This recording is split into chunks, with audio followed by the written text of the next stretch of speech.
Galw'r aelodau.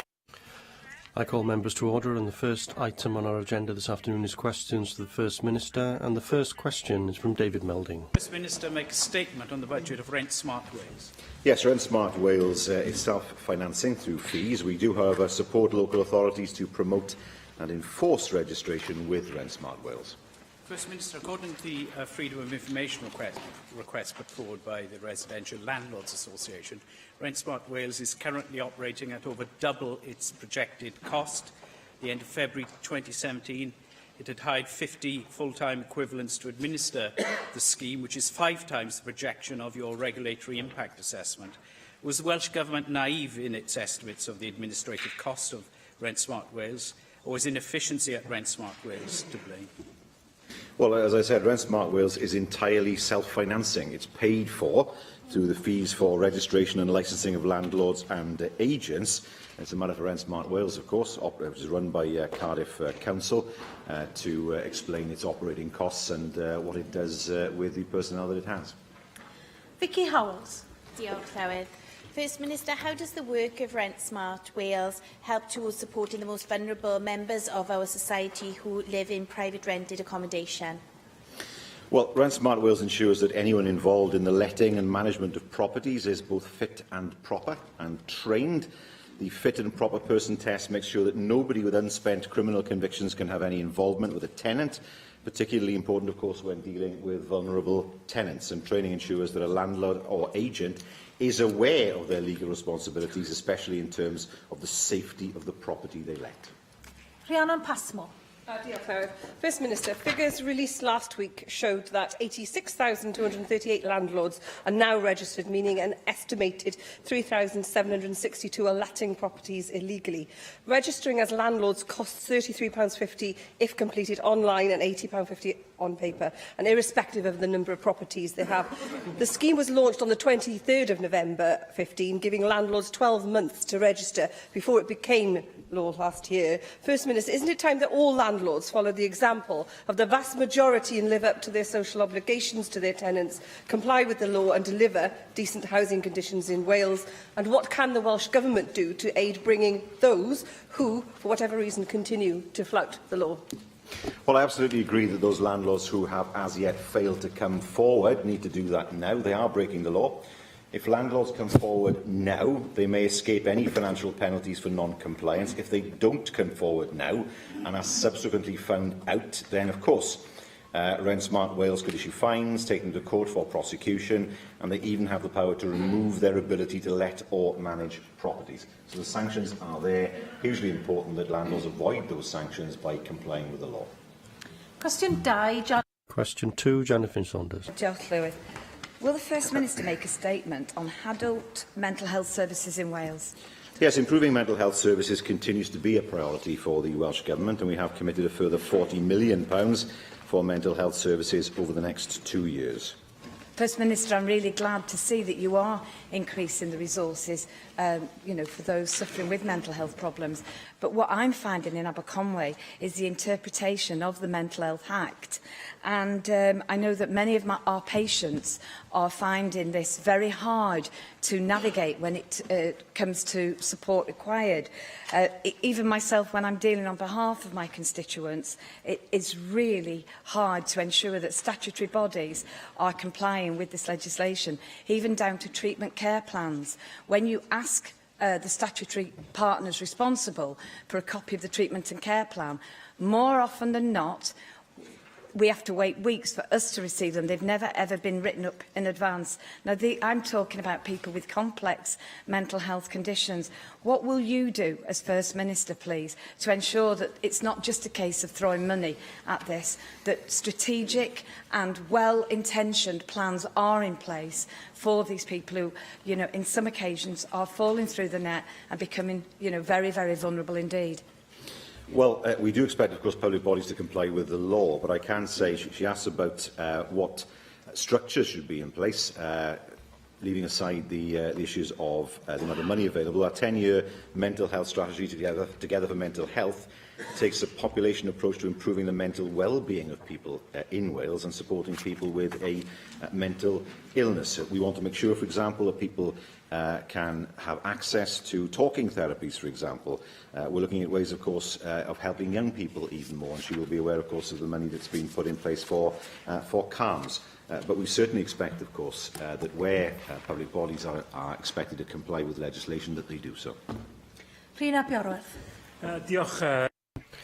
Thank you, Llywydd. I'll tell you about a 30-year-old man who, after a mental health crisis, presented himself to Ysbyty Gwynedd, was then transferred overnight a 6.5-hour journey to a hospital in the south-east of England. His family was able to negotiate a handover to the home treatment team, so after a week he was returned home, but describes being accompanied back to his house, flanked by 2 guards, as embarrassing and traumatic. The whole experience, he says, left him feeling like a criminal and not a vulnerable patient.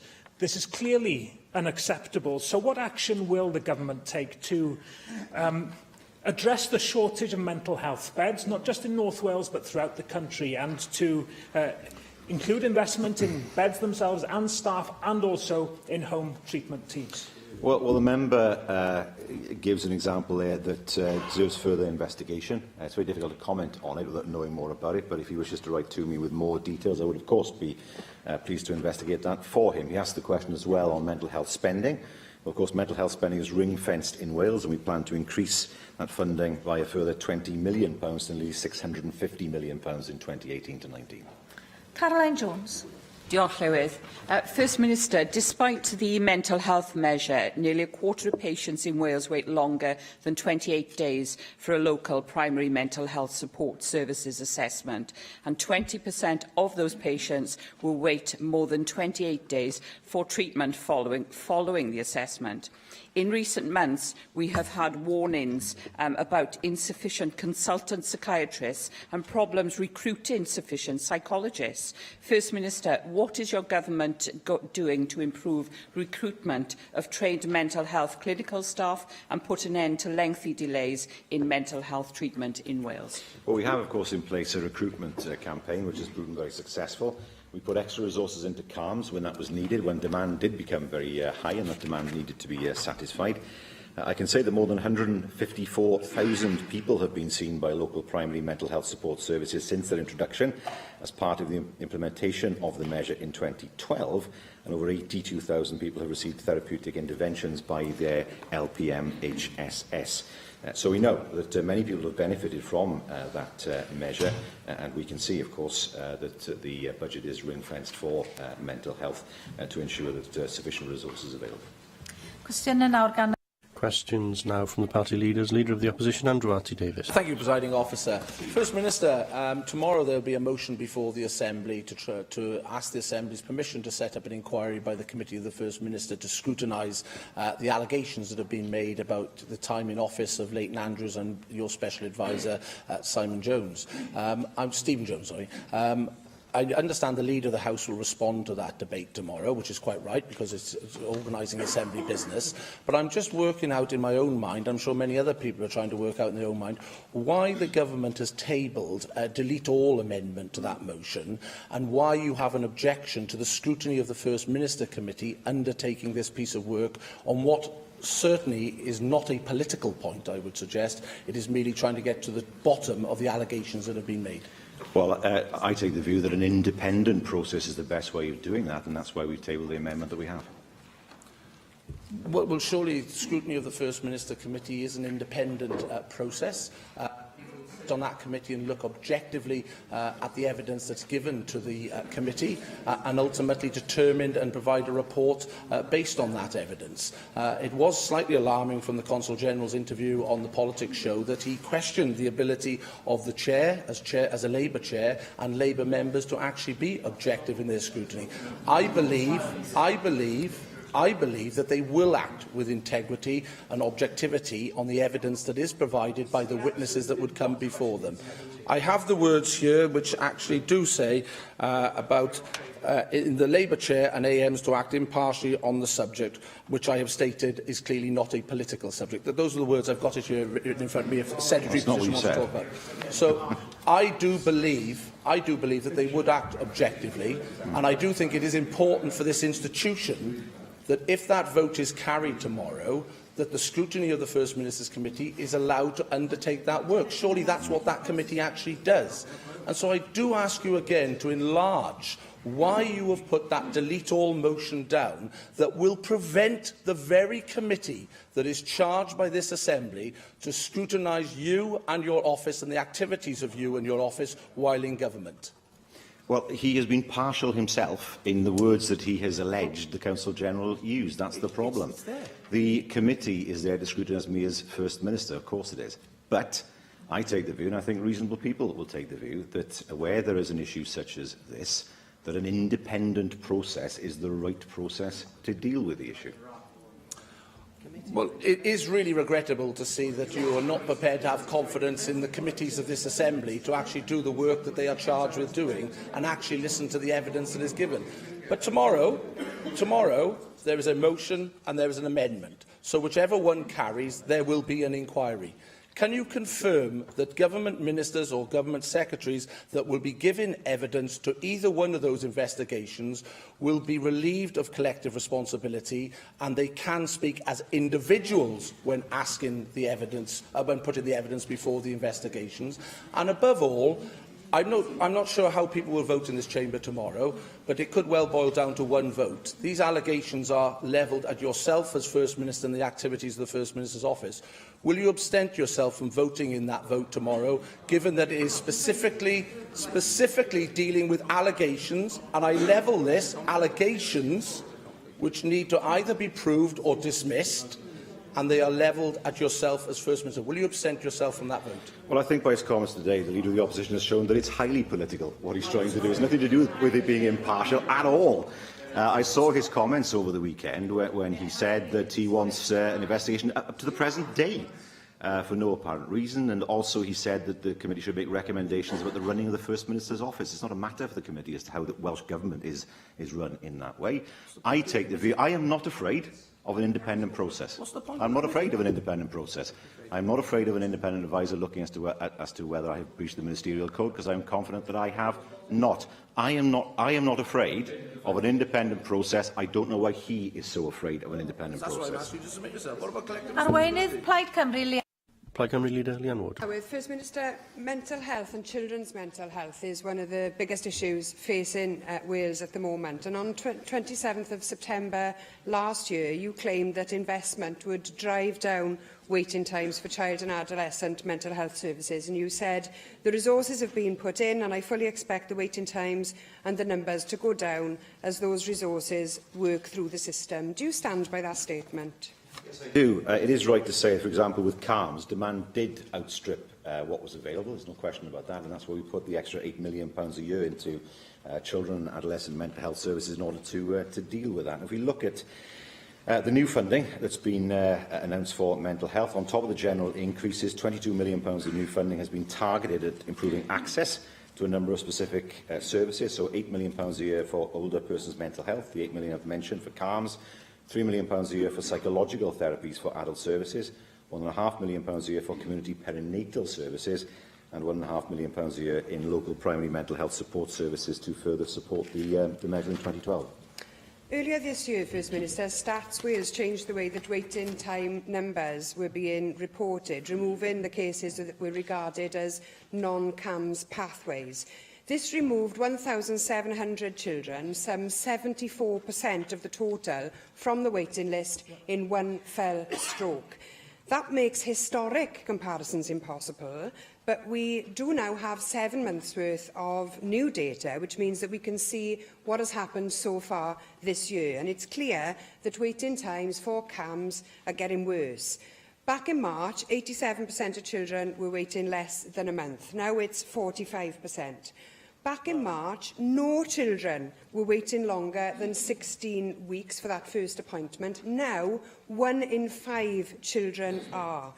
That doesn't sound like a driving down of waiting times to me. You've previously argued that there are too many children being referred for specialist treatment. Do you still think that the problem with CAMS is that too many children are being referred?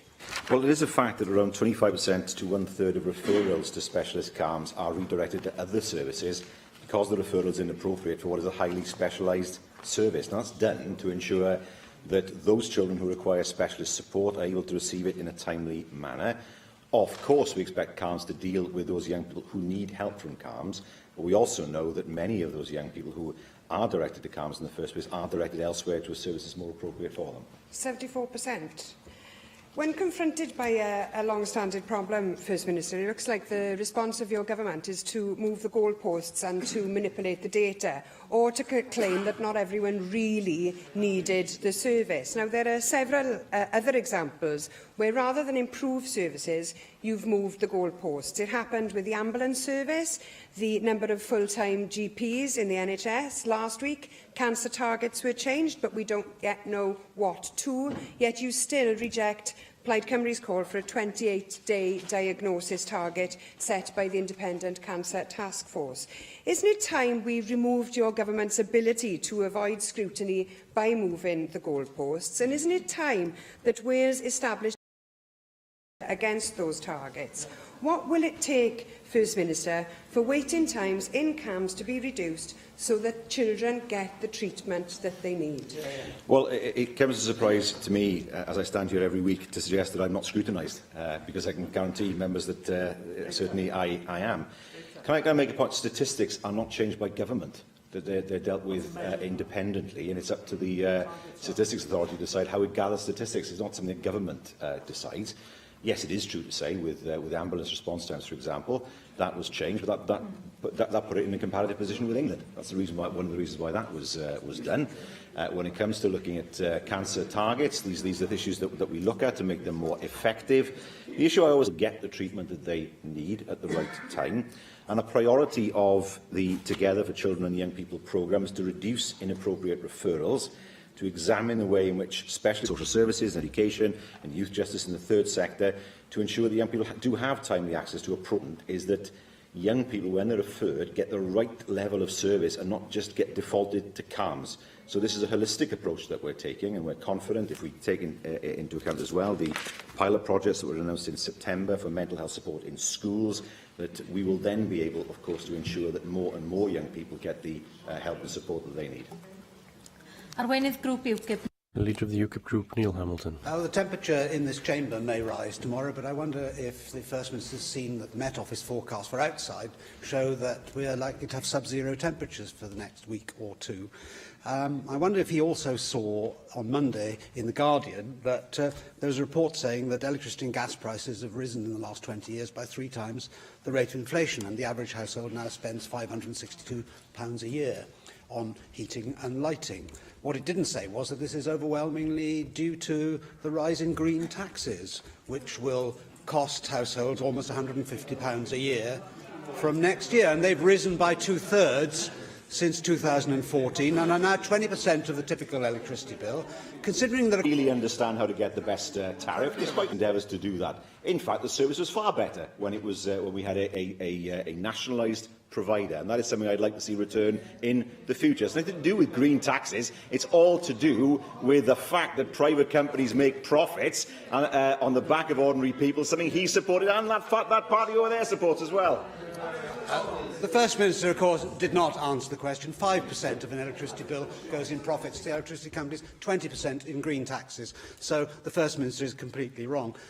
But however bad things are at the minute, things are going to get worse, because the OBR forecasts, which accompanied the budget papers this year, show that environmental levies will rise from £10.7 billion this year to £13.5 billion by 2022. So that means green question, which the First Minister didn't answer the first time around. How can we justify loading these charges upon the poorest and most vulnerable in society?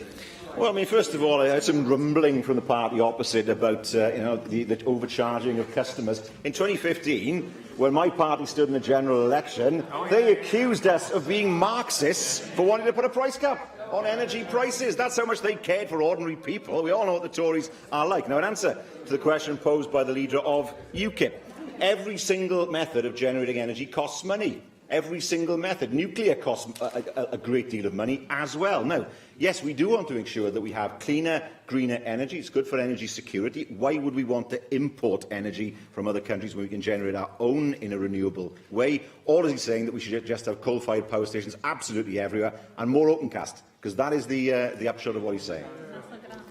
refuses to answer the question, how do we justify loading poor people with these excessive charges, which are going to grow and grow with every year that passes? The OBR papers, the fiscal supplementary tables following the budget, show that the cost of the Climate Change Act in 2022 will be nearly £15 billion a year, and over the next 5 years, the average household will be spending an enormous amount of its income on green taxes. £66 billion, £2,500 per household over the next 5 years will be taken from household budgets in green taxes. Green taxes are driving poor and vulnerable people into the red.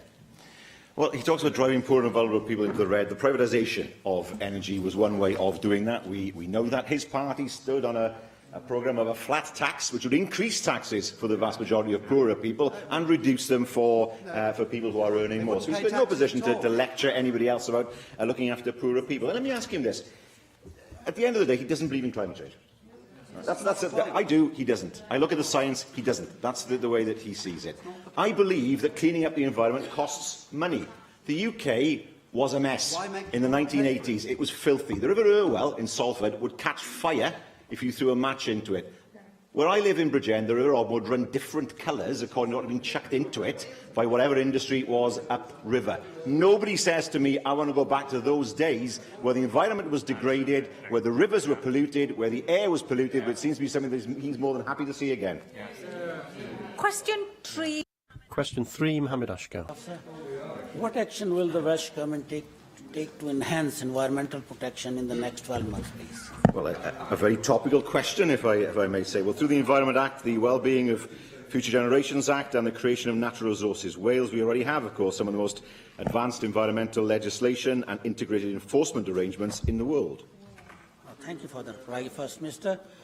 No less than 8 wildlife and the countryside charities in Wales have criticised cuts in the environment funding set out in the draft budget. WWF Cymru said, there is an apparent gap between your pledges on the environment and the reality of what's happening on the ground, while others have questions whether the Welsh Government has provided sufficient resources to deliver legislation such as the Environment and Wellbeing of Future Generation Acts. What message does the First Minister think this cut in funding sends about his government's commitment to protecting the environment in Wales? Well, if we look at the Local Authority Environment and Sustainable Development Single Revenue Grant, a total of £61.79 million has been allocated to the local authorities for 2017 to 18. That is something that is hugely important, on top of course, the spending that will come from government. But again, I say to him and his party, he is in no position to lecture us about money, when yet again we have a budget that deprives Wales of money, that gives us a mere £200 million for 4 years to spend, where we end up in a position where we are 7% worse off in real... I know it hurts, but you've got to listen. 7% worse off in real terms since 2010, when Northern Ireland got £1.67 billion, they made no representations at all for Wales, and where Wales is so insignificant in their thinking that the leader... And I'm going to feel sorry for him now. That the Leader of the Opposition is banned from sitting in the UK Cabinet, even as his Scottish colleague is there. And there they are, sitting, lecturing us about standing up for Wales and making sure that we get more money from Wales. We'll do that, they will never do that. Simon Thomas. Thank you very much, Llywydd. As we exit the European Union, an increasing number of people are concerned that we should retain the environmental laws that protect what you've just described, namely the way that we have improved the environment here in Wales and in the UK. Now, on Monday, before the External Affairs Committee, you said that you had prepared a continuity bill in case negotiations with the Westminster Government don't succeed in providing these protections that we're seeking. Don't you believe it would be appropriate for you to publish that continuity bill in draft form now as a public weapon in terms and a demonstration of your commitment to secure that legislation should remain as we exit the European Union? There is a bill and there will be a decision about when it will be introduced. At present, what I would like to see is that the House of Commons accepts the amendments. If that does come to pass, then we won't need a continuity bill, but it has been drafted. The government has shown that through its proactive approach to regulation, enforcement and wider initiatives, great progress can be made to protect the Welsh environment. This is clearly evidenced in the Welsh Labour Government's proactive ambition for Wales to recycle 70% of all waste by 2025 and zero waste by 2050, with over 60% of our municipal waste in Wales currently being recycled. What further actions, therefore, can the Welsh Government take to enhance this fantastic and strategic achievement? Well, I pay credit to my colleague Leslie Griffiths and those who held positions before her. The fantastic work that's been done for recycling. Back in 2000, we recycled about 4% of waste arisings in Wales. There are stretching targets for the future, but also we need to work with others to make sure that the level of packaging is reduced. It's difficult to do it at a Welsh level because most of what comes into Wales is packaged and purchased elsewhere. But coordinated European action, indeed worldwide action, to reduce packaging in the first place would reduce waste arisings and make it even easier for us to increase our level of recycling. Question 4. Question 4, Julie Morgan.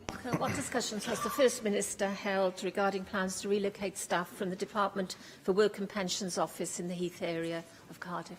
Well, the former Minister for Skills and Science met with Damien Hines, the Minister for Employment, to discuss the DWP's estate plans, and he agreed to keep the Welsh Government updated on any potential transfer of DWP functions from Gabalva and other locations to a new hub north of Cardiff.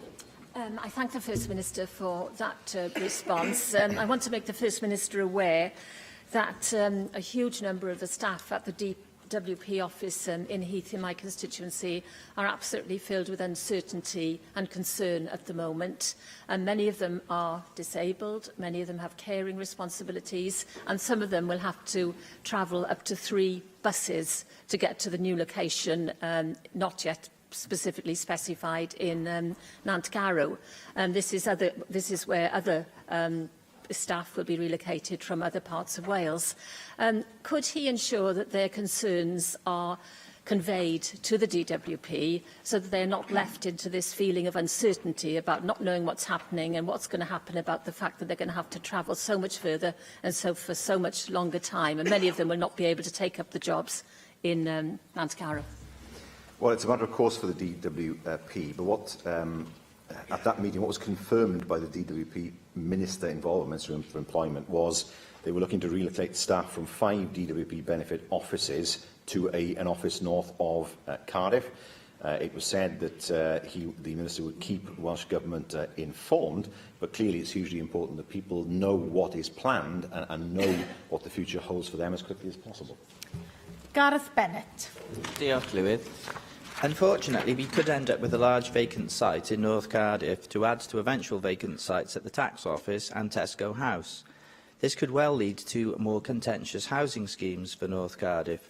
What can your government do to protect residents from the problem of urban overdevelopment? Well, it's a matter, of course, for Cardiff Council to produce its local development plan, ensure there's a 5-year housing supply, and, of course, that plan is produced in accordance with national planning guidance. Question 5, Mark. Question 5, Mark Reckless. What assessment has the First Minister made of the prospects over the next 4 months for first-time buyers in Monmouthshire? Well, providing opportunity for first-time buyers in Monmouthshire and across Wales has always been one of our key priorities. Home ownership is a significant part of our 20,000 affordable homes target, and Help to Buy Wales is supporting this with nearly 3/4 of new homes purchased through the scheme being first-time buyers. First Minister, the average Help to Buy house price for first-time buyers in Monmouthshire is £240,000, similar to Gloucestershire across the border. Are you not concerned that if your government fails to match England's approach to first-time buyers, some of our young people will leave Wales and buy over the border instead? Well, I'm sure they will be attracted by the fact that council tax is substantially lower in Wales than it is in England under a Conservative government. But he asked the question about stamp duty. We understand, of course, there will be a need to respond to changes to stamp duty policy following the UK Government budget. Now the UK Government has announced a relief for first-time buyers, the Cabinet Secretary will give consideration to whether changes should be made to land transaction tax. Mick Antonev. First Minister, one of the things that first-time buyers in Monmouth share with those in Taff Ely and Pontypridd is the growth of leasehold properties being sold by leasehold, creating a whole series of financial issues in respect of ground rent and in respect of the subsequent reversions, or when the periods of years begin to expire.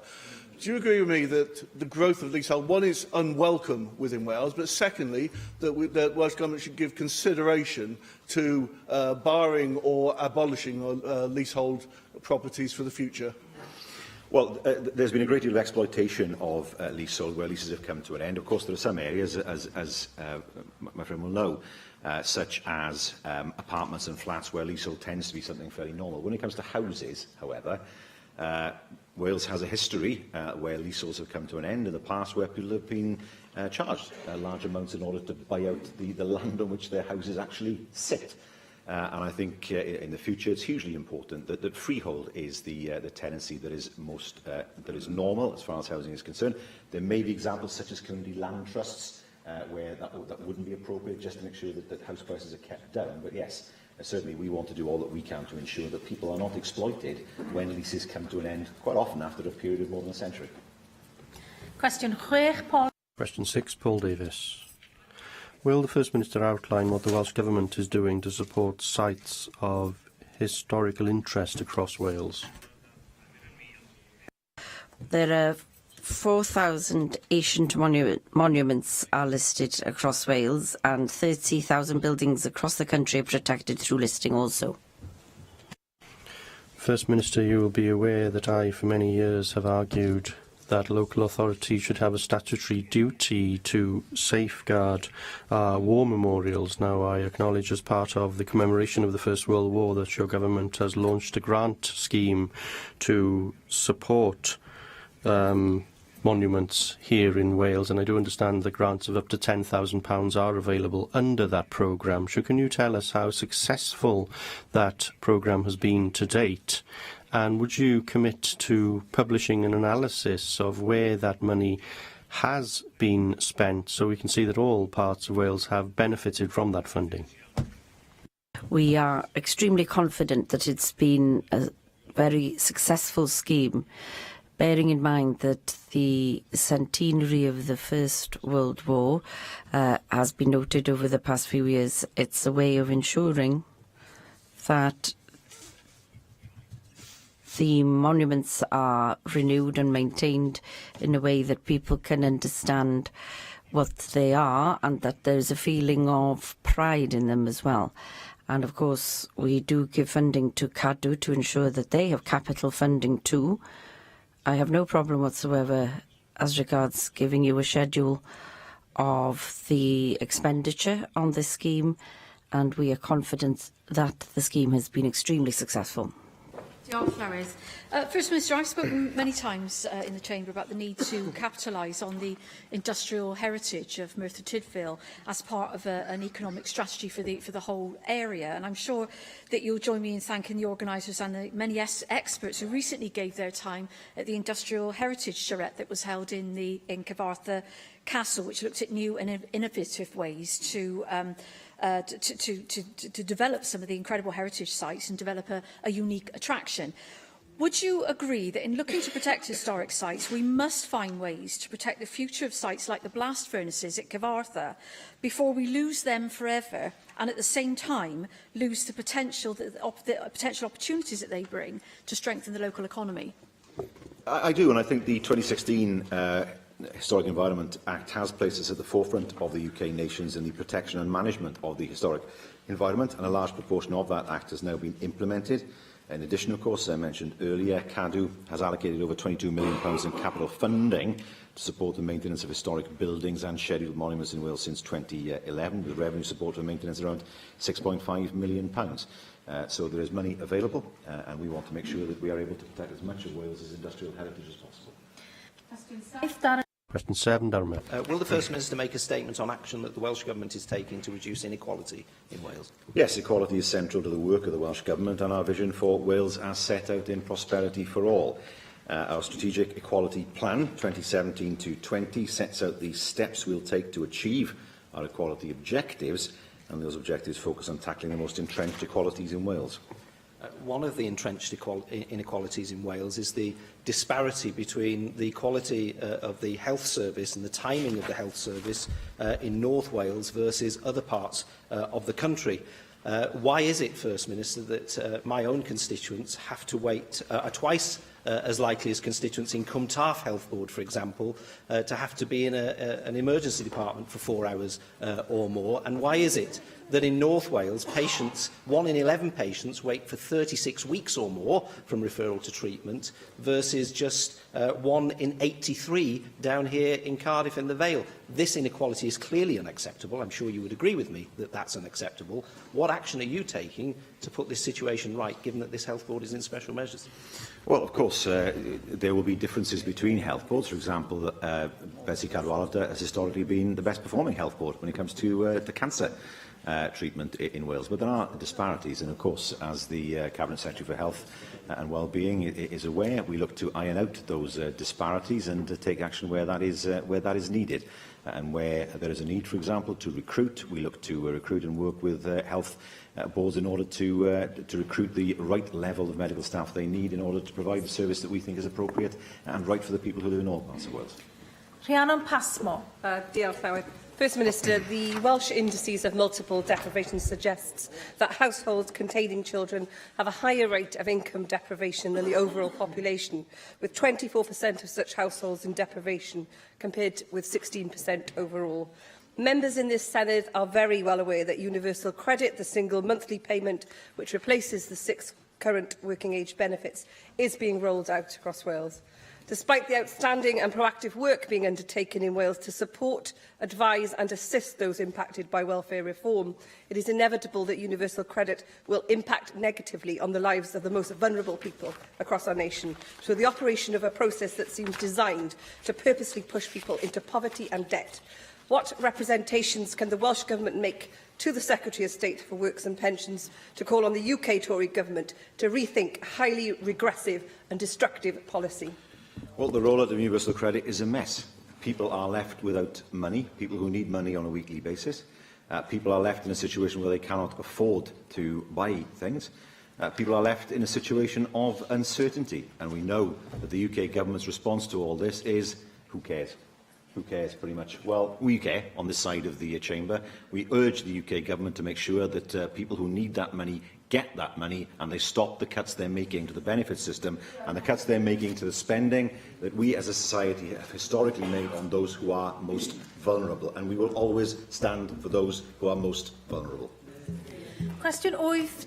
Question 8, Jane Hutt. First Minister provide an update on action taken by the Welsh Government to tackle violence against women and girls.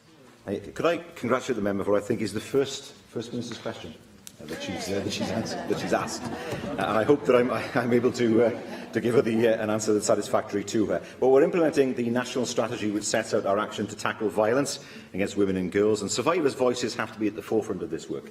And in recognition of that, we are developing a national survivor engagement framework. I thank the First Minister for that answer to my first question to him. I think it is shocking to learn this week that on average 2 women a week are killed by a partner or ex-partner in England and Wales. And yesterday I spoke at the Bowser annual Light a Candle Multi-Faith event at Llandaff Cathedral.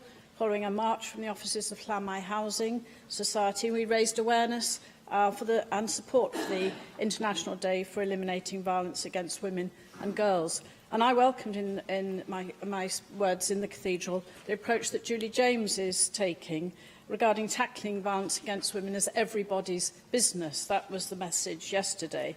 Can I pay tribute to Bowser, who organised the events yesterday?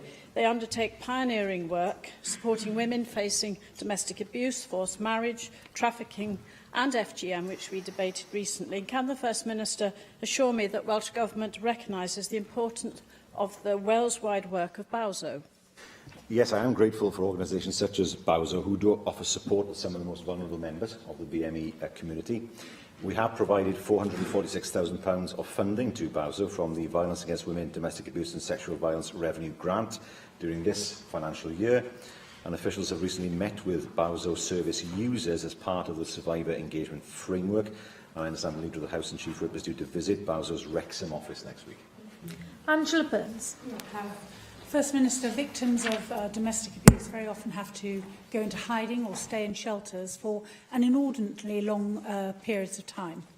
If you look across the piece in Europe, countries such as Italy and Germany not only have much more direct and emphatic laws about removing the abuser from the marital home rather than the abused, but they also take the view that if a family has been disrupted and a parent, very often a woman with children, has to go into hiding, rather than just leave them in shelters, they actually take them, put them in a home and help them to build a new life, new schools, new permanency, put down new roots in a place of safety.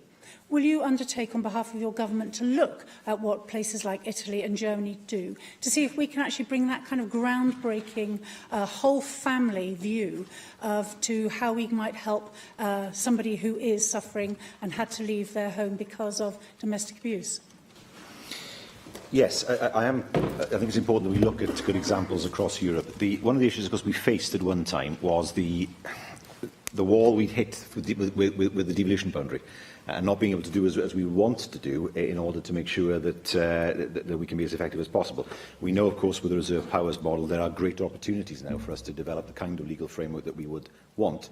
But certainly, as we develop the cross-government delivery framework that will be complementing our national strategy, looking at other countries and what they do in order to see what the best practice is will form an important part of feeding into what we will then look to do in Wales. Sian Gwenllian. Women's Aid in Bangor, in my constituency, are extremely concerned about the talk of integrating the violence against women grant and domestic violence and sexual violence into a single composite grant. They are concerned that the same thing as happened in England could happen here. 17% of specialist shelters were lost, and a third of all referrals to shelters had to be rejected because of a shortage of space. This happened after the government in England gave up allocating ring-fencing supporting people as a separate pot of funding. Can you guarantee that a sufficient level of funding will be available to provide shelters across Wales if this budgetary change is made in 2018-19? Well, that is exactly what we wish to see, and we don't want to see the service that we give at present being reduced in any way. Question 9, Neil Hamilton. On local authority managed car parks in Wales. Yes, local authority managed car parks in Wales are managed by local authorities. I thank the First Minister for that illuminating response. It was recently revealed, following a Freedom of Information request to all local authorities by the BBC, that councils are making hundreds of thousands of pounds a year out of parking pay and display parking machines that don't give change. Only 6 of the 22 local authorities were able to provide the information, but for them this amounted to £650,000 over 3 years. Is this not an abuse? And should not these profits go back into the development of car parks or related services to improve parking facilities in towns? At the minute, there's no statutory requirement for local authorities to do that. But where profits are being made in this way, so that they're not just going to be a rip-off on the motorists, shouldn't the money be used for related purposes? Well, 3 things. I think, first of all, technology has progressed to the point where any new machines, I think, should be not just coin machines, but machines where people can use apps to park, or indeed machines where people can use their card to pay. Now, I'm fortunate to live in a very progressive Labour Control Authority in Bridgend where that is possible in the car parks, and indeed they have a policy where parking is free in the multi-storey for the first 2 hours, showing that they deliver for the people of Bridgend. Bear in mind, of course, that any money raised from car parking does go back into local authority coffers for the benefit of the local community. But I do take the point.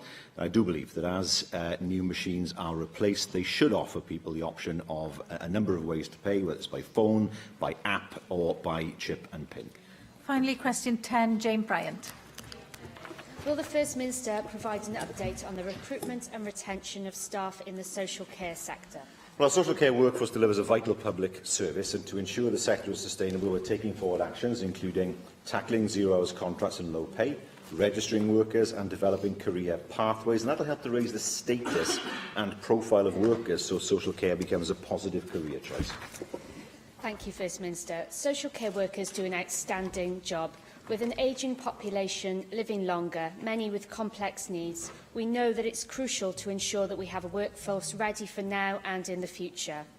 Recently, one of my constituents who has worked in care homes for many years has decided to take a job in a fast food chain.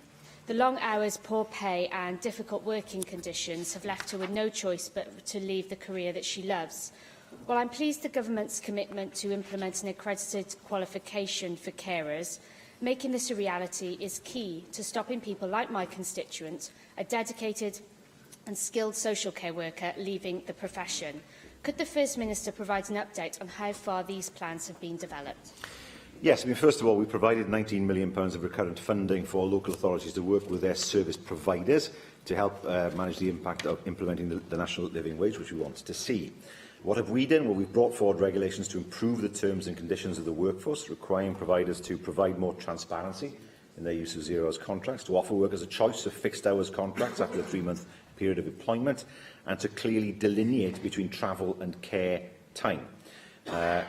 We extended the register to domiciliary care workers on a voluntary basis from 2018, ahead of the mandatory registration from 2020, and that's an essential aspect of ensuring the professionalisation of the workforce so we can have social care workers that are appropriately qualified to deliver quality care to the vulnerable in our society.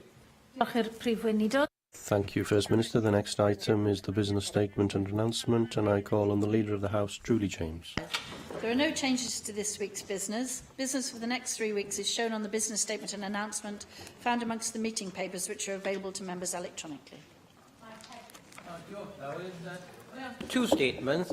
Firstly, a Welsh Government statement providing an update on developments in the Swansea City region and a Welsh Government support for the City region, and further confirmation that from the Cabinet Secretary of Finance said earlier this week that the money would be made available for the City region. It was in the budget. And my second question I would like to ask is the Welsh Government statement on universal credit rollout in Wales, and an update on any discussions with the Westminster Government regarding the availability of application form and information through the medium of Welsh. Well, thank you for those two questions. The member will be already aware that there's a lot of work underway on the Swansea City Bay Region City deal to develop the proposed projects into full business cases and to finalise the governance arrangements. And that's with the expectation that funding for the City deal will begin in 2018-19. We know that good progress is being made. The next milestone will be the establishment of a joint cabinet and the formal submission of the detailed business cases. Swansea Bay City Region are also working with Welsh and UK governments to develop an agreed implementation, monitoring and evaluation plan, which sets out the proposed approach to evaluating the impact of delivery. This is a £1.3 billion deal underpinned by £125.4 million of Welsh Government funding, £115.6 million of UK Government funding, and £396 million of other public sector money, and £637 million from the private sector. So I know that he shares my ambition for the Swansea City region, and we look forward to making it a reality as soon as possible. Andrew, sorry. On the other one here, I was asked. My apologies. My apologies. Sorry. On the statement on universal credit, we know that there's been a revised rollout schedule for universal credit following the UK autumn budget changes announced last week. And that confirms that with the exception of Cardiff, all the other job centres across Wales will have implementation of universal credit pushed back by a few months. We very much welcome the pause of this rollout, which we've been calling on for the UK Government to action for some time. The Minister for Housing and Regeneration has written to the Minister of Employment requesting more details in relation to the UK autumn budget changes, particularly where universal claimants are in receipt of housing costs, to understand how the new support arrangements will work for claimants in the transition to universal credit. The Minister is also seeking reassurance that the DWP will be able to offer financial support to universal credit claimants over the Christmas period, as, Llywydd, I think a large number of us in this chamber have been very concerned at the reports that universal credit claimants might be very seriously disadvantaged, especially if they're weekly paid. We also understand that applications for universal credit in Welsh are currently only available via a free telephone service provided by the Department for Work and Pensions Service Centre. However, the Secretary of State did recently confirm that they're working towards having applications for universal credit online in Welsh as they move into the final phase of development. So I think overall we're pleased that they've acknowledged that there are issues with universal credit. We'd like them to have acknowledged it sooner. We'd like them to also acknowledge that there's a real problem with people generally having their income decreasing as a result of the universal credit rollout. And whilst we welcome the abolition of the 7-day waiting period for the first payment of universal credit, we remain very concerned that there are still universal credit claimants waiting more than 6 weeks for their first payment. Andrew R.T. Davis. Thank you, Presiding Officer. Leader of the House, could I seek two statements from you, please? One is a statement from the Minister for Economy and Transport in relation to the potential overspend that was identified in his written statement yesterday of in excess of £50 million that heads the Valleys Road on the stage that they're doing at the moment on the eastern edge, and the implications that that overspend could have on his budget for projects around the rest of Wales, because £50 million plus is a significant capital expenditure which I presume hasn't been budgeted for, but will have implications on that budget, and it is important as we as Assembly members, when we're pressed in our own communities about the likely impact, can have answers to that. And in an ideal world, it would be good to have an oral statement if that was possible, because to date the inquiry and the overspend that the Minister commissioned has all been dealt with via written statement, and there's been no opportunity to question the Minister on the floor of the plenary here. So I'd hope that you would seek an oral statement on behalf of members from the Minister before the Christmas recess. And secondly, at the Royal Welsh Winter Fair yesterday, I know the Cabinet Secretary and other members of the Government were there, seeing the best of Welsh agriculture and best of the rural economy. A comment that comes over time and time again, and in fairness, I know the Minister's made progress on this around bureaucracy and red tape in the agricultural sector, but it is a perception and in some instances a reality that there is a considerable amount of that in certain government-backed schemes. Could we have a statement from the Cabinet Secretary as to what measures have been brought forward by the Government over the last 16 months since the election to try and dispel some of those myths that exist, and actually where the reality is get on top of some of the red tape that stops applications coming forward and makes it a bureaucratic nightmare for some applicants, because I know that's not the intention of the schemes, but again there is this reality and perception in some cases that people feel that it is hugely cumbersome to apply for some of these grants. Well, thank you for those two questions. In terms of the A465, we have had a number of occasions. We've had topical questions and other available opportunities for a member to question the Cabinet Secretary around the issues there. We've very recently discussed it in this chamber, and of course there will be further opportunities in questions and so on to discuss it in the future. So I don't really see that we need a statement now. I'm sure at the end of the scheme the Cabinet Secretary will be updating the Assembly accordingly. In terms of the Winter Fair arrangements, I would very much welcome the Cabinet Secretary's visits to the Winter Fair. I believe she really enjoyed them, and they are an excellent opportunity to showcase really excellent Welsh produce, which a number of us have also taken the opportunity to do, and I personally have done a small amount of Christmas shopping there. I'm delighted to tell the House.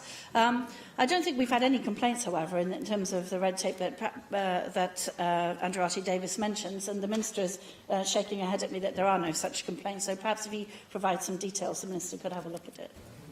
Llyr Griffith.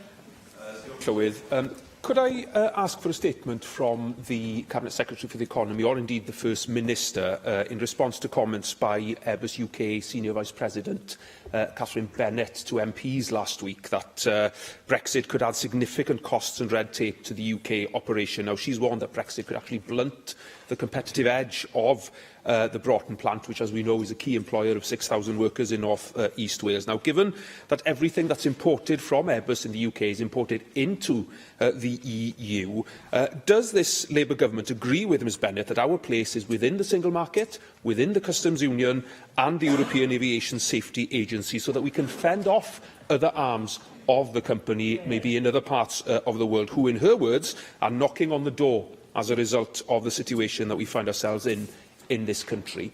Gai hefyd ofyn am...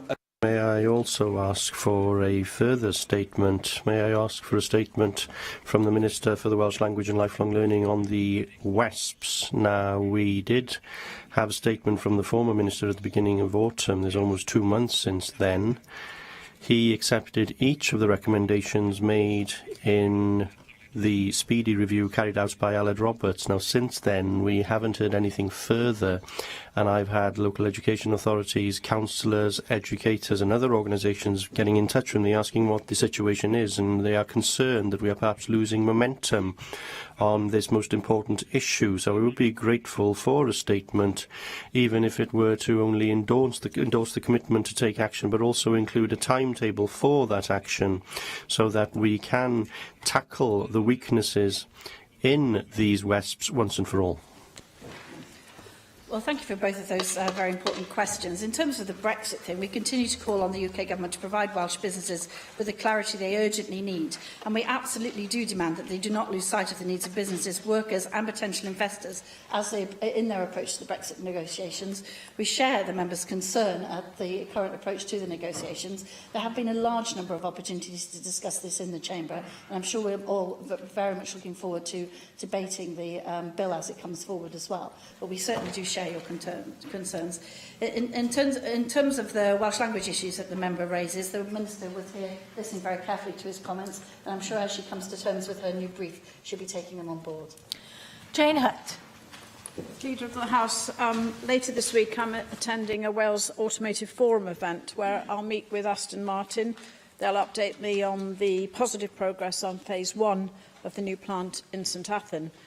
Will you reiterate the Welsh Government's support for the project, given the concerns raised by Aston Martin very recently about the potentially catastrophic consequences of a Brexit no deal? And will you join with me in urging the UK Government to obtain a Brexit deal that is good for St Athan and the rest of the country? Absolutely. We're working very closely with Aston Martin, who intend to build their new SUV at St Athan. And, Llywydd, I cannot resist the opportunity to say that I had the opportunity to visit Aston Martin in their Gaydon plant, and the opportunity to have a look at some of the new designs there. And they are very exciting indeed. I also met a number of the apprentices from Wales working in that plant, and their commitment is really quite something to behold. The project does remain firmly on track, and the company has consistently set out its commitment to the UK, but has indeed sought clarity on Brexit from the UK Government to enable it to plan appropriately. And as I said in answer to the previous member as well, we continue to call on the UK Government, alongside Aston Martin, to come to the understanding that no deal represents a real risk to business here in Wales, and that we absolutely urgently need clarity on our position after Brexit, and indeed that they take into account the needs of businesses, workers and potential investors in their approach to the Brexit negotiations, which I'm afraid we're less than sanguine that they currently are doing. Mark Isherwood. Leader of the House, can I call for two statements, please?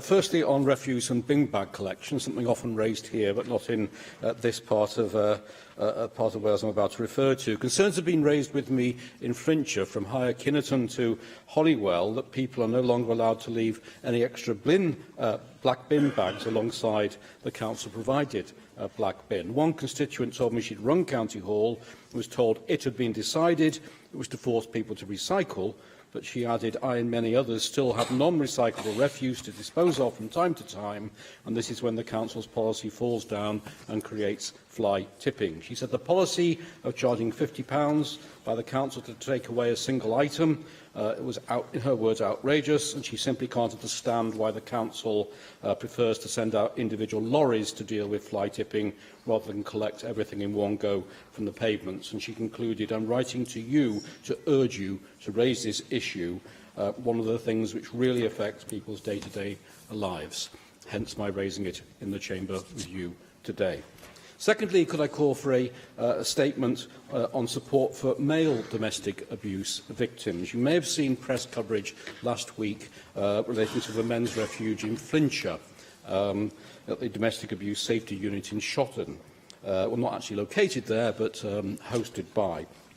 And it reported a man who'd escaped from an abusive wife and moved into the refuge, saying it had got to the point where he was too frightened to leave the house. Well, I visited, or should I say revisited, the Domestic Abuse Safety Unit last Friday at their request.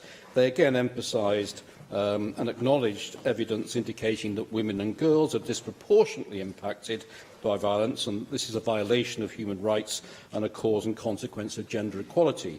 But they've also chosen to provide a gender-neutral service because they say domestic abuse and sexual violence affects both men and women.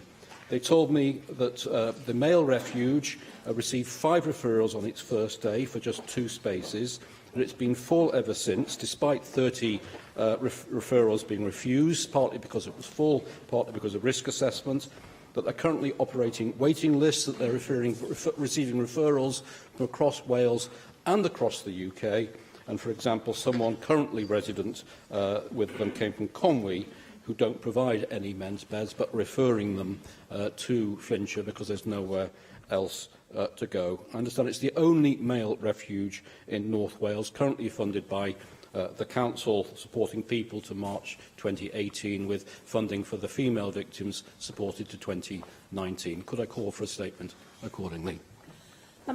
Thank you for those very important questions. In terms of domestic waste collection, it's very much a matter for individual local authorities to decide how best to provide collection services to their residents. The Welsh Government advocates that local authorities provide comprehensive weekly collection services for dry recyclables and food waste, with a view to residents who make full use of the weekly recycling collections having very little to put in the residual refuse bags or bins. We have done, during FMQs, the member will have heard an answer in which Wales's extremely good rate in terms of recycling was lauded, quite rightly so. And what I would say to the member is that if his local authority is struggling, that they should look for help from other local authorities who have very good practice in this area. In terms of male domestic abuse, I did see the programme that the member refers to, and it's a very serious issue.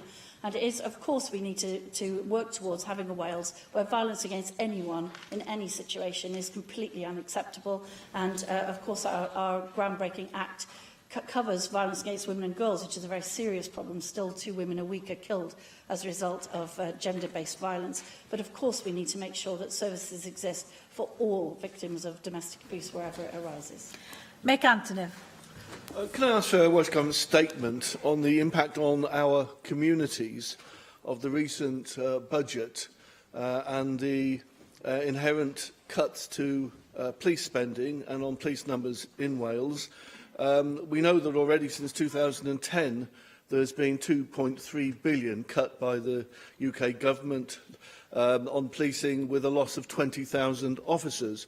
And we know that inherent in this current budget is a further £800 million of real-term cuts to policing, with the potential loss of a further 15,000 police officers across the UK, bringing police levels down to the levels in the 1970s, and that this will have significant implications for safety and for our communities. And it seems to me it's an important matter that there should be a government statement on. Thank you for that very important point. The member is obviously very aware that most aspects of policing policy remain non-devolved, and overall spending plans for the police in England and Wales are determined by the Home Office still. However, we're continuing to invest in community safety through our funding of the 500 additional community support officers that the member will be very well aware of as well, and in protecting the budget for the additional community support officers for 2018-19. Is 16.8 million is earmarked in the budget for next year for the continued delivery of this commitment.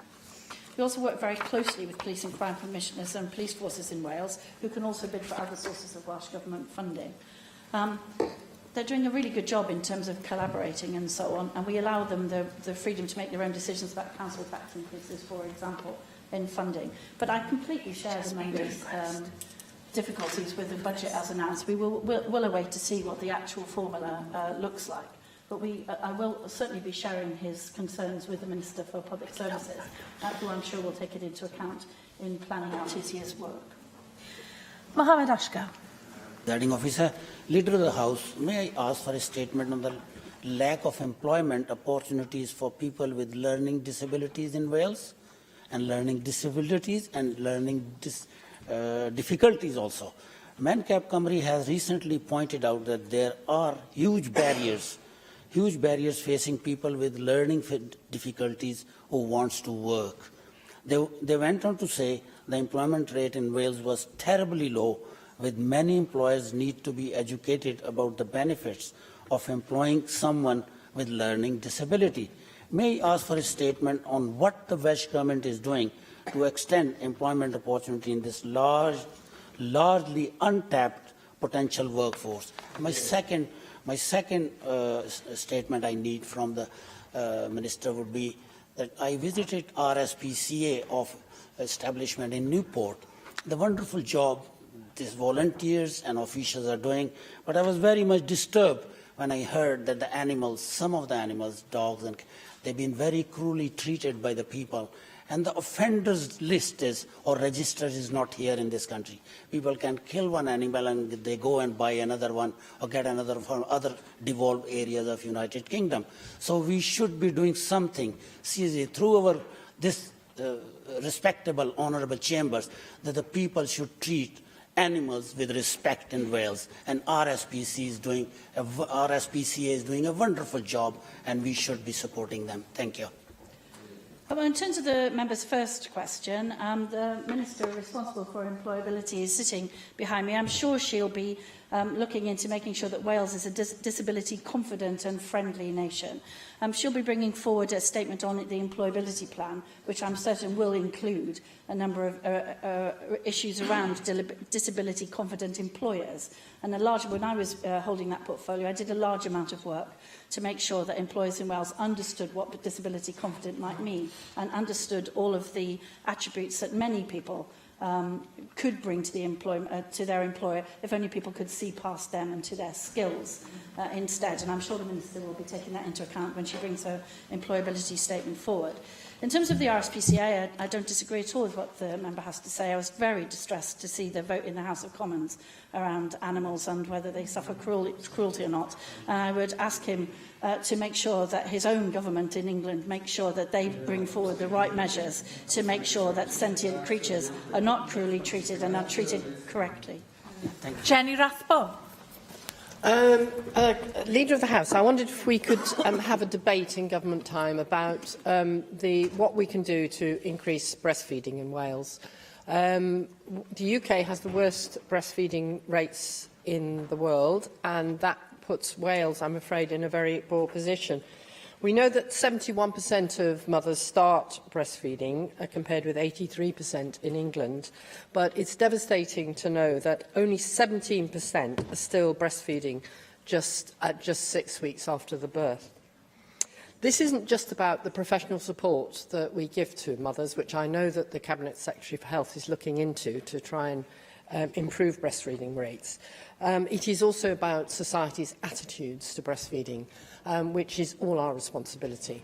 Because we heard last week from Dr. Amy Grant of Cardiff University on the research she's done in a Communities First area in Newport about the attitudes to people feeding in public. And this is an absolutely crucial issue because women don't go into Purdo when they have babies. They need to be out and about doing their daily tasks. And so when I read that people saying that the standard joke in my house, if I breastfeed in Starbucks, the whole cafe is just going to leave and every middle class, over 40, 60-year-old woman is just going to be horrified. And this is absolutely appalling. Breast are for feeding babies, not for selling newspapers. And another woman who said she always felt she had to cover up when she breastfed in public was made to feel like she was pole dancing because she was breastfeeding. I mean, this is completely outrageous, and we all have to do something about this because it has a devastating impact on both the baby and the mother in later life, and it is feeding into our obesity, diabetes and cancer rates, and we just have to do something about it. So I wondered if we can have a statement and a debate about how we collectively can do something about it. Thank the member for bringing up that very important topic. I share her passion for it, having experienced something very similar when I was breastfeeding my own children, and I'm appalled to find that very many years later the situation hasn't improved all that much. The Cabinet Secretary for Health and Social Services recently requested officials and the Royal College of Midwives to facilitate a task and finish group to explore ways to improve uptake and to provide support to families. We have got a very good agenda for increasing the rate of breastfeeding in Wales, which remains a priority for us. And we've done a number of things, including the Transforming Health Improvement in Wales review of all health improvement programmes, including the breastfeeding programme. I'm sure the Cabinet Secretary will bring forward a statement once the Task and Finish Group has reported, so that we can all have a better view of where we are now and then how we can take the service forward in the future. Darren Miller. Leader of the House, I'm sure that you were shocked, as everybody in this chamber would have been, by the news yesterday of a 17-year-old from Rhondda-Cynon-Taf who was radicalised online and then went on to plan a terror attack at a concert in Cardiff here in June. We had a debate in the Senedd back in May of this year, and the Cabinet Secretary for Education at that time announced that there was going to be a national online safety action plan developed and implemented. I'd be grateful if we could have a statement to give us an update on the implementation of that plan, to ensure that we can look at the progress, to make sure that we reduce the chances of young people being radicalised in the way that this 17-year-old has been. I think it's a matter of which requires urgent attention, particularly in the current climate, and I would be grateful if the government could make time available for that. The Cabinet Secretary is indicating to me that she thinks a statement is due shortly. Actually, I'll also be asking questions with my portfolio hat on next week, so we'll be able to cover some of it off there as well, because I think the member's right. It is an incredibly important area, and I too was shocked by the programme that I also saw. Julie Morgan. Can I associate myself with the comments made by Jenny Rathbone? I was pleased to attend this meeting last week with Cardiff University academic, and was really shocked at the tales that were told. And I think if we could look at where we are with breastfeeding, I think that would be a great help. Yesterday, the cross-party Gypsy and Traveller group met in Pembrokeshire and had feedback from the members of the community there about what were the issues that they were concerned about. And one of the things that came up was the need for feedback on the accommodation needs assessments that have been carried out as a result of, during the last Assembly, a duty being put on local authorities to provide adequate number of pitches and sites for gypsies and travellers. So I went to Leader of the House, because I believe this does come under your responsibilities, that we could have a statement where we look at what progress has been made across Wales about creating more pitches where they're needed, and what the accommodation needs assessments have actually led to. Yes, I welcome both of those. In terms of the breastfeeding remarks, I'll just say, in addition to the remarks I made to Jenny Rathbone, that we have a number of examples of promoting and normalising breastfeeding across all Public Health Wales programmes of work, including, for example, the NHS Settings programme, where health boards will continue to be supported to achieve and maintain UNICEF's UK baby-friendly accreditation. And a breastfeeding report card is being developed to measure success, share good practice and identify areas requiring additional support. I'll also be taking a good look at this in my new equalities portfolio, as I do think there is a real issue about how women are regarded in terms of their breasts and in breastfeeding. So I will certainly be doing that in conjunction with the Cabinet Secretary. And in terms of the Gypsy Traveller issues that the member raised, and has always raised, as long as I've known her, which is all my life, actually. I will certainly be looking at that. I'll be looking to have a meeting with the Minister for Housing as soon as I possibly can, and I'm very happy to say that I will then bring forward a statement on where we are and what we propose to do in the future, as soon as I've been able to have those meetings. Neil McAvoy. Diolch, Llywydd. It's a follow-on, really, from Mark Isherwood, and I wanted a statement about domestic abuse that can affect everyone, both male and female. The Welsh Government figures on violence against women and girls include all the assaults and all the abuse of males in with those figures, but the word male isn't mentioned. So the figures are not really what is written on the tin. So I'm wondering, really, when will the government start to actually recognise, and I didn't really get it from your statement earlier, that domestic abuse is a serious problem which affects a lot of men. 1 in 3 victims are male, and according to the Institute for National Statistics, or the Office for National Statistics, only 10% of men will report abuse. So, in terms of the men who are murdered by partners and ex-partners, there's roughly 1 every 11 days. And that's not to diminish the other side of what you spoke about earlier, but there needs to be a recognition in this building and amongst everybody here that men are also victims of domestic abuse, and there needs to be services for people, for everybody. Final question, you won't be able to give me the answer now, but I would appreciate it at some point in the near future. How many beds are there for in terms of refuge for men in each county of Wales? Diolch yn fawr. Thank you. Well, the member brings this up consistently, and as I said in response to Mark Isherwood, we are working, of course, towards a situation where no one in Wales lives in fear of violence or anything else. There's a huge cultural issue around the acceptability of domestic violence. I will, of course, be looking at violence against everybody in all kinds of settings in my new role, but it is actually important as well to remember that 2 women a week are killed by domestic violence, and we need to get our priorities straight. David Rees.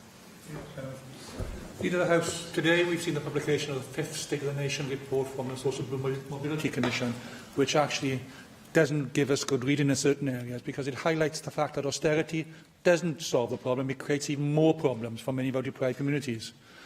Now, most of our deprived communities are therefore facing challenges, and the young people in those communities are facing those challenges as well.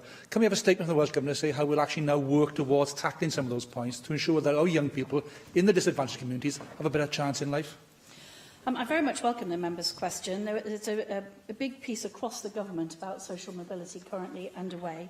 As the member knows, I chair the Fair Work Board, which is looking very much in terms of fair work at how we can increase social mobility. Had a number of my previous hat on a number of meetings with various cabinet secretaries, and I will be incorporating the remarks that he's made in terms of what we're trying to achieve with the Fair Work Board and working across the government with other cabinet colleagues to address some of the issues that were highlighted in that report, which I think are really cause for concern to all of us. Nick Ramsey. Diolch. 2 things, if I may, Leader of the House. First of all, there wasn't time earlier for me to have my supplementary question to Neil Hamilton's question to the First Minister, despite the brevity of the answer that you received initially, on parking charges in Wales. But can I concur with Neil Hamilton's comments that it is important that councils are encouraged, given guidance, to keep those charges low as possible, to make sure that people travelling to our town centres across Wales aren't spending more than is required by the policies in those areas. In Monmouthshire, there is an overstay facilities on many of the parking machines, and that does mean that people who do overstay aren't fined in the first instance. They can actually pay their ticket afterwards. So could the Assembly give guidance to local authorities on how to keep charges to what is required in those areas, and perhaps we could have a statement on that. Secondly, on the weekend, one of my constituents in my village actually slipped in the cold weather that we're experiencing at the moment and suffered a head injury. Was able to be specifically in relation to the times for first responders. Can we have an update on what's being done to make sure that those are there in the requisite time? But in the case of a head injury, I really do think it's important. In terms of the member's first question and parking charges, I can only commend him the answer the First Minister gave. There are a large number of authorities with cutting-edge practices in terms of parking charges, utilising modern methods of charging for the exact time that a person stays, including apps that do that and registering with the local authorities and so on. And I would certainly commend that as a course of action to all local authorities, in conjunction with a good travel plan, because I do think it's very important to include active travel plans in city centres as well. Actually, there's quite a lot of research to show that people who travel by public transport into city centres spend more time in the shops and restaurants there. So I think parking charges in an overall travel plan for our shopping centres is a very good thing. In terms of the winter preparedness and the first responders, the Cabinet Secretary was here listening to members' remarks and nodding, so I'm sure that the member will get a response to that in due course. Diolch i'r gweinidog. Thank you, Minister. The next item, therefore, is a statement by the Minister for Children and Social Care on improving outcomes for looked-after children. And I call on the Minister to make the statement. Hywir Anker-Davies. Diolch Llywydd, and I'm very grateful for this opportunity to update members on our collaborative approach to improving outcomes for looked-after children in Wales. It is clear that there is consensus amongst members from all parties that looked-after children should have the same start in life and the opportunities as all children. We clearly state this as our vision and our commitment to looked-after children in the programme for government Taking Wales Forward and the National Strategy Prosperity for All. And I was pleased to have the chance to discuss the cross-government approach to realising this vision with my Cabinet colleagues at my first Cabinet meeting earlier this month. Over the last few years, the numbers of looked-after children in Wales have remained steadily high. Latest figures show that there are 5,662 looked-after children in Wales, with around 700 young people leaving care each year. Through providing a greater focus on prevention and early intervention, I want to see a reduction in the numbers of children coming into care, whilst continuing to ensure the right decisions are taken for every child and every young person. This can only be achieved by taking a collaborative approach, working with frontline professionals, managers and decision-makers. Now, I think I'm on safe ground to say that we all want to work in a collaborative way, and for me, working together to improve the lives of looked-after children is one of the best opportunities we have to demonstrate the value of cross-government working. We know that most children flourish and thrive when they are loved and cared for within their own families. But of course, this does not mean children should be left with families come what may. We acknowledge that there are times when authorities must intervene for the well-being and the safety of children. However, the more we can help families stay together during difficult times by offering the right level of support in the right environment, the more we can do for the children who cannot remain at home. I have decided the Ministerial Advisory Group established by the former Cabinet Secretary for Communities and Children will continue. This group is instrumental in guiding this work and in advising me, drawing its membership from across government and across the sectors that provide services directly to families. I met with the Chair, David Meldon, Assembly Member, last week to discuss the pioneering work of this advisory group. And David has been ably leading this work, and I'm pleased to confirm that he has agreed to continue in this role. Achieving our shared vision for looked after children requires a whole systems approach, and I'm pleased we've been able to assist by providing generous government funding. Just this year, we have invested £8 million to drive change and improve outcomes for looked after children. This investment will help make sustainable changes, which over time will reduce the number of children coming into care. And this includes £5 million to expand local authorities' edge of care services, £850,000 to expand the Reflect project across all 7 regions in Wales.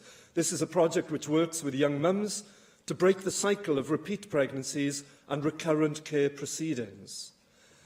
£1.625 million to help care leavers on their journey towards independence by enhancing local authority training and apprenticeship schemes and extending the availability of personal advisors up to the age of 25. £400,000 to deliver the fostering framework for Wales, and £125,000 to develop adoption support work right across the country. And furthermore, our £1 million St David's Day Fund, which we launched in March, is providing flexible financial support directly to care leavers in the same way that other young people receive financial help from parents. Carl Sargent was passionate about this fund, and he would be pleased with the positive impact it's already making to care leavers right across Wales. The group has developed a programme of change based around 3 themes, and they are, firstly, preventing children entering care and early intervention, the preventative approach. Secondly, improving outcomes for children already in care. And thirdly, supporting care leavers to successful independent futures. Working together, we've already made good progress, and I'm grateful to our partners for their commitment and their dedication to working with us. We are now at the stage where we can pick up the pace of improvement and set cross-government challenging goals to deliver real step changes to improve the lives of looked-after children. Research shows us that there is a strong relationship between the number of children entering care and deprivation in local areas. Tackling poverty and building community resilience will help keep families together during times of crisis. And this year, we've invested in a range of prevention and early intervention measures to support families and reduce the number of children coming into care, as well as the £5 million investment in Edge of Care services I referred to. We have provided local authorities with £76 million for Flying Start and £38 million for Families First. And our focus going forward is on those early years. We recognise that this is a critical time in terms of child development and outcomes, especially for those living in deprivation. So work is taking place to develop an integrated early years system to ensure that families get the right support.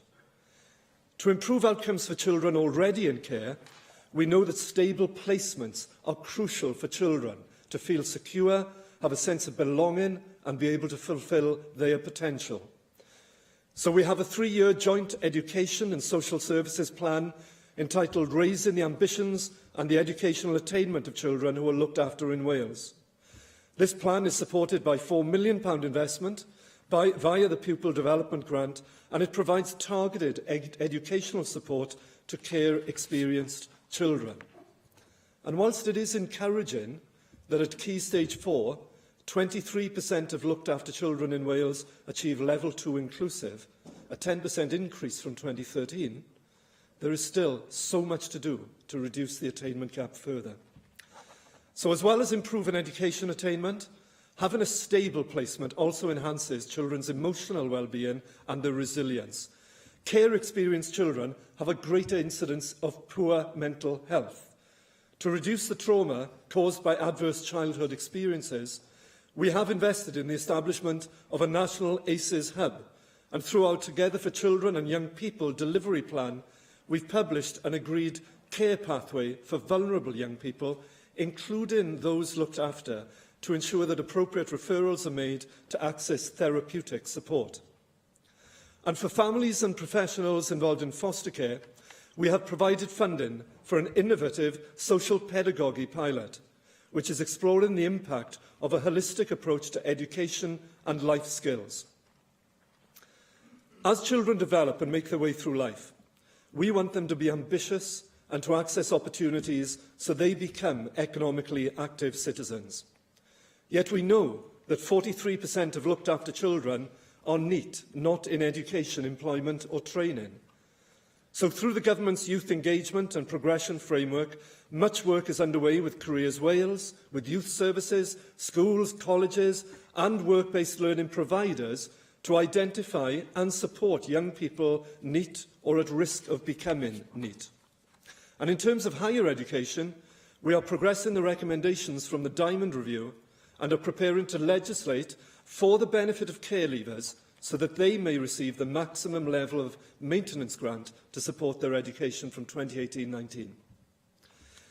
And it would be remiss not to acknowledge today the important fact that between 20 and 30% of young homeless people have been in care.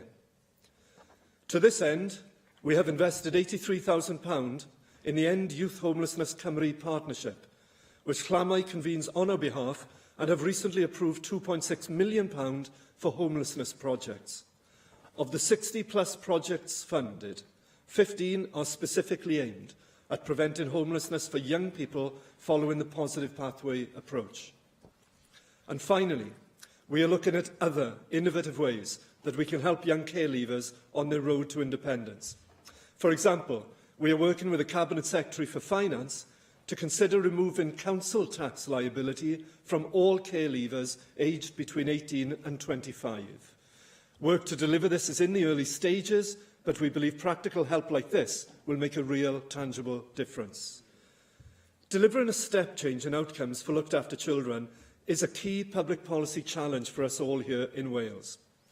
The Government has set a clear policy direction and will continue to listen to the advice of the Ministerial Advisory Group and the voices of frontline professionals and children and young people who are affected. And with the support of this Assembly, our ambition must be to help to transform the outcomes of children by providing a greater focus on prevention and early intervention, to reduce the numbers of children entering care, to improve the outcomes for those already in care, and supporting care leavers towards independent, successful lives. Thank you. David Melding. Thank you, Deputy Presiding Officer. Can I make it clear, speaking in my role as Chair of the Ministerial Advisory Group, and Deputy Presiding Officer, this is the first chance I've had to pay tribute to Carl Sargent, so I will take that opportunity because Carl showed great vision and leadership in this area to convene the group as a Ministerial Advisory Group under the chairmanship of an opposition member. I think emphasised both the non-partisan nature of this political challenge but also that we do need the rigour and accountability of the ministerial action. And with that combination, we can really drive up standards. So we've got a lot to thank Carl for, and we will do so as the work emerges in the next number of years. And can I also put on record my thanks to the Minister that I had his confidence to continue as the chair of the Ministerial Advisory Group, not least because of the excellence of its members and the many contributions they have already made. I'm pleased to say that the Ministerial Advisory Group fully shares your vision, Minister, and that of the former Cabinet Secretary, that the heart of that is timely, effective early intervention, which ensures we take into care only those children who really need to be looked after, and we support those children on the edge of care in their family settings. I think that really has to be at the heart of reform, and the Ministerial Advisory Group was heartened by the £8 million that's been invested in driving this sort of change, with £5 million of that in the edge of care service development. I'd also like to say that some things have emerged from the group which are now clearly reflected in government statements. The link between deprivation and the numbers being taken into care was something that we specifically looked at in the Ministerial Advisory Group, and I'm sure that the Minister will want to join me in commending in particular the work of one of our members, Professor Jonathan Schofield of Cardiff University, who's done so much in the statistical analysis of this issue and has been vigilant in ensuring that the role of poverty and inequality is emphasised in any approach to developing policy in these areas. I'd also like to say that work on educational attainment has progressed quite significantly. I mean, the attainment gap is still wide, and we need that ambition to close it, and it needs to be connected up clearly to things like where foster carers are in providing that support at home for looked after children. So there are many loose ends, as it were, that need to be joined up to have this integrated approach. But we have had the first intimations of developing educational strategies that really do start to draw out the full potential of looked after children and aim for that explicitly. I think when we look at care leavers, it's probably housing is the most important thing for them. I think for looked after children, it is usually educational attainment in terms of what their life chances will be, and that feeds back into the stability of their care placement, because if that's unstable and they're moving around, that's very disruptive. Often it means they move school, for instance. But for care leavers, housing and ensuring through innovative methods like Housing First, where we absolutely preserve that tenancy and support it and ensure that that stability is provided to care leavers. Can I end by just saying that I think the role of us all, and particularly our colleagues in local government as politicians, corporate parenting is essential in this area. The great advantage we have is it's non-partisan. There's no division politically in where we need to, how we need to progress, and the importance all parties place on this. But we need to give political leadership as well, because it's not always been the case that in the political arena this issue has had the emphasis it should have, nor in the wider community or media sometimes. So we really need to be first. And when we're talking about corporate parenting, I think that applies to the Minister, it applies to Assembly members here, even though it sits more directly with our colleagues and friends in local government. Thank you. Minister. I thank David for his comments, not least in respect of our former colleague Carl and his work in this area, as many other areas as well. And it's right to remark that often this area that in the past has not received the attention it was probably due. It was easily overlooked. The whole issue of children and young people in care setting is so easily overlooked because it only makes the headlines when something goes wrong, as opposed to a collaborative approach as we're now trying to strive for, which can really have a quite a dramatic impact on the outcomes and the life opportunities of the young people, and certainly Carl saw that very much, and he was indeed instrumental in establishing the Ministerial Advisor Group and making sure indeed that it had that independence and that authority that comes with that independent voice. It is clearly non-partisan, it is very much collaborative in its approach. It's the opposite of finger-pointing. It's actually the only pointing that it does is to point at the gaps in provision or knowledge or data or strategy or plans and say, right, now how do we all come together to deal with this? And I'm delighted that David has taken on the gamut of continuing to chair it, because having played such a good role already, I think the continuity is very important. And as I say, I think the work that the group is doing, the Ministerial Advisory Group, on improving outcomes, has reached a point where already it has an impressive array of work streams it's been involved with that have led to tangible outcomes and changes in policy. And it seems to be at that point where it's going to kick on to another step change. And it will, I have no doubt again, it will have direct impacts on the children and young people we're looking at. Indeed, the work of Jonathan Schofield, I'm aware of, and I hope to be meeting soon as well to discuss the work with him, and his very much holistic approach on how we tackle these issues, including those wider issues of poverty and the family circumstance, not simply focusing on the child or young person themselves. I trust and have full confidence in the role of David, both in this Assembly, as a member of this Assembly, but also in chairing that group to give challenge to government, but also to do it in a way that says this is the way in which we can resolve these issues, rather than simply saying, well, hand us a bankroll of money and we can solve it. We all know it's not as simple as that. It's a number of clever, intelligent interventions on a sustainable way. Di Lloyd. Diolch, Deputy Lewis. Can I thank the Minister for Children and Social Care for his statement on improving outcomes for looked after children. Obviously, as we debated last week, debate here on substance misuse, some children have a horrendous start in life, neglected, abused, tormented, starved of love and affection. Much of this ends up later on in drug and alcohol issues and homelessness, also as discussed last week. But it's moot to commend the work of Llamau, as the Minister has already done in his statement. Tremendous work over the years from Llamau in recognising and helping to sort out homelessness issue amongst our young people. And I like the idea, as the Minister said here in his penultimate paragraph, about removing the council tax liability from all care leavers aged between 18 and 25. I like that idea, and I hope it comes to fruition. We shall wait and see. Obviously, after such a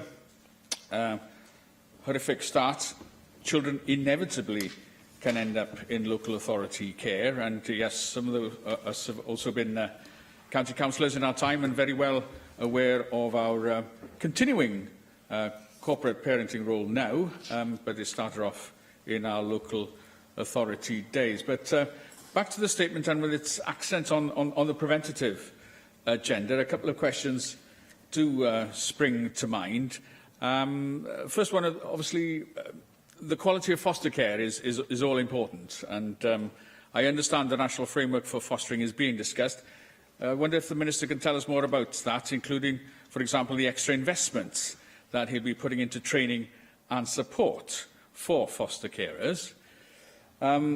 Moving on, the Social Services Act means local authorities must have care plans beyond the age of 18 for looked after children, including funding continued foster placements where both parties want it.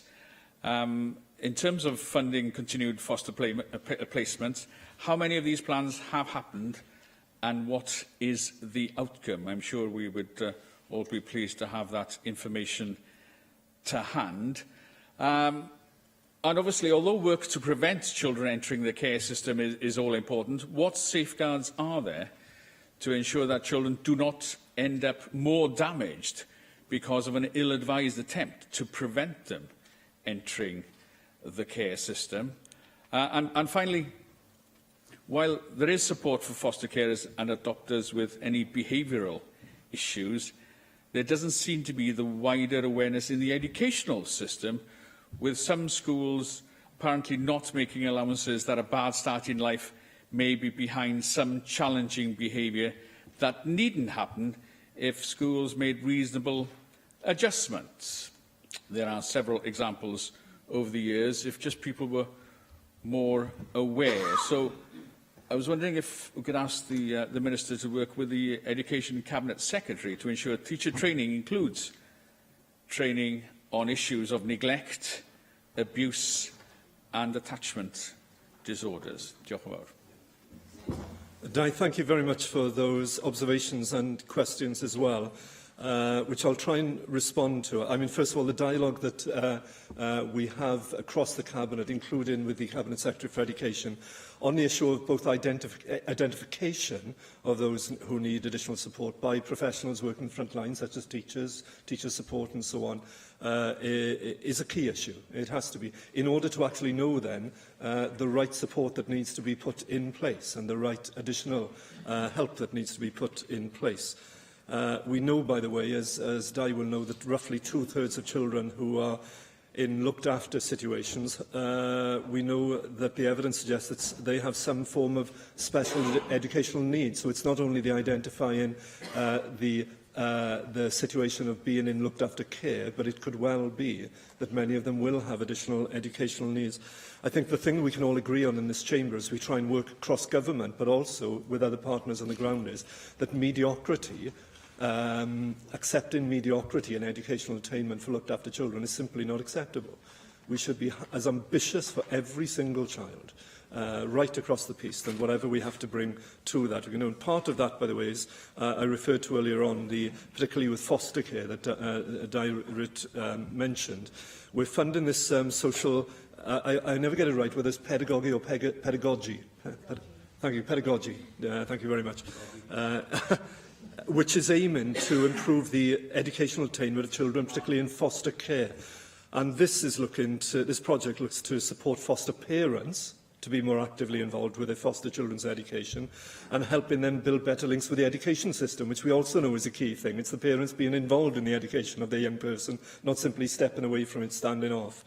And including with that, by the way, have been a series of masterclasses for people involved in fostering, whether on a personal or even on a professional level, and they've been very well attended, and the feedback that we've had from them has been excellent as well. You touched on the issue of homelessness, and those stark figures that I mentioned there, that we know that 20 to 30% of those people who we find homeless have been in care situations there.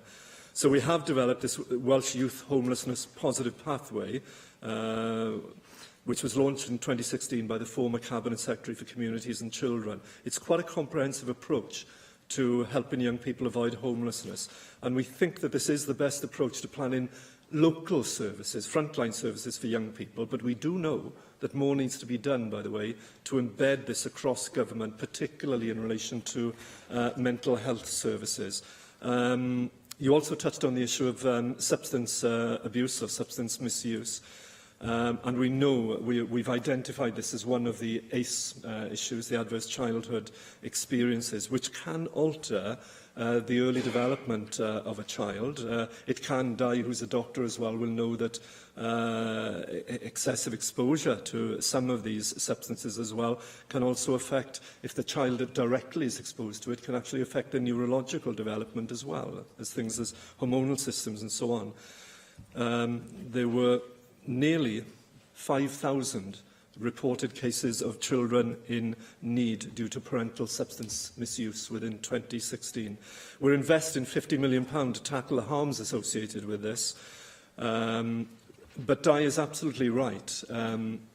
In taking all these approaches, we need to make the right decision for the right child in the right circumstance. And whilst our emphasis should be actually on early intervention and prevention, there are occasions, as I said in my opening statement, where sometimes it is necessary to remove the child from an environment. But first of all, we have to do everything to try and make sure that if we can, they can be kept in that home environment and only then remove. you. Michelle Brown. Thank you, Deputy Presiding Officer. And thank you for your statement, Minister, and may I say congratulations for your recent appointment. I'm sure that the other members here will agree with me that in an ideal world, no child will be taken. Thank you. No child will be taken from their family to be looked after by the state. No matter how caring or dedicated the staff looking after children in care are, there is no substitute for the security of a stable family environment, however that family may be made up.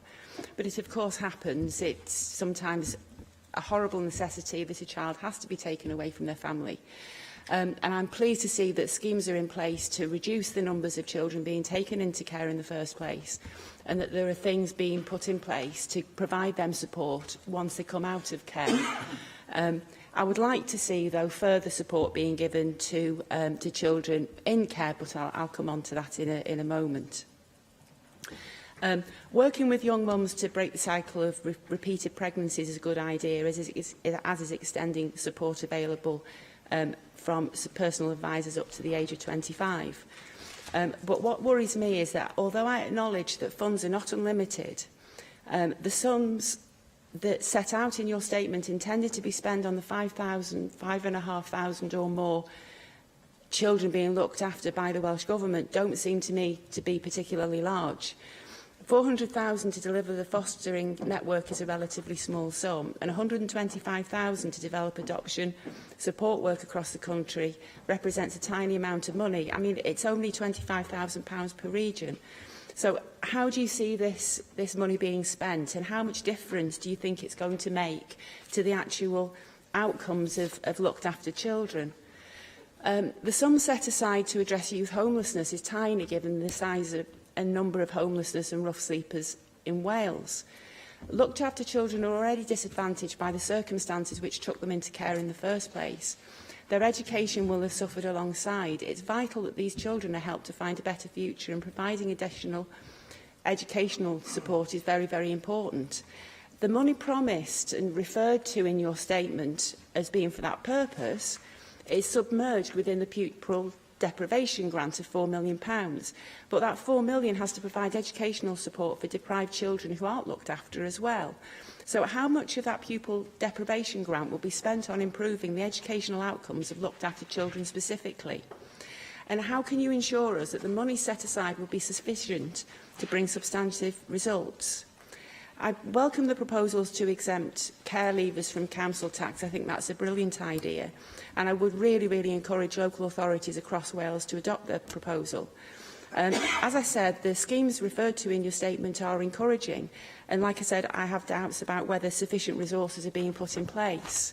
But I really do hope that the investment that you've referred to and the schemes that you've referred to bear the fruit that you and the rest of us hope. Thank you. Michelle, thank you very much. And I think the nub of your argument is, and by the way, can I just thank you for welcoming the approach that we're taking and what we're trying to achieve with the outcomes, because this is very much focused on the outcomes, rather than simply saying we tick boxes, we distribute grants and we keep our fingers crossed and we hope for the best. This is all designed around the idea of collaborating with partners out there, both with local government and with others, and with existing schemes on the ground, such as the Flying Start programme, the Families First programme, and so on, in order to deliver that turnaround in a child or young person's life, in their family situation, that will be enduring and long-lasting. So whilst, what I would say to you, Michelle, is, whilst some of the individual sums may look small, they're not insignificant, by the way, because we have to find this from a shrinking budget, quite frankly. But they're not, because when you target them in the right way, and this is the approach, as you know, and taking advice, by the way, not simply the Welsh Government doing it off the top of its head and saying, well, let's throw a little bit of money here and a little bit there. Steered very much by the views of frontline professionals, by those who are in care situations themselves, by the Ministerial Advisory Group as well, saying that these are the right interventions. And I would say, if money was no object, frankly, and I had the chequebook, I would write a cheque 10 times as big, and I would transform it tomorrow and by next year. We're simply not in that situation. We are where we are. But what we can do is both box cleverer by working much cleverer on the ground, doing the right interventions. So those edge of care services, for example, and the £8 million additional that we've just put into that area of work, that's exactly the sort of thing. That £8 million can go a long way in the right situation to actually addressing that issue of helping keep children and young people in a family situation where it's appropriate by putting the wraparound with them. When you add that to Flying Start and Families First and other interventions, that goes a long, long way. So it's not a question of putting one box over here and say this will solve the problem. It's actually to do with integrated collaborative services on the ground that identify the young person, identify the support they need and pull that support around them. So I would simply say don't look at just slithers of funding. Look at the whole on the ground there and where the outcomes come, because the measure of success of this is very much to do with the outcomes. Does this mean that the effects for children who are in looked-after care situations are better? Does it mean that those who leave independent lives are improved? And does it mean that actually those who are on the edge of going into care, that their opportunities are also improved and sometimes kept in the family situation as well by better wraparound care? Thank you. Neil McAvoy. Diolch, Dirprwy Llywydd. First of all, I endorse David Melding's comments about the former minister and the non-partisan nature of this, and I also extend congratulations on your new position. There are lots of good things here, and I've heard lots of good things that you've said today. I noticed that you say that you want to see a reduction in the numbers of children coming into care. I note that you say the more that we can help families stay together during difficult times by offering the right support is the right, right way to do things. What concerns me about the cases I get time after time after time is that parents who desperately want to keep the children in this region, South Wales Central, appear to be losing them for a whole variety of reasons. Often one of which is not safety. I have a case on my books where it's recognised that the parents love the children love the parents. I'd say, unfortunately for the parents, they called in children's services to get support, and they've ended up losing the children, and they're desperately fighting to get them back because that particular children's services department say that these parents don't have the skills to parent. And I would question that judgment, because far too often parents are saying to me that adoption and care is almost becoming an industry, and the interactions that I've had with families, ironically, I've just had a message through today from a mother who wants me to go and visit because she's in danger of losing her child. I would say, really, as a former professional teacher, families need support, but what they get in is a very adversarial system. They're interrogated, almost, and there is a tick-box approach from social workers under tremendous pressure. So I wondered, what you thought of those things, and whether or not you're looking at countries around the world where there is no forced adoption, because forced adoption is something which is really, really troubling me, looking at the kind of cases that I've picked up for far too long, actually, not only in here, but across the road as well. Neil, thank you for that. And can I say, we always look around the world for best practice, but we can also look on our own doorsteps, because what we know is that there are variations in the approaches taken locally throughout Wales, as there are in England, by the way, as well. But it's certainly some of that investment into the wraparound families provision. If you look at something like Families First, for example, it often gets missed, because when you say Families First, people think, well, that's a lovely, cosy thing. But actually, that is exactly the multi-agency approach to a family that says, where are the areas of competence, of expertise, of knowledge that family needs in order to provide a stable, resilient family environment for children? Now, the investment in things like Families First, helped by our analysis of things like the ACES hub, which we've now invested in, which identifies those those areas of adverse childhood experience, which if we have 2 or 3 or 4 of them, it's more likely that that child is going to be in difficulty, if not actually taken into care. So how do things like Families First help to avoid that situation, help to wrap around that family? Now, we've put in Families First £270 million in the Families First programme since 2012. It provides that supportive enriching environments for children. It reduces the incidence of adverse childhood experiences, and the approach taken here provides families with coherent packages of support by multi-agency approach there, which helps them as a family develop the skills for them, but also for their children as well. Those sort of approaches are definitely the way forward. We know because it achieves the outcomes we've been talking about, but it takes long-term sustained investment, working with families to do it. The point where I would agree is, and where we need to look at, is how do we shift the curve, recognising that we have to make sure that we invest in the outcomes for children and young people who are leaving care, those people who are currently within care. We have to do that, but we also somehow have to shift the curve to make sure that we're investing more in those early years and prevention, because that is the thing that will give those families the support that avoids the necessity in future of more children being taken into care. But sometimes it is inevitable. Sometimes it is inevitable that the right thing for the child in a particular situation is that they are taken into care. In such a circumstance, we need to make sure that it's done with the most expert judgment, with the most compassion, and also that it's done sharing best practice, not just from abroad, but actually up the road in Wales as well. Thank you. Nick Ramsey. Thank you, Deputy Presiding Officer. Minister, can I also thank you for today's statement and welcome you to your new role. Congratulations. Also, follow other members in paying tribute to Carl Sargent for his important work in this area over many years. Not an easy area to deal with, but he did it with determination and panache. It's strange him not being in this chamber when this issue is being discussed. I just wanted to say a few words, given that the Public Accounts Committee will be launching our inquiry into looked after children, or care experienced children, as we've preferred to call them in the run-up to our inquiry in the new year. It will be a far-reaching inquiry that will primarily consider the effectiveness of spend on this area of the Welsh budget, because, as you said, it is a considerable area of spend, and we want to have the maximum benefit for those children in need that you've identified. It's also a subject that the Public Accounts Committee intend to return to in stages over the next the remainder of this Assembly term, rather than being a one-off inquiry that will then just be left. We think that it's important enough to revisit. And the figures that you've mentioned justify the approach. The number of children in care in Wales is 90 children per 10,000 people, compared to a lower rate of 60 per 10,000 people in England. So if you combine that with the statistic that spending on services has increased markedly since 2011, there are clearly many questions which need to be looked at.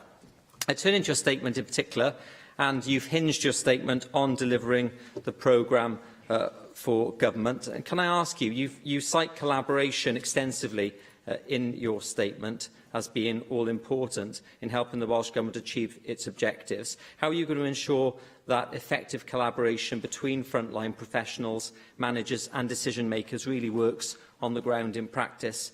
It's a noble objective for a strategy, but it needs to be more than that. We hear many noble objectives in this chamber and many strategies over many years, but as I can see the Finance Secretary will agree with me, it's about converting those objectives into real progress on the ground that all of us would like to see.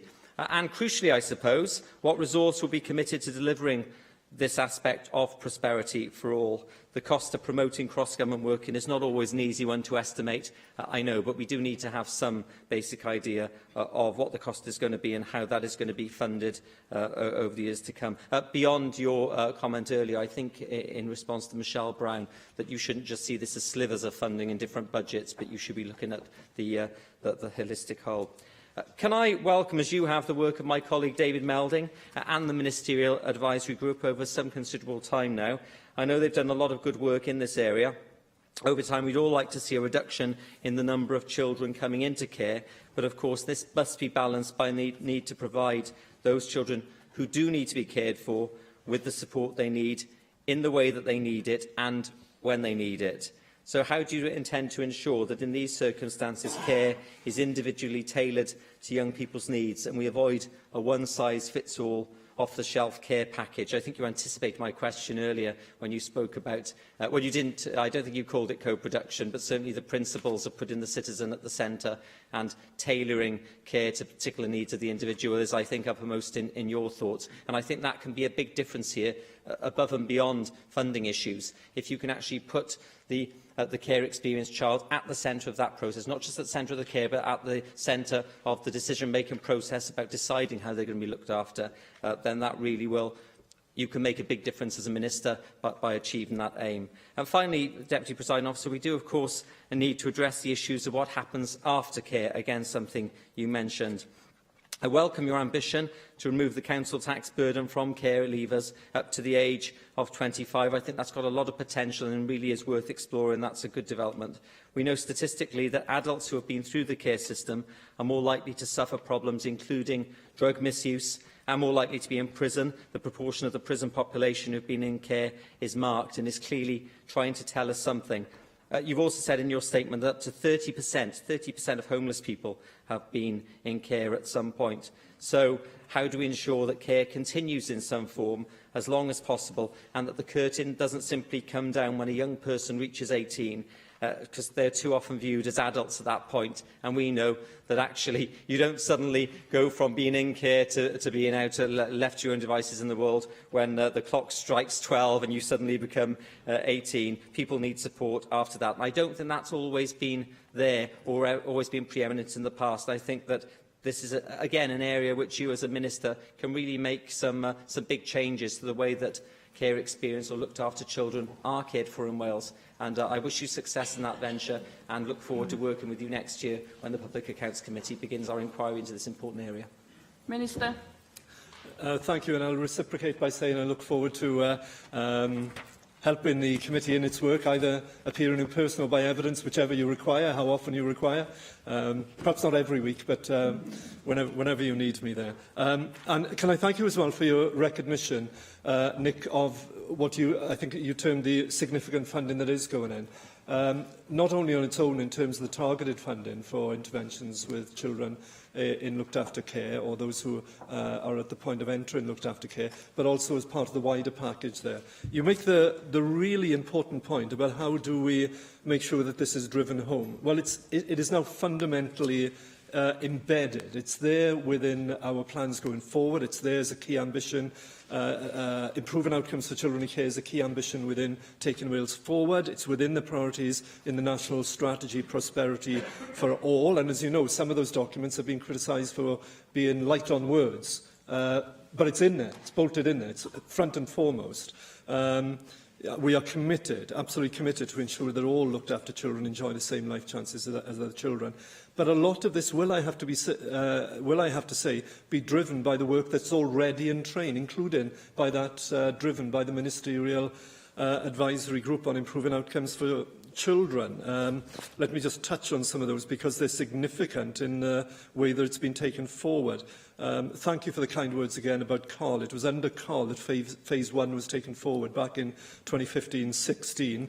There's a Phase 2 programme underway already, chaired ably by David Meldin. It's based on the 3 themes that I described earlier on. Collaboration is fundamental to this, but it's interesting the way that it takes that collaboration forward in specifics. So it's got a wide-reaching programme, and as part of Phase 2, it looks at things such as professional practice, assessment of risk and edge of care services, permanency planning, building stable placement.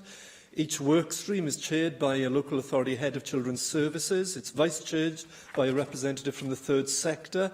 There are 25 work areas within that work programme. They cover research, pilot projects, policy development, improvements, tangible improvements to professional practice, and so on. And the group has produced its framework for action, which gives real detail to the pathways in which we will achieve these improved outcomes. And that, of course, is backed up by the additional funding that we are putting in place. So have no doubt of the commitment of this government to deliver on this, but to do it by working in collaboration with those on the front line, in collaboration with children and young people themselves and the work of the Ministerial Advisory Group. It's deeply embedded within government, and I'm keen, and I thank you for your kind words on my come into this post. I'm keen to take forward this work and to see that real step change that I think we can now do. Finally, Caroline Jones. Diolch, Dipwr Llywydd. Thank you for your statement, Minister, and I too would like to pay tribute to the work and dedication of Carl Sargent in this area. As others have highlighted, outcomes for looked after children are well below those of children who are not in our care system. We have to provide additional support for these children who have already had the worst possible start in life. However, according to Action on Children Cymru, there is a postcode lottery in the support available to children in care. This is unacceptable. I am pleased that the Welsh Government have acknowledged this and have allocated additional funding to improve the life chances for these young people. I would also like to acknowledge the work undertaken by David Melding, who has a long and distinguished record for standing up for looked after children, and I am pleased that David will continue to chair the Ministerial Advisory Group. I have just a couple of questions for you, Minister. There have been a number of concerns raised about children's services in Bridgend, and we are told that the courts in Bridgend have lost trust in the local authority's ability to carry out its duties with regards to looked after children. This has led to a number of children being placed out of county. Minister, what steps are you taking to end the postcode lottery referred to by Action on Children? How will you ensure that children's services are able to fulfil their duties to both protect young people, ensure they achieve the best possible outcomes, and put an end to out-of-county placements where possible? Minister, I am pleased to see that there is additional funding to support care leavers on their journey towards independence. This is an area that we have in the past failed in. The recent Children in Need DIY SOS programme highlighted the absolutely fantastic work undertaken by the Roots Foundation in my region. As well as running an activities centre for young people in care, Roots provided support housing for young people in care and leaving care. They help provide the necessary skills to enable young care leavers to live independently. Minister, does your government have any plans to replicate the work of the Roots Foundation to other parts of Wales? And finally, Minister, what is your government doing to support charities like Roots, who play a vital role in supporting looked after children and help to improve outcomes for these vulnerable young people? Thank you again for your statement, and I hope that we can all work together collaboratively to improve outcomes for looked after children. Thank you. Minister. And thank you very much for those comments, and you're welcome again, and the recognition of Carl's work in this area as well. One of the ways in which we're looking to take that step forward and to avoid this postcode lottery situation, or the way that there are differences, variability. We want, by the way, to have innovation. We want innovation. We want it to be based on the needs of the local population and what those needs of those children in care or children facing a care situation are. But we need to make sure that they have quality services provided to them, quality support. Now, part of that, in terms of, for example, the early intervention and the early years, is trying to roll out best knowledge and best practice on what actually works, and then allow in those local areas to pick up the very best, rather than constantly reinventing the wheel. Now, one approach to that is we're taking an approach to early years integration based on early intervention and prevention, an integrated early years system for families and parents. Now, what we're aiming to do with this is to ensure that all programmes and services for the early years come together seamlessly to get the best value for parents and children. We know there are some in the Bridgend area. There are some really good individual programmes for families and young people. How do you pull them together seamlessly within, I have to acknowledge again, the limited resources available? In fact, that puts an added incentive to make sure that they work together well. So my officials have begun discussions with colleagues across Welsh Government, from health, social services and education, to scope how we take this forward with the goal of achieving a much more coherent and focused approach to those early years. And a key component of this programme will be an intensive project with 2 public service boards, one in the valleys and one in North Wales, to see how early years services might be reconfigured based on closer work in between the local health boards, local authorities, Welsh Government and other partners. So the idea is we design services which support this long-term preventative approach. And it could potentially be a model to be utilised more widely across Wales. Now, that's the approach we're thinking through at different levels of intervention. How do we make it seamless? How do we learn best practice and share it across the Wales? You referred to interest in organisation routes. I'd like to find out more about that, look at it. I don't think we're so much in the era now of simply identifying a group and saying, well, here's a Welsh Government grant.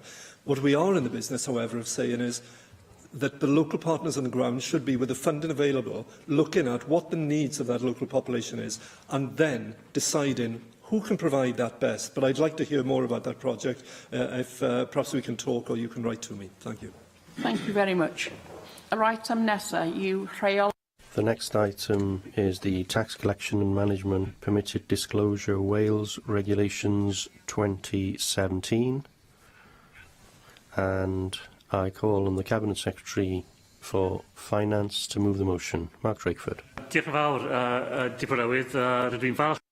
I'm pleased to introduce the Tax Collection and Management Permitted Disclosure Wales Regulations 2017. Good reasons, this National Assembly decided that the Tax Collection and Management Wales Act of 2016 should prohibit the disclosure of protected taxpayer information by a Welsh Revenue Authority official unless that disclosure is expressly permitted by Section 18 of the Act. Protected taxpayer information is defined in the Act as information relating to a person which will enable them to be identified, and information that was acquired by the WRA or a delegated body. Disclosure is a serious matter, and a breach of this requirement is a criminal offence.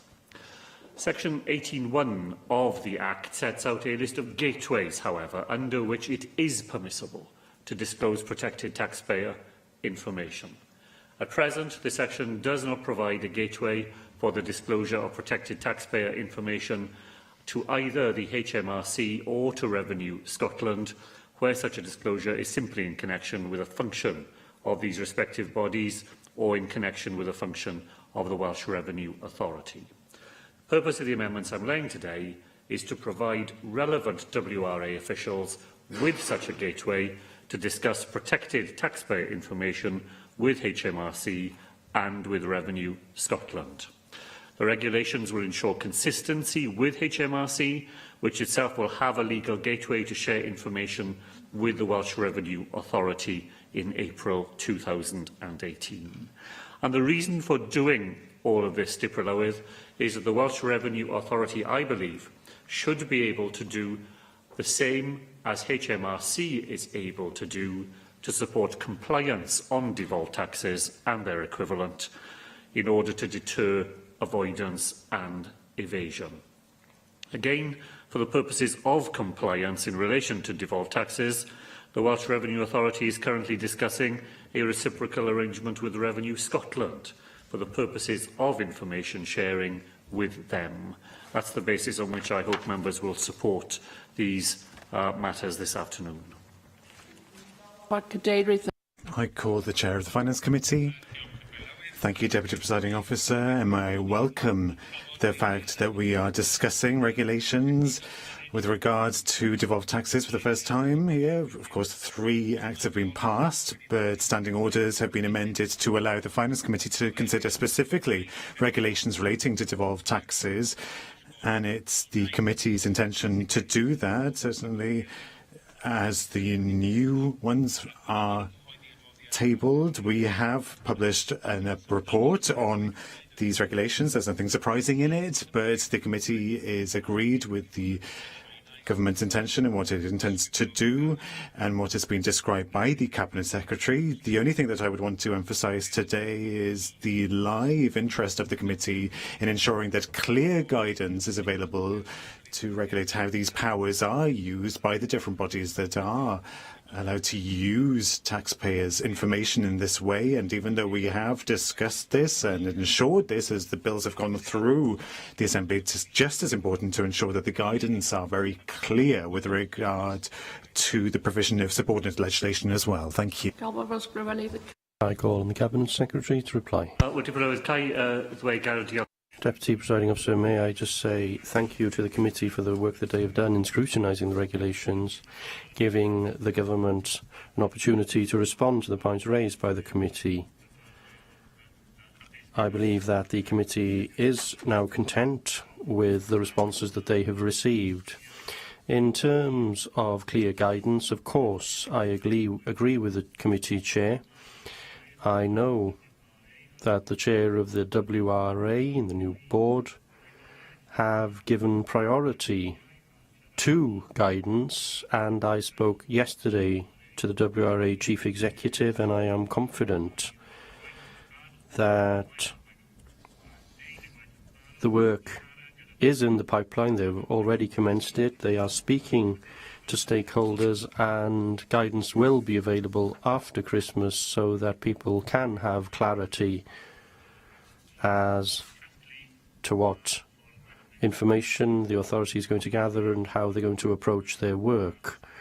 And we should ensure that that is issued in a timely manner before April next year when the WRA approaches this work. Question you. Thank you. The proposal is to agree the motion. Does any member object? Bethley. The motion is therefore agreed in accordance with Standing Order. I have to do it 12.36. Thank you. The next item on the agenda, then we go back to normal, is a debate on entrepreneurship and a national imperative.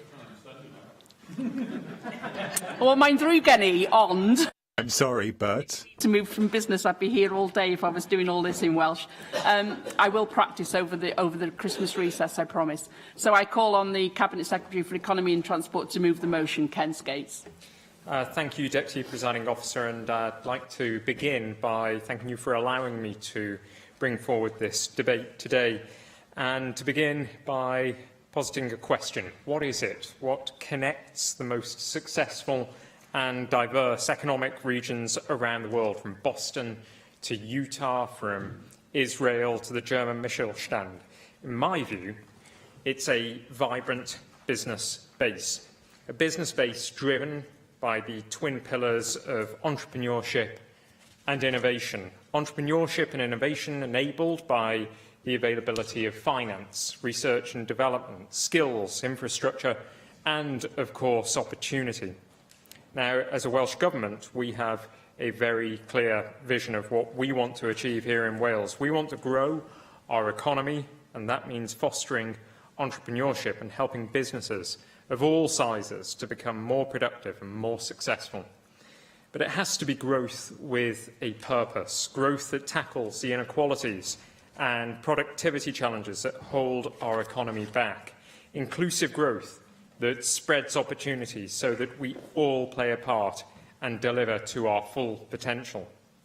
And that's why it's important to champion and to cherish our entrepreneurs and the benefit of entrepreneurial skills to enable growth within businesses. I recognise the success we have already achieved in this regard. Since its launch in 2012, Business Wales, Welsh Government's service for entrepreneurs and SMEs, has dealt with over 150,000 inquiries. It's provided advice to over 77,000 individuals and businesses. It's engaged nearly 250,000 young people in entrepreneurship, signposted and provided information to a further 92,000 businesses. It's created over 25,000 jobs and safeguarded a further 5,000. And it has supported the creation of 12,000 new enterprises here in Wales. I recently announced that the Business Wales Accelerated Growth Programme since April 2015 has created over 2,300 jobs to date. And the programme has also helped participating companies attract £80 million of private sector investment and generate £38 million of exports. This highlights the potential in Wales and also the importance of a supportive ecosystem that proactively helps entrepreneurs and SMEs maximise their contribution to the Welsh economy. And building capacity has been a key objective. Big Ideas Wales, which encourages entrepreneurship from an early stage and develops the entrepreneurial skills of young people, has delivered, in my view, outstanding results, with 70% of young people under the age of 25 now having aspirations to work for themselves.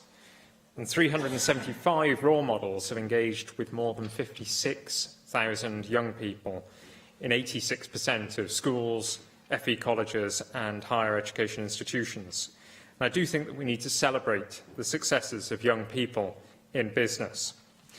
We have some excellent examples of the practical ways that we do this through competitions and also through boot camps. And capacity building of this type complements our drive to encourage graduate startups. More broadly, the recent winners of the Fast Growth 50 showcase the talent and opportunity that we have in our country. It's encouraging to see we now have a record number of active businesses in Wales, and the number of new business births is the highest for over a decade. Small and medium-sized businesses in Wales account for 99.3% of enterprises in our country, 62% of employment and 39.7% of turnover. And to grow, Welsh businesses must evolve, and to evolve, they must innovate. Government, academia and providers of finance are all part of that ecosystem. And that's why I've supported Be the Spark, a new national initiative to drive innovation and entrepreneurship here in Wales. The approach has been developed by a high-calibre panel chaired by Simon Gibson and has resulted from Wales's participation in the REAP programme at MIT.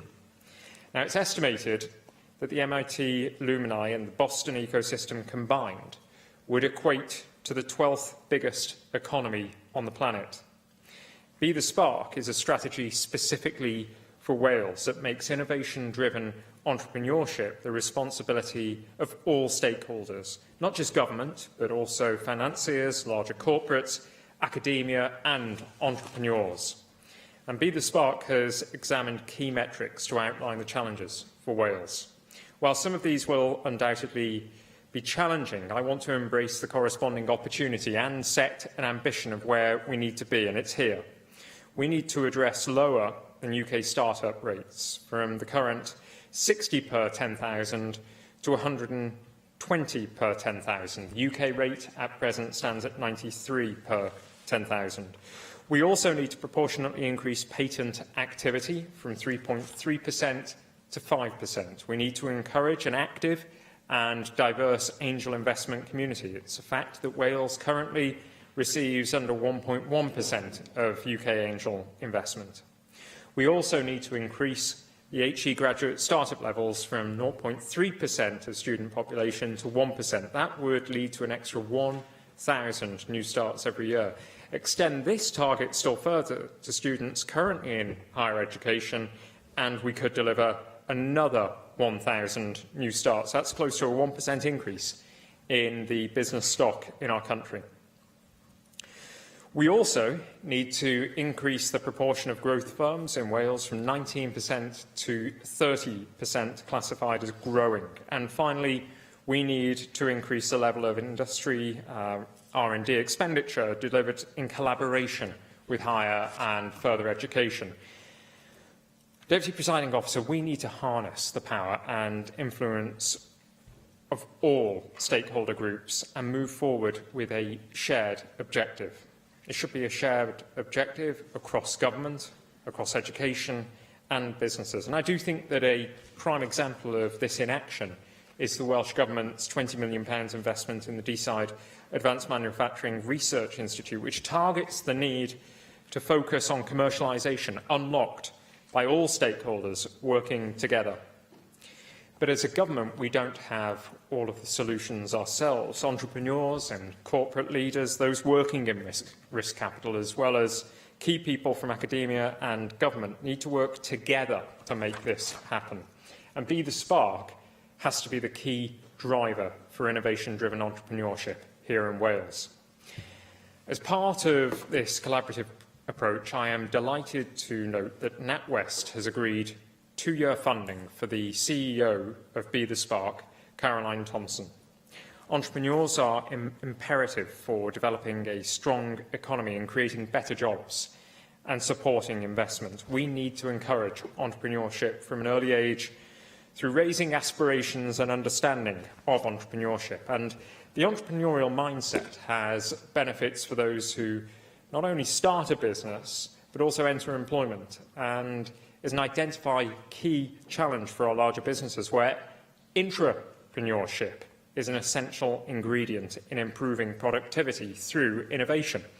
Business Wales is the recognised service for entrepreneurs here in Wales. It provides support for aspiring entrepreneurs, for startups and existing micro-businesses and SMEs through a variety of channels, including online, on the phone and through dedicated business advisors located across the length and breadth of our country. And I highlighted earlier the importance of the Business Wales service here in Wales. I'll give way to the member. Thank you. Just, I had the pleasure of attending the Be the Spark event last Wednesday. They welcomed the fact you had hosted it. They did express regret that nobody from Welsh Government was able to attend it, but it was great to hear contributions not only from business, including someone from Wrexham sat next to me, but also from local authorities, with the Chief Executive of Monmouthshire speaking, and of course academia as well. So how will you ensure, given what you're saying, that this is about a collective innovation-driven entrepreneurship approach, which includes social entrepreneurship, innovation in public service delivery, and, of course, driving the economy of Wales through the business sector too? I'm delighted to hear the change of heart by the Welsh Conservatives concerning the Be the Spark initiative. The change of approach has gone from one of objection in the summer to now applauding the work of all of the stakeholders in Be the Spark. And I'm delighted that one of my most senior officials is indeed a founding member of the Be the Spark team here in Wales. I was sorry I was unable to be at the particular event that the member highlights. I, with my colleague Leslie Griffiths, that evening travelled back to North Wales because of the tragic circumstances that we faced. But I am utterly committed, as are my officials, to play a very active role in ensuring that Welsh Government contributes to what must be a cultural change in the way that we approach entrepreneurship, and innovation-driven entrepreneurship. And indeed, I've been insistent on maintaining the Be the Spark initiative across all stakeholder groups, with Welsh Government taking a leadership role. We have faced in the past some criticism for taking this initiative forward, but I do believe that the event that the member points to is another example of the success of this particular programme. We'll be seeing in the months to come the number of mentors, the number of people pledging support for Be the Spark, increasing still further, with valuable opportunities for networking to take place. And I'm pleased today to say that in complementing the Business Wales service and to complement the Be the Spark event that took place very recently, I've announced more than £5 million for new activity to support entrepreneurship in Wales. This includes £1 million of funding to establish a Pathfinder project to encourage regional, community-based entrepreneurship, and the initiative will focus on engaging with disadvantaged individuals at a community level in specific locations across Wales, following an approach that is flexible and responsive to local, regional and spatial needs, including the new economic regions and the Valleys Task Force. And recognising the importance of space and supporting our commitment to taking Wales forward, through procurement, an additional £4 million has been allocated to support the establishment of another 4 enterprise hubs across Wales. These hubs will be located to fill areas of market failure, working hand in glove with incubators from the private and academic sectors, so that wherever you live, you can access incubation. This is in addition to the £1 million of funding I previously announced to establish a new business hub in Wrexham. Deputy Presiding Officer, Growing businesses also need, of course, access to growth capital, and the recent launch of the Development Bank of Wales is an important core component of the Government's economic policy and delivery. The Development Bank is a key tool to address this issue. Business Wales and the Development Bank of Wales have an agreed operational plan in place to better align the services offered with a clear aim of benefiting the customer. This will enable us to provide a seamless mix of expert advice and support alongside affordable finance exactly when it is needed. And I want to continue to develop the scope and role for the Development Bank supporting SMEs and entrepreneurs, including considering innovative finance solutions. In addition, my officials are exploring options for closer alignment and joint working between Business Wales and Careers Wales. Securing closer integration between the two services has the potential to better connect the delivery of business support and employer engagement with the education, economy and skills system, and a more streamlined approach to services for our customers. We want to ensure that entrepreneurship is part of the suite of options made available to young people. This will build on our ambitions of the new curriculum to encourage ambitious and creative enterprising contributors. We need to make the right connections to nurture the talent of our pupils and students and to support their interest for business through Big Ideas Wales. And finally, we need to ensure that we continue to provide entrepreneurs and SMEs in Wales with the appropriate environment and the appropriate support at the right time to enable them to create better jobs and support investment in the Welsh economy. And Deputy Presiding Officer, I'm keen to hear members' views about how we can support this agenda together going forward. Thank you very much. Be interested to see your reply, given that was a 14-minute opening speech. Never mind. I have selected the amendments to the motion, and I call on Rhyn ap Iorwerth to move Amendment 1, tabled in his name. Rhyn. Yes, a 50-second reply to the debate from the Cabinet Secretary will be interesting to listen to. I am pleased, in the absence of the member for Carmarthen West today, Carmarthen East rather, to take part in this debate for Plaid Cymru and to pursue issues with regards to economic development. And it is a debate on a vital area for the future of Wales. Our economic future is based on talented people developing ideas and developing those ideas in Wales. And we have to create the correct business environment to allow entrepreneurs to succeed. And our amendment sheds some light on what we in Plaid Cymru would like to see with regard to government intervention to achieve that objective. I'll focus on innovation, which means doing entirely new things or doing old things in new and better ways. But innovation can't necessarily happen in a vacuum, and we need to promote and encourage innovation. And that's why we call for the establishment of a dedicated national innovation body to increase expenditure on research and development, to develop a reputation for Wales internationally as a nation of excellence with regard to research and innovation. And there's a close relationship, isn't there, between innovation and entrepreneurship.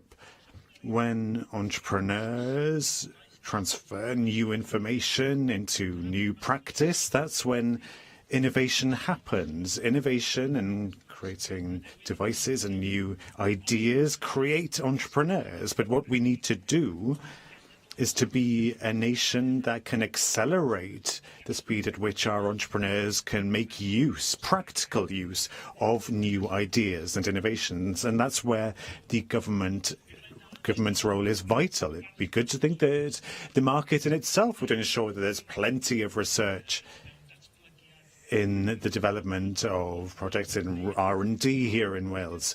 But it's not always the case. We can't always depend on the market. And there are international examples that show that the role of innovation bodies is extremely valuable in getting to grips with underfunding, perhaps, in R&D funds because of market failure. There is a great deal of variance with regards to the structure of bodies that exist in locations worldwide. But the raison d'etre for those bodies is consistent. It's possible that Innovate UK and Enterprise Ireland are some of the most recognisable innovation bodies in the world. They're large, 600 million in the case of Innovate UK and 300 million with regard to Enterprise Ireland. But there are smaller bodies that work in a regional context, a sub-state context, which can lead to very important lessons for Wales. I'll talk about the GAC Innovation Park in the Czech Republic in South Moravia. Now, it's a region with only 1.1 residents, and unemployment has fallen from 12% in 2002 to 4.7% by now. And it's only £500,000 annually that the Innovation Park Fund stood at when it was established, but now the sum has increased to 1.5 million. It's a relatively small amount of money, but it has a significant impact. South Moravia has had a regional innovation strategy since 2002, and the Innovation Park focuses mainly on implementing strategies in partnership with the Chamber of Commerce, universities, and other not-for-profit bodies. And it focuses on the research agenda and has ensured research so that South Moravia spends 3.4% of its GDP on research and development, and that's 3 times the percentage of GVA spent in this area. So these are our competitors that we need to be competitive with regards to our expenditure on innovation. The Basque Country is also an example where there is an innovation body that is doing excellent work. I know that the Welsh Government doesn't support the idea of arm's length expert body supporting the government in its agenda. I know when I was economy spokesperson, I mooted the idea of having a new WDA for the 21st century. It's not democracy, it's a quango. That was the call from some, but in the devolved era, there is that accountability here in the National Assembly. And with regard to the Basque Country, the CEO there is a politician. He changes every 4 years. So it is possible to implement an arm's length body without losing that accountability. Time has beaten me, but we do need innovation in policy as well. We need innovation in the government's attitude towards economic development. I appeal on behalf of business and on behalf of the economy in Wales for creativity from the government and from the Cabinet Secretary. Thank you. Having David. Diolch. I've never fully understood this concept of entrepreneurship, despite having tried to teach it for some period of time in my professional life. The concern I have is where entrepreneurship is wrapped up with the concept of small and medium-sized enterprises. And of course, when you talk about innovation-driven entrepreneurship, which is what the Cabinet Secretary has raised today, you can start to understand what we're talking about. We're talking about high-tech, fast growth, perhaps. But nonetheless, not all small and medium-sized enterprises are considered to be entrepreneurial in those terms. And an awful lot of firms are micro firms. They're never going to grow beyond 10 employees. And you could even say that that's the vast majority of firms in the sector. Therefore, we should be careful when we use terms like small firms, the lifeblood of the economy.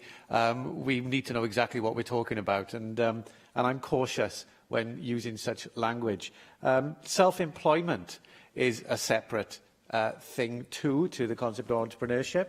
And we see in the government motion that it mentions better jobs alongside the concept of entrepreneurship. Well, not all jobs in small firms are better jobs. Some jobs are pretty hideous in small firms, where you've got people who are on, maybe young people on very low salaries doing the kind of jobs that, that machinery can be doing at higher cost for the business owner. So it can be what the academics would call bleak house HR within small firms. So we shouldn't just assume that entrepreneurship is all small and medium-sized enterprises and it's going to solve all economic problems. That said, what the Cabinet Secretary is talking about is working, particularly in the concept of business hubs, is working with academia, working with industry and partners to develop innovation-driven entrepreneurship, which is that thing which also Rena Biorath has referred to, which will be an engine for growth. And also, I'll come back to self-employment in a minute, but also the Cabinet Secretary mentioned community entrepreneurship projects. And by that, I would assume the Cabinet Secretary is also referring to social enterprises. And I would, at this point, therefore, take the opportunity to mention a social enterprise in my constituency, the Ridgeway Golf Club. It's entirely all profits plunged back into the Ridgeway Golf Club. It's got 9 full-time employees, 4 part-time. These are the kind of things we should be encouraging for community entrepreneurship. And they also do very reasonably priced weddings. Should any royals be watching this debate, as I'm sure they may well be. Self-employment, though, we need to consider as part of this entrepreneurship concept. And there are 237,200 small enterprises in Wales, and they're employing 389,600 people. That is 1.6 employees per firm. So a majority of small firms will not grow beyond that microfirm stage. And the business owners who run them don't want to. So we need to be very clear about the kind of businesses that are targeted when we refer to entrepreneurship. The Northern Valleys, by which I mean Caerphilly, Blaenau Gwent and Merthyr Tydfil local authorities, for example, have the lowest levels of self-employment in Wales. The Valleys area also has the lowest level of female self-employment in Wales, but not the lowest level of male self-employment. And that could be because of the preponderance of construction businesses in that area. And the Federation of Small Business has recently produced and launched at my cross-party group, the cross-party group I chair on small and medium-sized enterprises, a report on self-employment, which gives us that picture. Self-employed people in the valleys also tend to have fewer educational qualifications than those in urban or rural Wales. And what would concern me is if the government's approach is entirely towards high-tech, fast-growth firms and leaving behind those self-employed people who are the foundation, the economy of the everyday that provides so much to our economy. And entrepreneurship, I get concerned, may leave out those people. So the Welsh Government must encourage and grow sustainable self-employment and go beyond the construction sector, diversifying into sectors of the economy of the everyday, and ensuring that female business owners have as much opportunity as others. Welsh Government must also recognise that interaction between the self-employed is not just competitive, and very often at microfirm level is collaborative. Small firms work together to build social capital. So rather than find employees, very often small firms will work with associates to deliver certain projects. So you get clusters of firms working together, which you ask the question, well, 10 small firms employing 50 people, is that as valuable as one small firm employing 50 people? And I'd say, yes, it is. So don't let a focus on entrepreneurship let those people down. If we're going to boost entrepreneurship, and let's use the word, and make self-employment a success, we need to appreciate the nuanced way in which it works in different parts of Wales and join it up with other strategies and initiatives that the Welsh Government has to offer. Thank you. Russell George. Thank you, Deputy Presiding Officer. As we approach Small Business Saturday, I and my Welsh Conservative colleagues welcome this debate on entrepreneurship in Wales and very much welcome the principles of the government's motion. I agree that unlocking entrepreneurship is essential in order to enable the creation of a strong and vibrant economy. I also agree that the Welsh Government has a key role in creating the right environment for this underlying entrepreneurial talent to thrive. I also, in the Cabinet Secretary in his opening remarks, talked about building the correct business base as well, which I also agree with. And I also very much agree that it's very important to celebrate and encourage younger people when they start up in business themselves. And I certainly am a big fan of role models going into schools to tell younger people about the positive life option available to them of self-employment and running their own business. With regards to Plaid's amendment, I was originally a little bit sceptical because my concern is we don't want to see lots of empty buildings with the creation of more hubs. But now I've heard the wider explanation from Plaid in regards to their amendment, and I'm happy to indicate our support for that amendment this afternoon. The national imperative for entrepreneurship exists today, as it did 18 years ago when the Assembly was first established. And I don't think in 18 years we have anywhere near harnessed entrepreneurial potential, perhaps, as we should have done. And I have to say, regrettably, I think the data speaks for itself.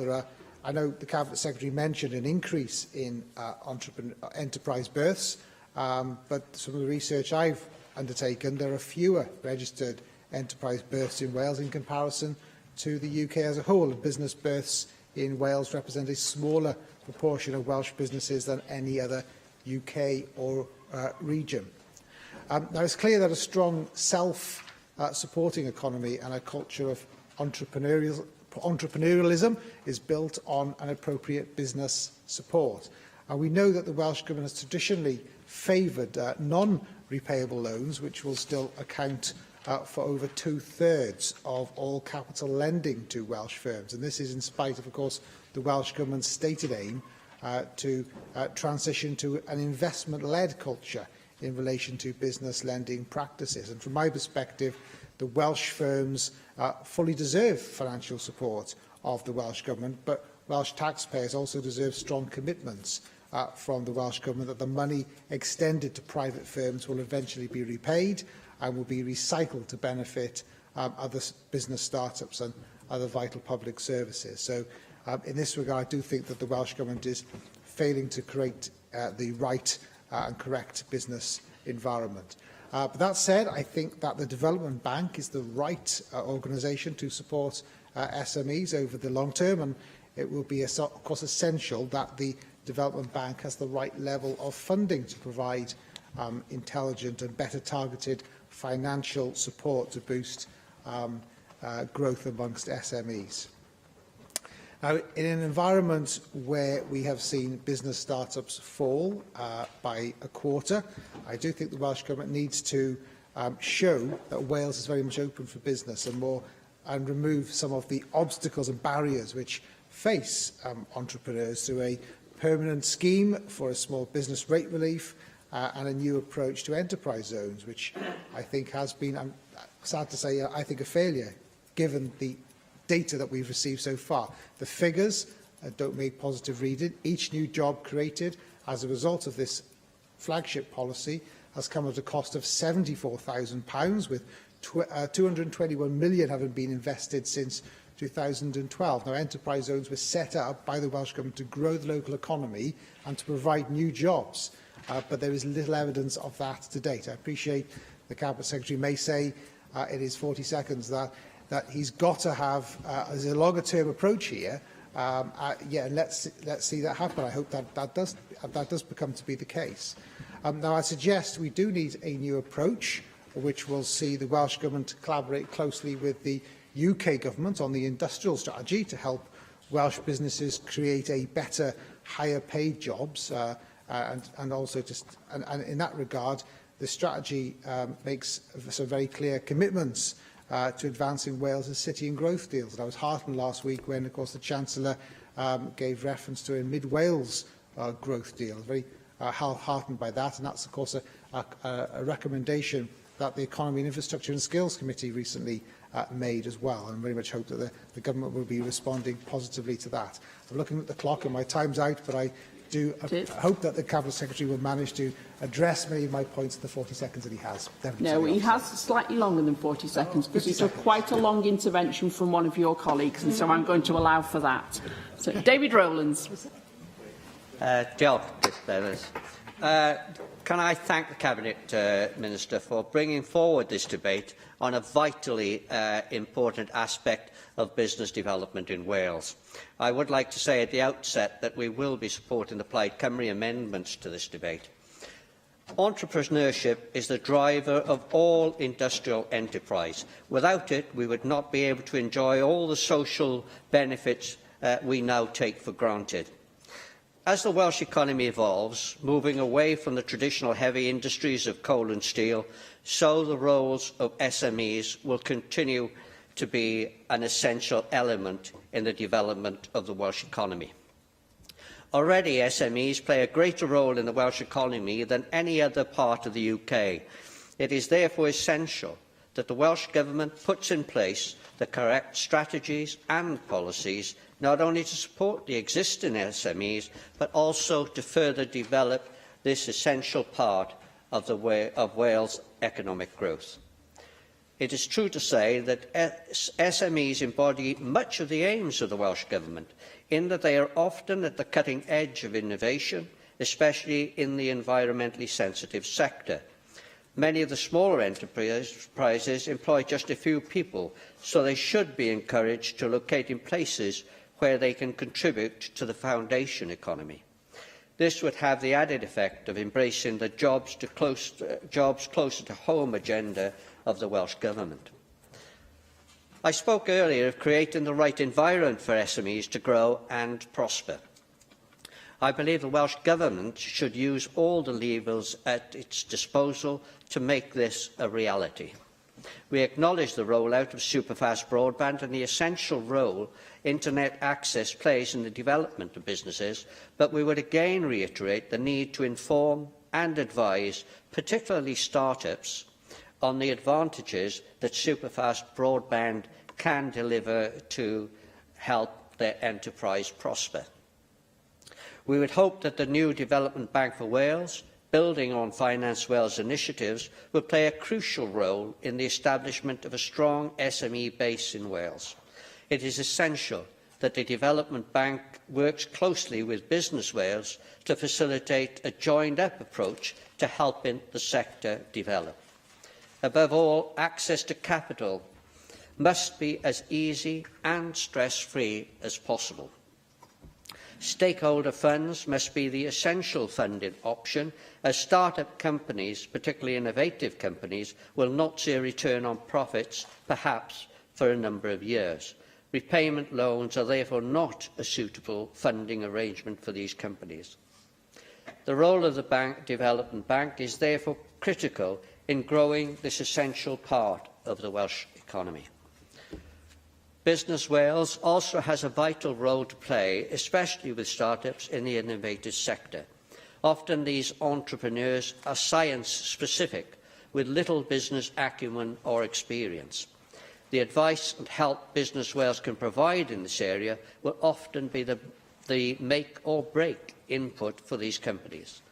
I also see Business Wales' remit should be to guide companies in the best pathways to appropriate investment from the Development Bank.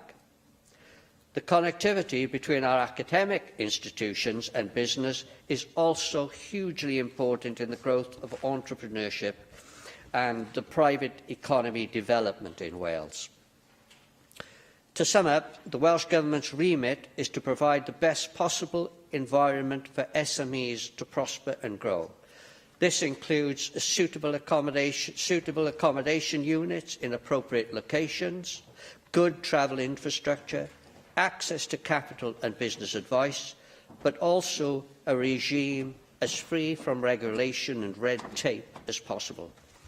Only with these interventions in place will we see a strong, vibrant private sector develop and grow in Wales over the coming years, providing good quality, well-paid jobs for our future generations. Thank you. Mike Hedges. Diolch, Deputy Presiding Officer. I intend to examine how two European cities, Aarhus in Denmark and Mannheim in Germany, promote entrepreneurship.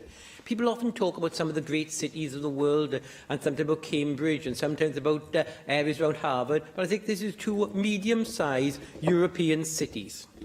I'm going to talk barriers to the growth of medium-sized businesses, because Wales is very poor at developing medium-sized companies into large companies. We've actually done it once, haven't we? Barriers to micro-businesses growing into larger businesses. Starting with Aarhus. The second city in population in Denmark is Aarhus. Compare it to Swansea, which is the second city in Wales. GDP in Swansea is 75% of the European average. Aarhus is 107%. So obviously Aarhus is doing something right. Aarhus has a university which was founded in 1928, so again, compared to our university is quite modern, and is Denmark's largest, with 44,500 students. In January 2030, it has probably gone up since then. In ranking lists of the world's best university, it's regularly in the top 100. But what else do they do?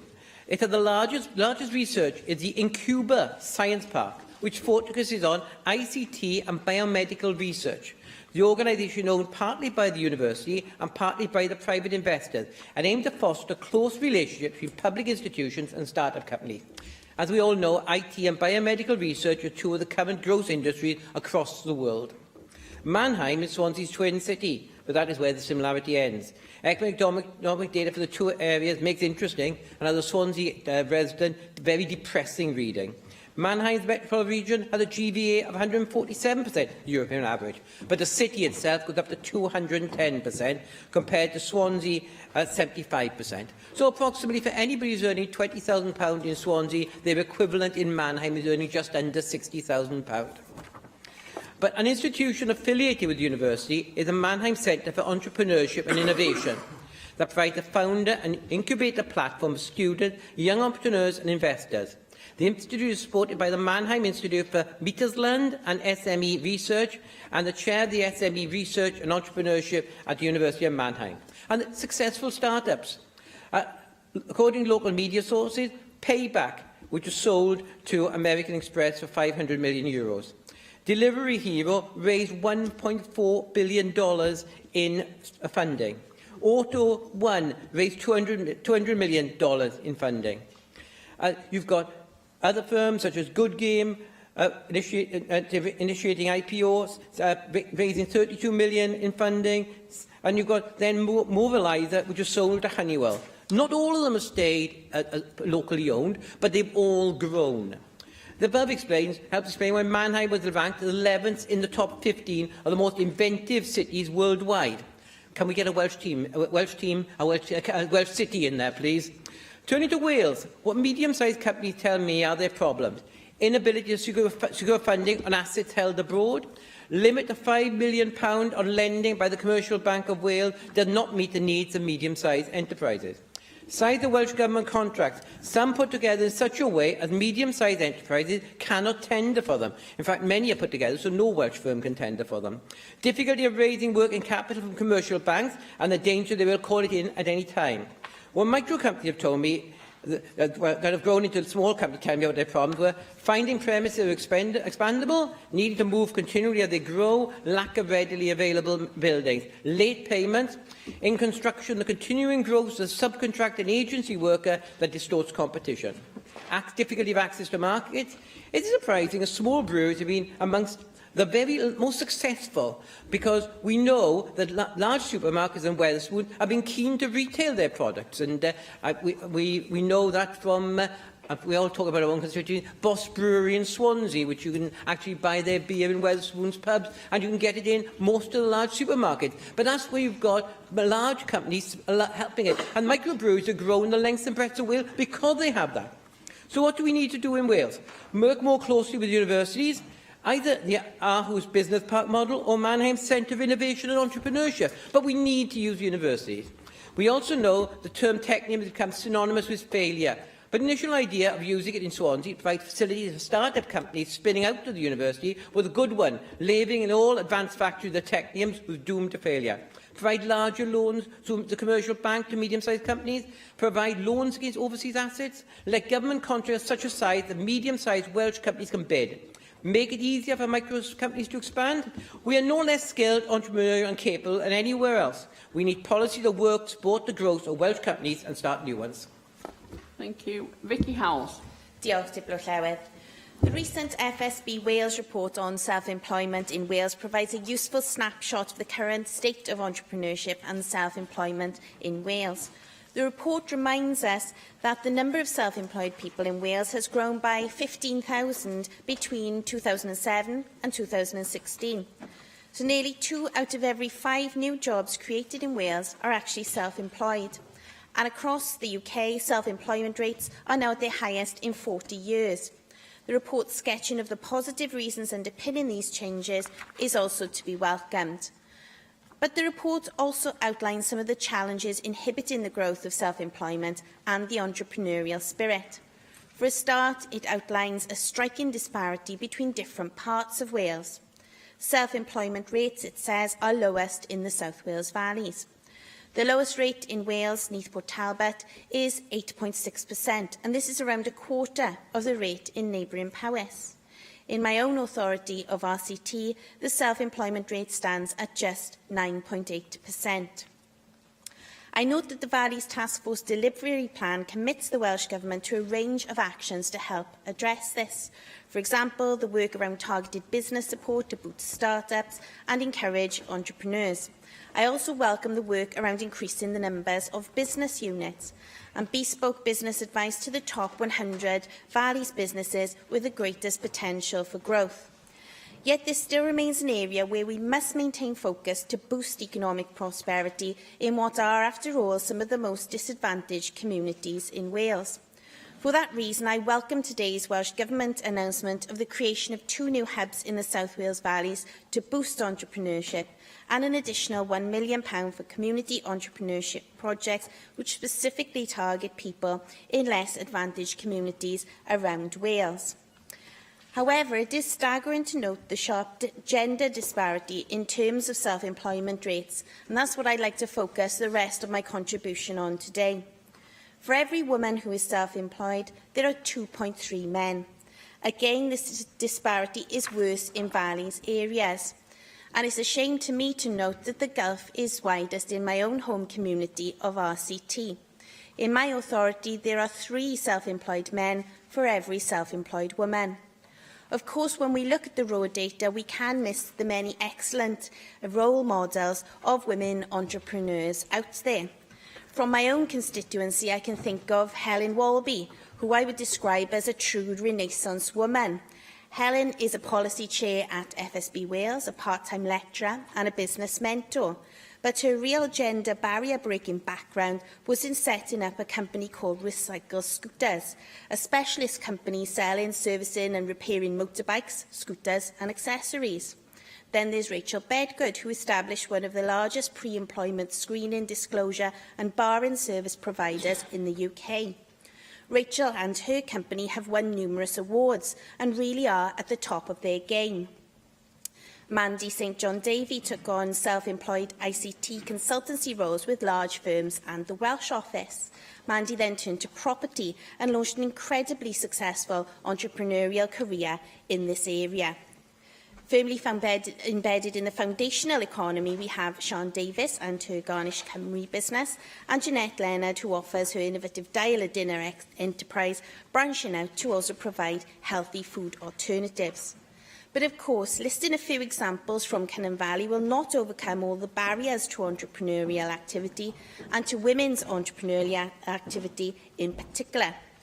But it does play an important role in one aspect by highlighting a number of recognisable and relatable role models. Not only encouraging women to think, I could do that, but by hopefully providing networks and mentors who could provide practical support. Now, this is one of the recommendations on promoting female entrepreneurship that was made in the last Assembly by the cross-party group on women in the economy. And I know there is a danger that good work carried out by CPGs can sometimes be sidelined. However, the work of this group was crucial to understanding the barriers to women's economic engagement. I'd like to pay tribute to my predecessor as Cynon Valley AM, Christine Chapman, who chaired this group. Christine, with her new life coaching business, is now one of those women entrepreneurs we so desperately need in Wales, and in the Valleys in particular. The CPG also recommended that we embed gender awareness in business support and enterprise education. It recognised the need to provide targeted interventions to specifically help women to start up and develop their own businesses. Business Wales and other support providers must engage with women entrepreneurs, and gender disaggregated data must be gathered and reviewed to ensure that gaps are identified and addressed. The FSB report mentioned earlier notes a particular need to address the gender gap. I hope that this is a challenge we can look to take on today. Thank you very much, and I call on the Cabinet Secretary for Economy and Transport to reply. Ken Skates. Thank you, Deputy Presiding Officer. I'm conscious of time, and so I'll limit my comments to individual members to as little time as possible. I think it is clear, though, that as well as an ecosystem or a community of enablers, what is absolutely vital in fostering a greater sense of entrepreneurship is a cultural change within Wales, a behavioural change, an attitudinal change. And many members used examples of places around the world where entrepreneurialism and innovation-driven entrepreneurialism is particularly successful and contributing to higher productivity levels. Aarhus, Mannheim, other parts of the world, what is absolutely clear from all of those places is that they have the right ecosystem, the right support networks, but they also have a very distinct cultural approach to entrepreneurship, a cultural approach that we need to adopt and embrace with a concerted effort, not only to invest in the structures that are required to foster new business startups, but also to encourage a behavioural change. No national body in its own right will enable a significant increase in business startups. There is a need to bring together individual interests and collective community interest. I'd be very interested to learn more about the example of Ridgeway Golf Club. I think what Heaven David said and what Vicky Howell said about the need to address self-employment challenges for people who wish to be employed in, if you like, jobs of the everyday are taken on board. And that's why we're keen in schools to ensure that that enterprise troopers and that role models don't just encourage young people into into tech-led, cutting-edge entrepreneurship activities, but give young people a sense of pride in taking on self-employment in any field that young people wish to pursue. I also think that it's absolutely essential that the Fair Work Board take on board what Vicky Howells was saying about the disadvantage that women place in seeking self-employment. I do think that it's a great advantage of Be the Spark having a woman in charge of that particular initiative. But I'm going to close in terms of the need for everybody to work together. I'm going to close with a comment from Clint Betts, the CEO of Silicon Slopes, a non-profit organisation for entrepreneurs in Utah. And when he visited Wales recently, Clint stated that he believes the critical element in building the right ecosystem is that everybody recognises there is no competition in community building. And that's the spirit that I want to move forward, and I want to work with members across this chamber to fulfil the potential that I know is out there. Thank you very much. The proposal is to agree Amendment 1. Does any member object? No? Yeah, you will have to sharpen yourselves up in the new year, I'm thinking. Therefore, I'll defer voting on this item until voting time. Unless 3 members wish for the bell to be rung, I'm going to proceed to voting time. Does any... OK. Fine. All right, then. So we call for a vote on Amendment 1, tabled in the name of Free Napiorweth. Open the vote.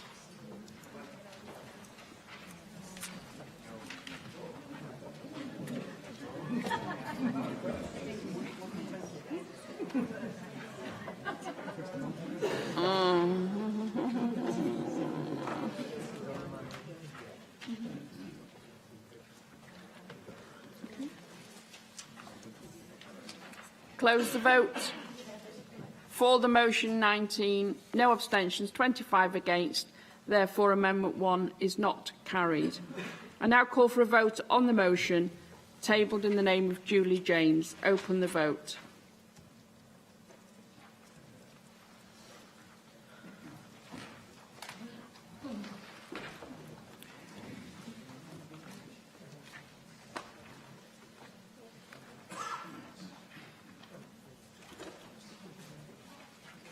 Close the vote.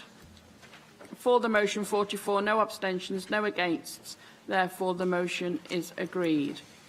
Before we move to the debate on stage 3 of the abolition of the right to buy and associated rights Wales Bill, I will suspend proceedings for 10 minutes. The bell will be rung 5 minutes before we reconvene, and I would encourage members to return to the chamber as soon as possible, please. Therefore, we will now suspend proceedings for 10 minutes. Thank you.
I call Assembly members to order again.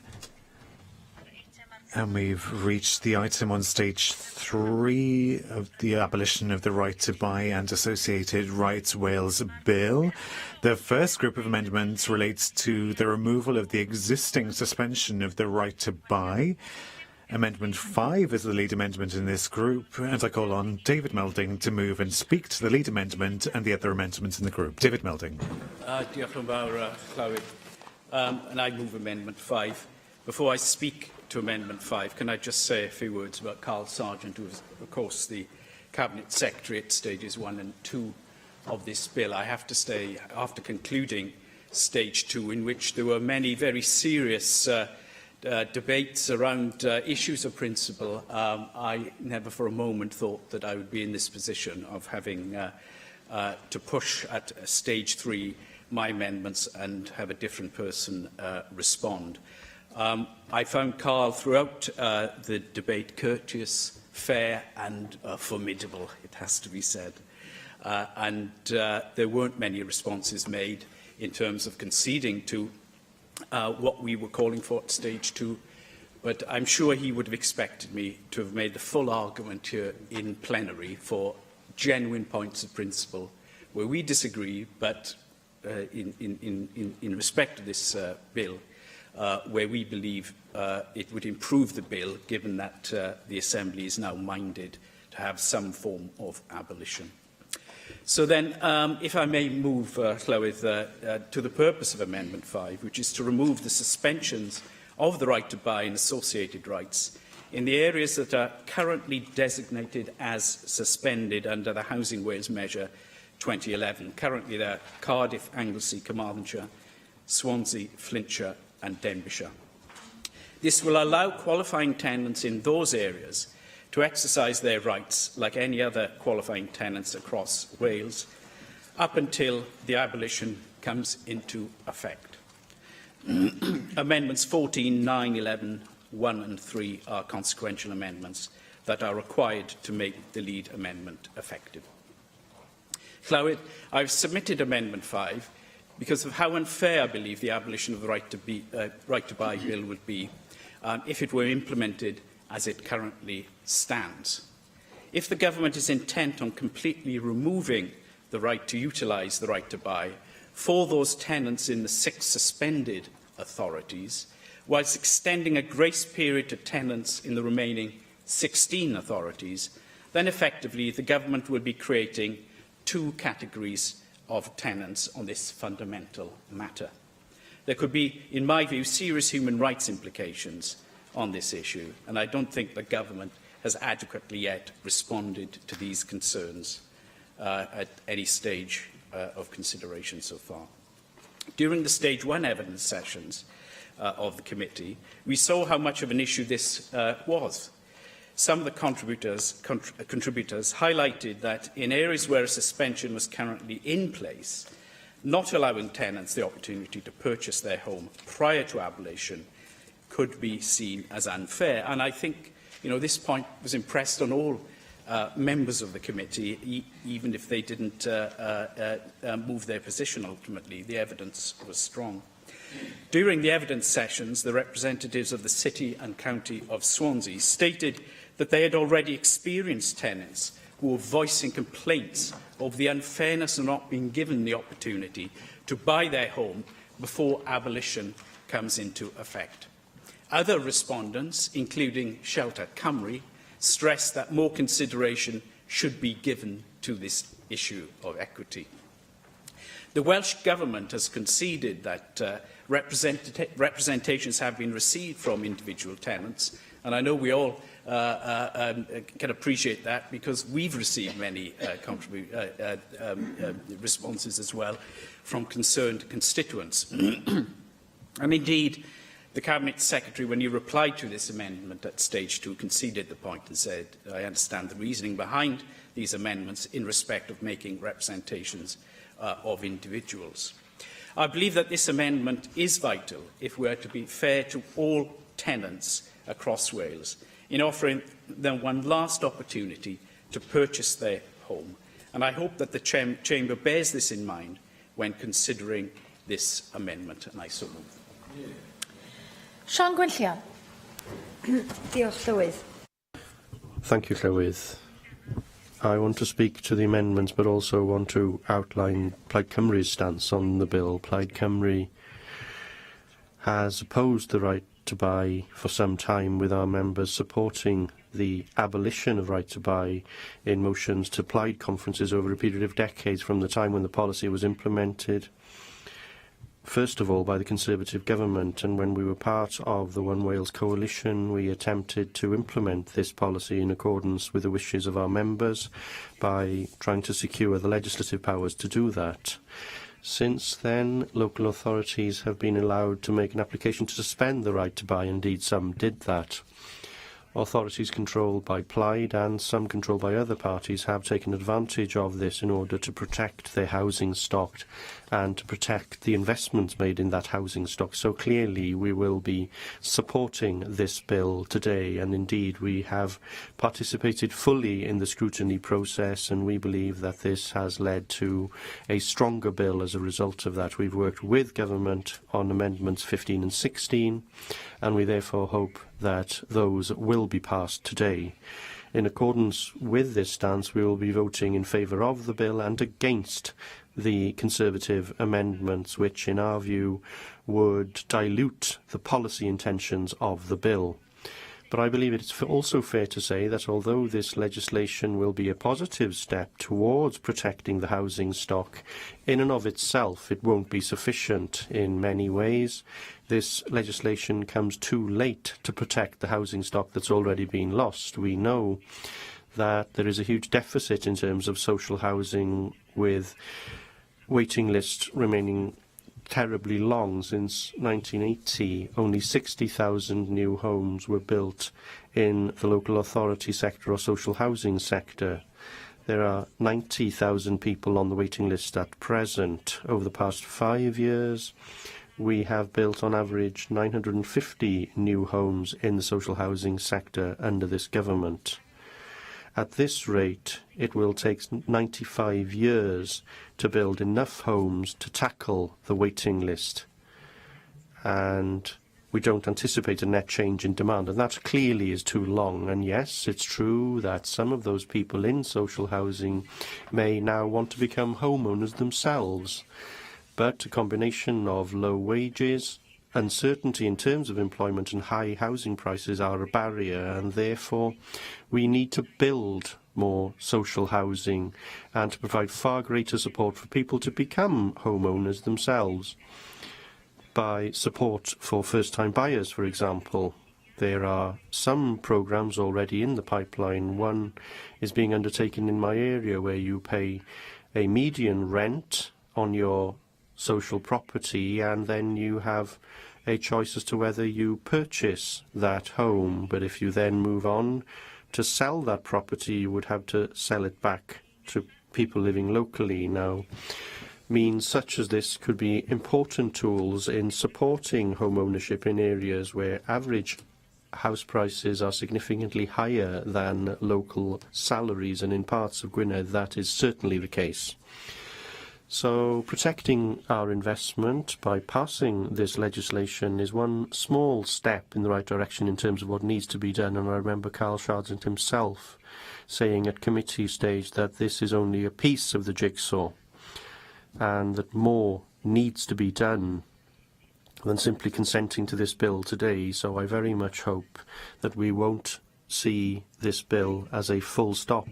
A word on the Conservative amendments. All of these amendments do actually suspend the right to buy, or actually remove the existing suspension. We believe that that would be damaging, and as part of the preventative period, tenants in those designated areas have already had the opportunity to buy while the suspension was going through the process, so we will be voting against the amendments. Gareth Bennett. Diolch, Llywydd. First of all, I agree with David Melding's comments about the former Minister, Carl Sargent. Of course, there were political differences on the committee when the bill was debated, and there are bound to be political differences, but he was always amicable on a personal level. So I would like to agree with what David said about Carl. Now, as a group, UKIP didn't support the abolition of the right to buy. We felt that tenants are only buying their homes in fairly small numbers now, so we didn't feel that abolishing the right to buy would be very significant in terms of aiding the provision of social housing. And it is making more difficult to achieve the important aspiration of home ownership.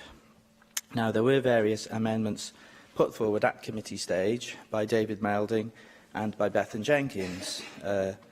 In Bethan's absence, of course, Sian Gwenllian is speaking to them today. Now, we felt, or I felt on the committee, that these were generally helpful amendments which would have improved the legislation, and I was disappointed that the government didn't support any of the amendments at the committee stage. UKIP is happy to support all of the amendments today. Thank you. Jenny Rathbone. Yeah, sorry. Carl Sargent would have been disappointed had David Melding not put forward this amendment. I'm sure that he respected David's position completely, whilst he did not agree with it. And what he said at the time was, I accept the members' points regarding the need to build more houses, but while we're building them, we are still hemorrhaging them in terms of the right to buy, and that cannot continue. So, as a member for Cardiff, I would be very alarmed at the proposal to delete the suspension of the right to buy in Cardiff. We have over 8,000 people on Cardiff's housing waiting list, and this amendment would instantly invite the vultures to descend on Cardiff and start harassing people to exercise, so to speak, their right to buy, give them the deposit money and then move them to accommodation elsewhere, so that the vultures could then use this house built with public funds for private profit. So I cannot support this amendment, and I hope that we will not as a collective either. There's a huge difference between council house rents in Cardiff and average rents in private rented accommodation in Cardiff, which is unfortunately way beyond what is affordable for people on low wages, and that is what prompts this inevitable level of exploitation. In my view, social housing in this level of a shortage, it has to be allocated on the basis of need, not on the basis of income. So until we have no or negligible numbers on the housing waiting list, I do not think we can afford to let go the valuable assets of council housing that we have. So I hope that we will defeat this amendment. Angela Burns. I rise to support my colleague David Melding's amendments, particularly Amendment 5. I don't agree with the abolition of the right to buy. I know too many people who've had the ability to buy a home and they would never have had that chance before. But I'm prepared to accept that that is a battle lost already. And I understand the ideological opposition to this. But if you are going to do this, what I simply cannot get my head around is the fact that you're not going to be fair about it. And I do expect any law that we as an Assembly pass here to be fair and equitable on all the members of our society. I cannot understand why some people, namely those in the 6 counties that already have a suspension, are not going to be allowed the opportunity to buy their houses if they wish. And I don't think the numbers are actually that many. But the point is we're making 2 types of tenants, 2 classes of tenants. I did hear the point that Jenny Rathbone made about the vultures descending on Cardiff, but then you could say that the vultures will descend on all the other ones that don't have the suspension currently in place. What I think we're doing is we're being incredibly unfair, and I have had a significant number of people write to me from Carmarthenshire who've been unable to buy their house and would like to have had the chance. They didn't realise that there was a suspension going to happen. When it happened, they assumed at some point it would stop and they could do it. And they've been much aggrieved by the fact that they're going to be treated differently to people in Pembrokeshire or Ceredigion. And I simply... absolutely. I understand what the member is saying. There's a fundamental problem with the Conservative position on this. From those benches, there's a constant advocacy of local decision-making and local authorities being able to make these decisions for themselves. These 6 authorities have made their own decisions, have been elected to make those decisions, and have suspended the right to buy in their areas. That the legislation doesn't change that, and surely all we're doing is reflecting local decision-making. No, I don't accept that at all. A suspension, well, as David's just saying, a suspension is not the same as an abolition. And the people who live in those areas now will know that they have no further chance ever of being able to buy their home. And all we're asking is that they are treated the same as the people in Pembrokeshire or the people in Ceredigion, and they have that year of grace. And if they buy their house, they buy their house. And if they don't buy their house, they don't buy it. And then we go on from that, and everybody's treated the same. But this place always goes on and on and on about equality.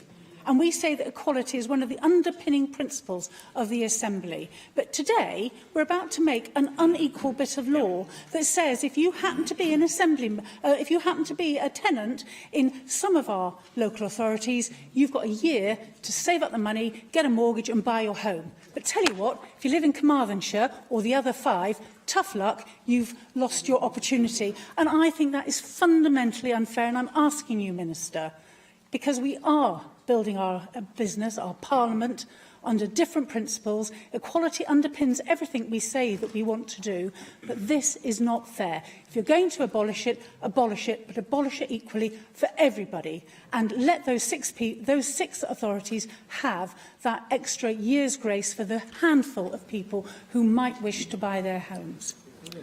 Mark Isherwood. Thank you very much indeed. The primary reason we have a shortage of social housing is because, without going back over prehistory, the Welsh Governments in the first 3 Assembly terms took the decision to give it low priority in their funding, and they cut the supply of new social housing over 12 years by over 70%. There were warnings from the sector, from the commercial through to the charitable sector, that this would happen. And each time I, and often supported by Plaid Cymru and the Liberal Democrats in those days, put down a motion highlighting the warnings of a Welsh housing crisis, the response from the Welsh Government wasn't to respond to the substantive concerns raised by the housing sector, but it was to put down an amendment removing the terms Welsh housing crisis. That was a betrayal. That is the primary reason we're here today.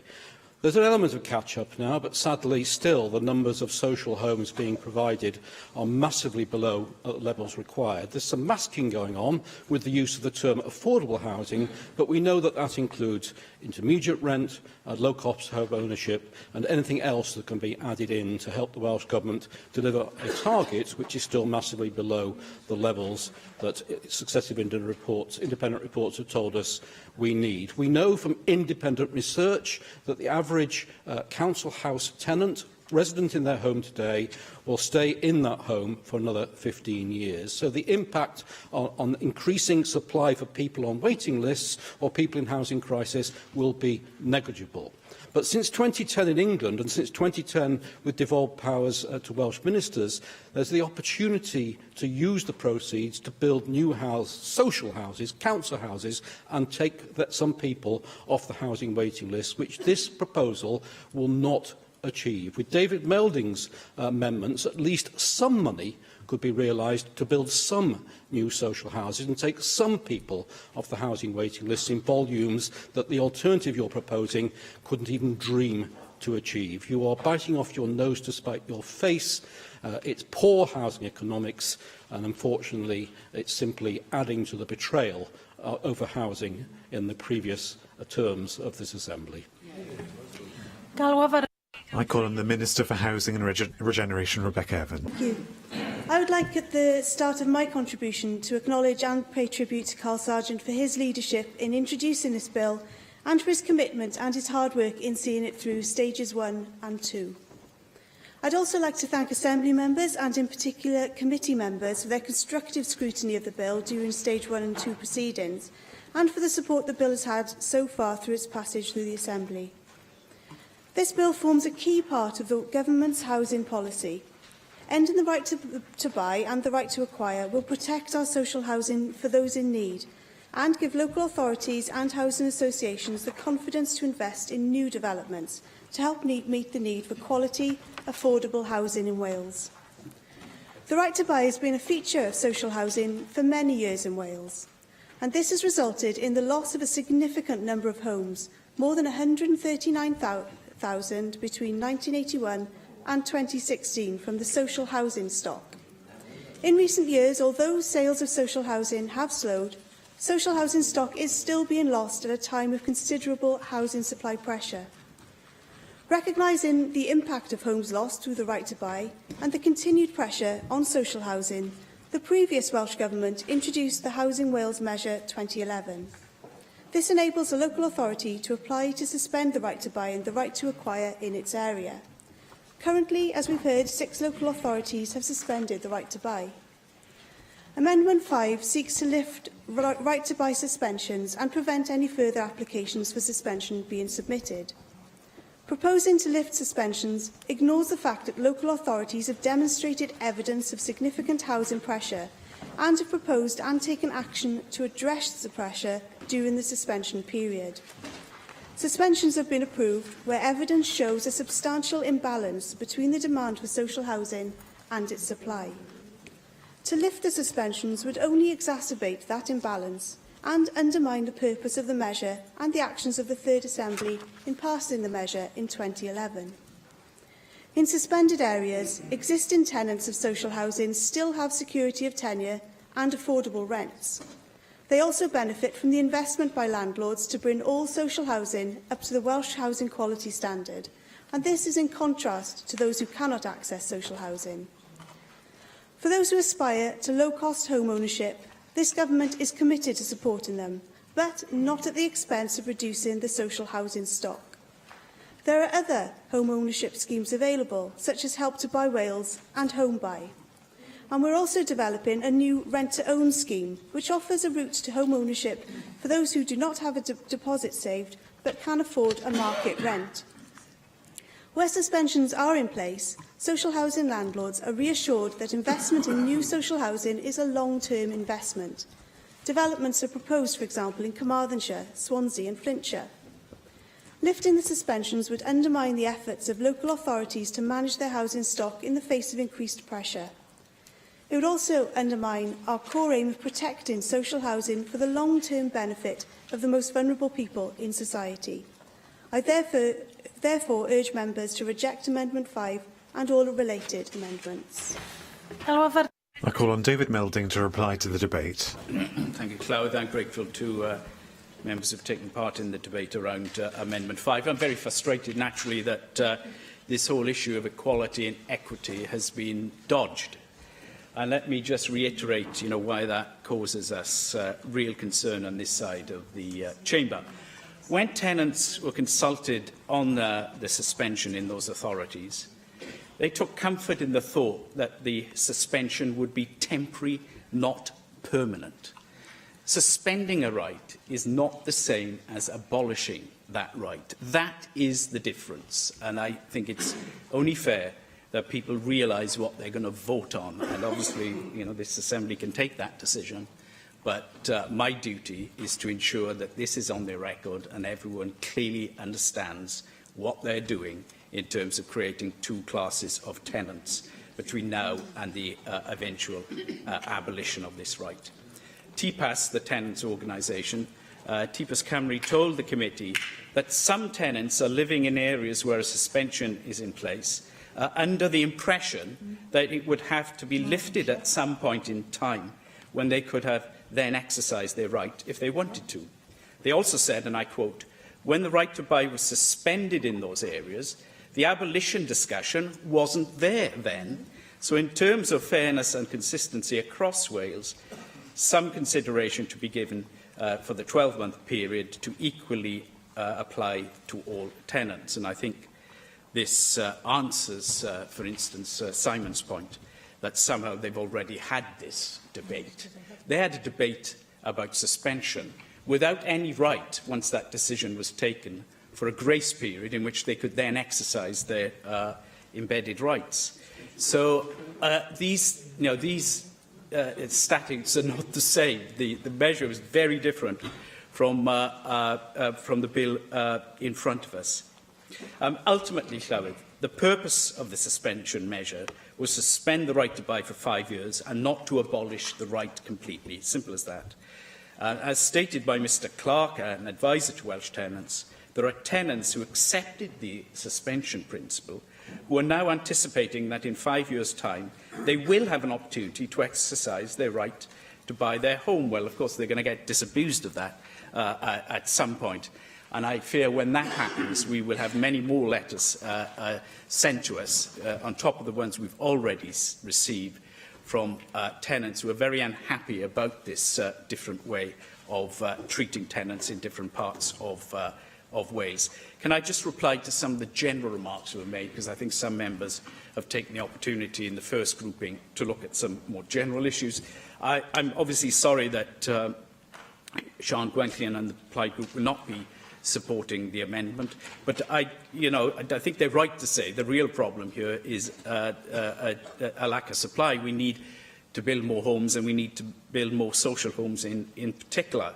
I appreciate what Gareth Bennett said, and that's helpful, and it has certainly been our intention on this side of the chamber to improve the legislation in front of us. We cannot stop the abolition. I think that's quite clearly going to happen because the principle has already been accepted. And of course, amendments are not permitted if they wreck the principle of legislation. The Clywyd would not permit that. And so I do believe that all the amendments I'm laying this afternoon could be passed by people who firmly believe that abolition is very, very important. Jenny said that it's still the case that social homes are hemorrhaging. She used the word hemorrhaging, and that had to be addressed with the supply issue.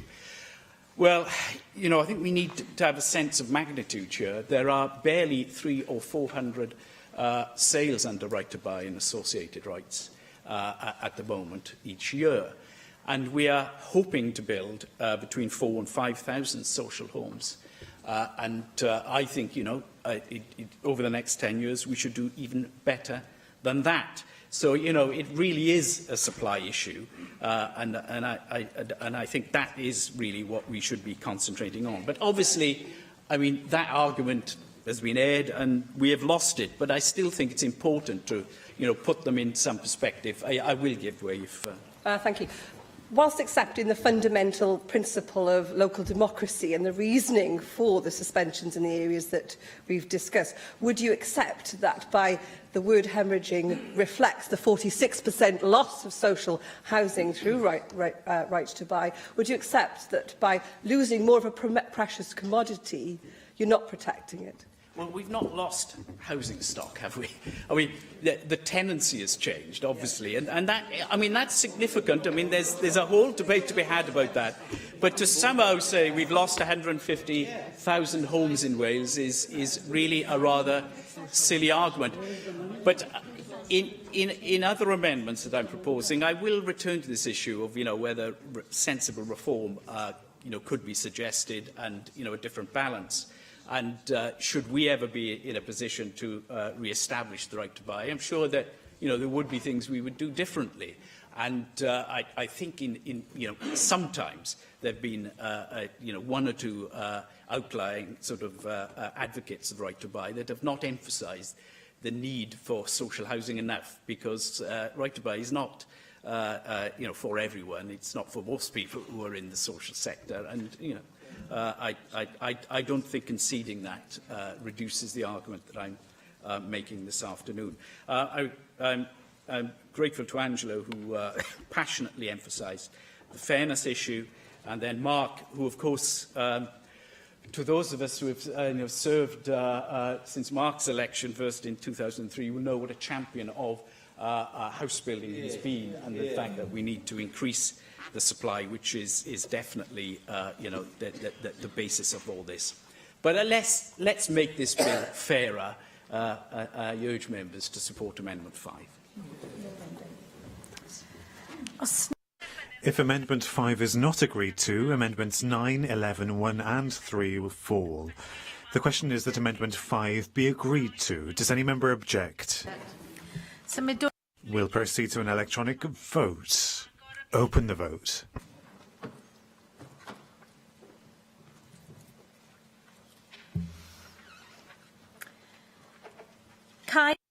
Close the vote. In favour, 15, no abstentions, and 35 against. Therefore, Amendment 5 is not agreed. The next group of amendments is Group 2, which relates to the abolition period.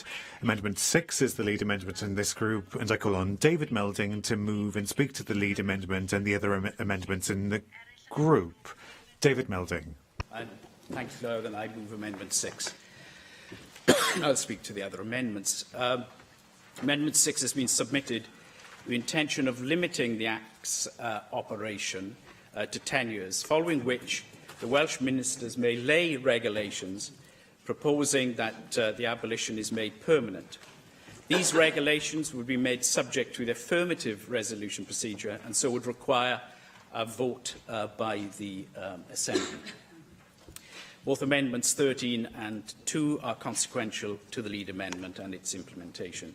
Llywydd, Welsh Conservatives have submitted several alternative and constructive options to the abolition of the right to buy because we recognise the opportunities that right to buy has provided and still provides for hundreds of families throughout Wales. But as I hinted earlier, we're not deaf to some of the concerns people have had about aspects of the right to buy policy. Such alternative options have including reforming the receipt system so that it operates on a like-for-like basis, or the amending of the right to buy so that new builds are exempt from the policy until they have been socially rented tenancies for a minimum period of time. Alas, I've not been able to persuade the government of these alternatives, which I very much regret. As I said earlier, we have to concede the principle has been accepted. So the purpose of this amendment is at least to urge the government to reflect on the policy after a 10-year period. This amendment would also complement recent announcements in regard to an increased investment in the supply of social housing, which we have heard is so important.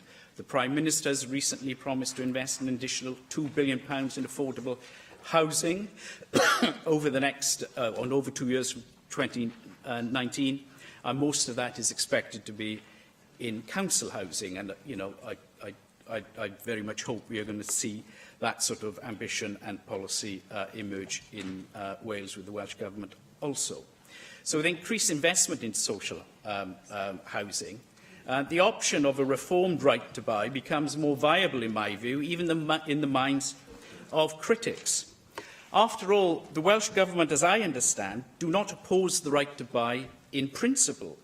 If this is so, and it was stated by the Cabinet Secretary in Stage 2 proceedings, or Stage 1 and 2 proceedings, this amendment should cause the Government no difficulty. It does not go against their fundamental intention in the bill. After all, if the situation, in their view, is no better in 10 years' time, then they could persuade this chamber to abolish the right to buy permanently. That would be permissible under the amendment I am making. Can I say, Clywyd, in political debates across the world, there's been a whole shift to post-legislative scrutiny, and in many ways this amendment encompasses those principles. The House of Lords Constitution Committee stated that Parliament's responsibility for legislation should not end once a bill has become an act, and I think that the Assembly can reflect that by having this sort of provision of going back and looking at a bill after 10 years and then having a vote on whether it should continue. And I would say that this type of approach of another affirmative vote after a period of time has firm precedence on fundamental pieces of legislation that involve people's rights, and Parliament has used that mechanism, and therefore I think it is a logical thing for us to do. So I do hope that the Chamber will accept this innovative way of getting to some sort of compromise and perhaps holding out the hope to those that really do believe it's a supply issue and that fundamentally the right to buy can exist in a reasonable housing policy that has social housing and the excellence of social housing at its heart. And I so move the amendment. Siân Gwenllian. Diolch yn fawr iawn. Thank you very much. Well, I think it's quite apparent what the intention of these amendments is. And the amendments, were they to be passed, would restrict the implementation of the Act to 10 years. And following that, Welsh ministers could table regulations which would make the abolition permanent. Now, I would argue that these amendments are entirely unnecessary. In 10 years' time, or at any point in the future, any government could legislate in order to reintroduce the right to buy, and new legislation would be the subject of far more scrutiny than any regulations would be. So whatever your view of the principle underpinning this bill, if you are in favour of legislative scrutiny, full legislative scrutiny, then vote against this group of amendments. Penny Rathbone.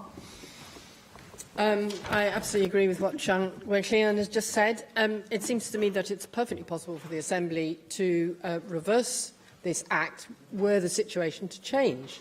But I do not think this is, there's anything innovative about what David Melding is proposing. Had you come forward with a proposal to allow a local authority which has no housing waiting list and which is having difficulty filling those homes, that would be a proposal that I would look on with great interest, because I think that is a situation where it would be perfectly possible to let that housing go from the social sector. But whilst we have the huge numbers of people awaiting a decent home that have accumulated over the last 36 years, where we've allowed all these properties to leave the social housing sector and have not been replaced in the 36 years since Mrs Thatcher introduced it, that is what has created the tragedy that we have today. I do not think that the proposals that proposed by the UK government last week to build 300,000 homes a year when they've done so little in the last 7 years is anything other than a chimera. There's not a single one of these illusory new homes being built, as far as I'm aware, as council housing in any case. And when did the market ever provide the homes that ordinary families on average income actually need? I remember the squalor of the 1960s and 1970s when some Labour local authorities had to buy up whole streets of decaying inner-city properties from private landlords and turn them into council homes, a tangible and potent demonstration of state power making up for market failure. So what action would David Melding propose that we should be taking against the major house builders who are already sitting on land banks with planning permission for housing that they choose not to build on?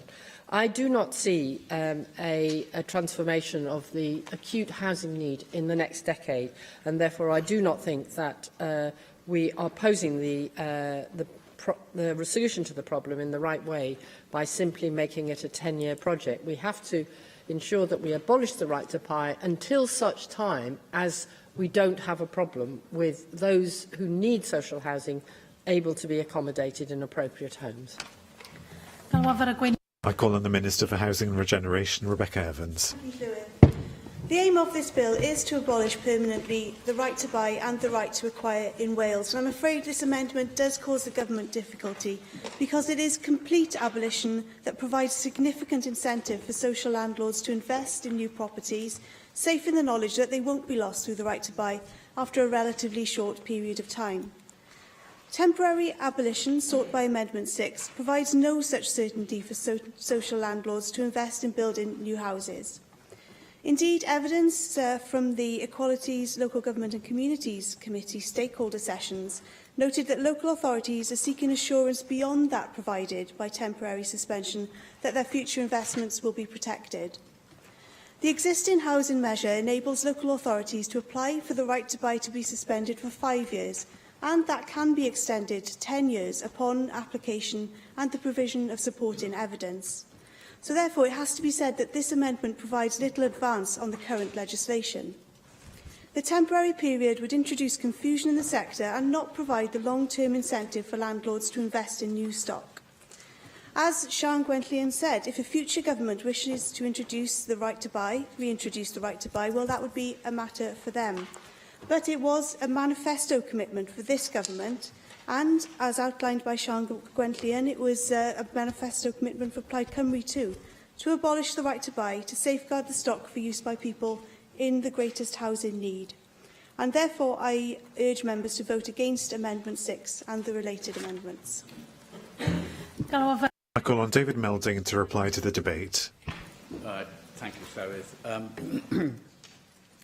I'm a little surprised by the Minister's response, because in fairness to the Cabinet Secretary, during the committee proceedings, he did concede that some form of sunset clause could be reasonably considered.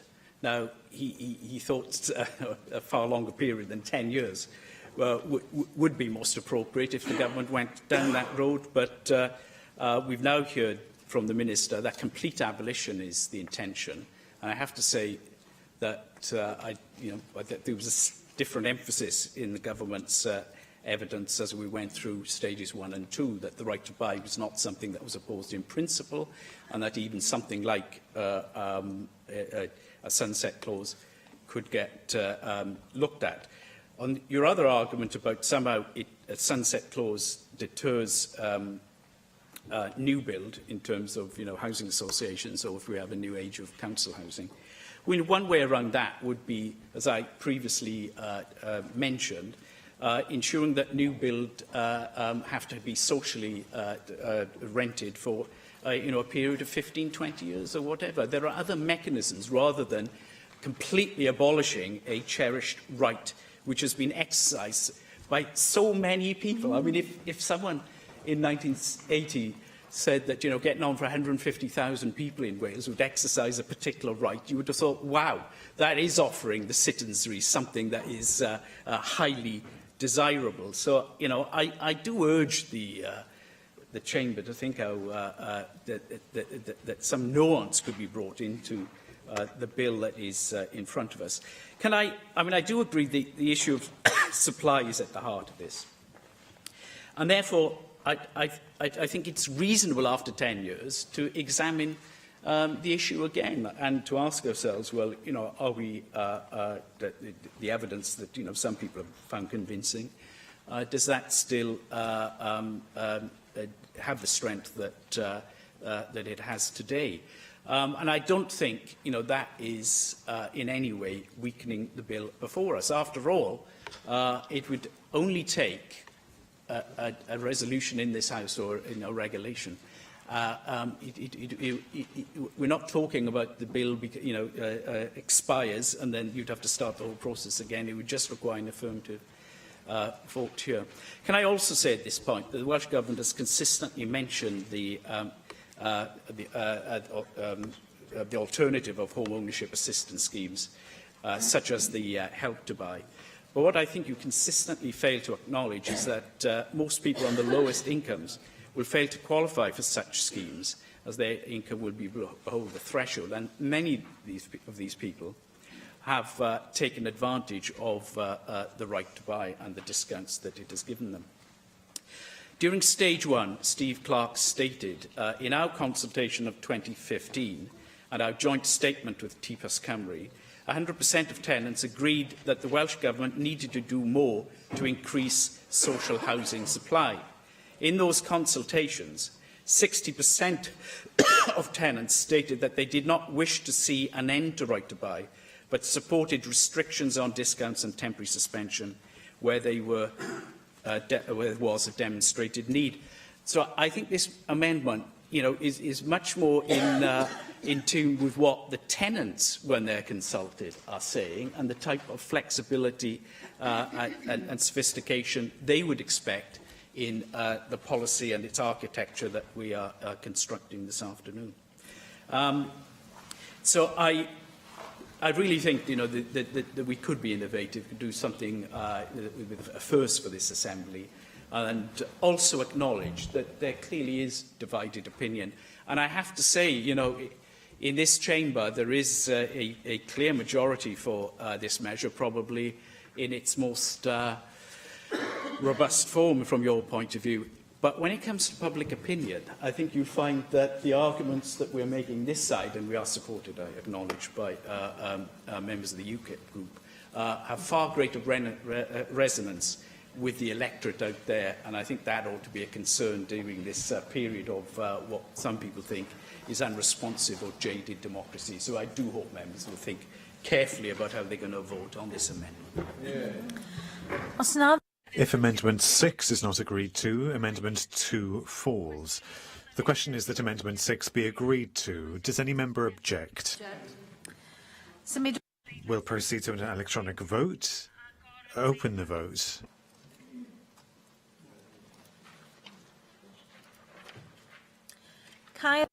Close the vote. In favour 15, no abstentions and 35 against.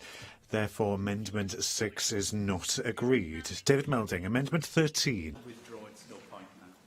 Yeah. Thank you. David Melding, Amendment 14. Likewise, I withdraw. The next group of amendments, therefore, is the Group 3, which relates to requirements on Welsh ministers in relation to information for tenants and prospective tenants. Amendment 7 is the lead amendment, and I call on David Melding to move and speak to the lead amendment and the other amendment in the group. David Melding. Diolch yn fawr, Llywydd. Amendment 7's purpose, and I move Amendment 7, is to incorporate the recommendations made in the report of the Constitution and Legislative Affairs Committee, namely Section 8 of the Bill makes provision for information to be provided to landlords and tenants about the effects of this bill. This amendment imposes an absolute duty on the Welsh ministers to notify all qualifying landlords in Wales. As currently drafted, the duty to do so is only a qualified one. Amendment 8 is a consequential amendment of Amendment 7, which ensures that the substantive amendment is effective. Llywydd, the purpose of this lead amendment is simple and I hope less controversial, though perhaps that's a vain hope, we will have to see. I do believe that if there was one aspect throughout Stage 1 that got universal agreement with the committee, it was that information for tenants and prospective tenants needed to be in-depth and widely circulated. This was also the view of the Constitutional and Legislative Affairs Committee, as shown in its recommendation, which I'm putting forward in this grouping. It's also the reason that I'll be supporting Bethan Jenkins' amendments in the next group. I think it's crucially important that all tenants are made aware of the options that are available to them, along with the significant dates in the policy and the financial considerations that they need to be aware of should they wish to purchase their property. I note in the Cabinet Secretary's evidence to the CLAC Committee that he was unwilling to commit an absolute duty because there may be some landlords who are England-based and therefore operating with one or two tenancies in Wales that we're not aware of. This was an argument that indeed was reiterated at Stage 2 of the bill, but this argument is simply not convincing. This amendment proposes that an absolute duty is placed on the Welsh Government to inform all qualified landlords in Wales. The duty on Welsh ministers for landlords outside Wales remains qualified, meaning that the Welsh Government must take all reasonable action to inform them. This means that if a couple of landlords outside Wales could not be found despite all reasonable measures, the Welsh Government cannot be deemed to have failed in its duty to inform under this amendment. The lack of a duty in this respect reduces any pressure on the Government to make it their absolute priority to ensure that all tenants in Wales are informed of the abolition and informed of the details within it. There's clearly an aim to water down any statutory duty in regards to their own responsibilities in regards to informing all of those tenants in Wales who will be affected by this bill. And this is a point, that's been picked up by CLAC, and it's something we echo on this side of the chamber. And I do hope that members will support this amendment. Thank you. I call on the Minister for Housing and Regeneration, Rebecca Evans. Thank you, Llywydd. This group of amendments relates to Section 8 concerning the Welsh Minister's duties to provide information to landlords. Of course, I share David Melding's wish to ensure that all relevant parties are aware of abolition and I commit to make every effort to ensure all landlords are aware of their duty in this respect. Indeed, government amendments at Stage 2 revised the bill, following the Equalities, Local Government and Communities Committee recommendation to place a duty on the Welsh ministers to provide bodies representing tenants with a copy of the relevant information and to prescribe the minimum information qualifying landlords must provide to tenants regarding abolition. So the bill was strengthened at Stage 2. Amendment 7 seeks to place an absolute duty on Welsh ministers to send the information to landlords in Wales, and Amendment 8 places a qualified duty for the Welsh ministers to send the information to landlords outside Wales. However, I would ask members to reject these amendments. We consider there is no need for an absolute duty on the Welsh ministers to provide the information to social landlords in Wales, and this is because we are fully aware of all the qualifying landlords based in Wales and will be contacting them accordingly. In addition, we do not consider the bill should be amended so that the existing qualified duty to inform landlords only applies to landlords based outside Wales. The current drafting recognises that the Welsh Government is reliant on a third party, namely the Homes and Communities Agency, to provide us with details of social landlords based outside Wales who own homes for rent in Wales. I therefore ask members to reject these amendments. David Melding. David Melding to reply. You probably see by now that I'm fairly resigned to my fate. But I have to say it is a new one, that we don't need an absolute duty because we already know who they are. Well, that's going to be rigorous over the years, isn't it? If you have a similar approach in other areas. I really think it's important that you have an absolute duty because even if you are aware, and you are right that you know of all the landlords at the moment, I think it should be absolutely clearly stated so that tenants' rights are fully protected, that this is a duty. There's no good reason not to do it, and that's why CLAC urged you to do it. You should, even at this late hour, concede the point. Osnav. If Amendment 7 is not agreed to, Amendment 8 falls. The question is that Amendment 7 be agreed to. Does any member object? We'll proceed to an electronic vote. Open the vote.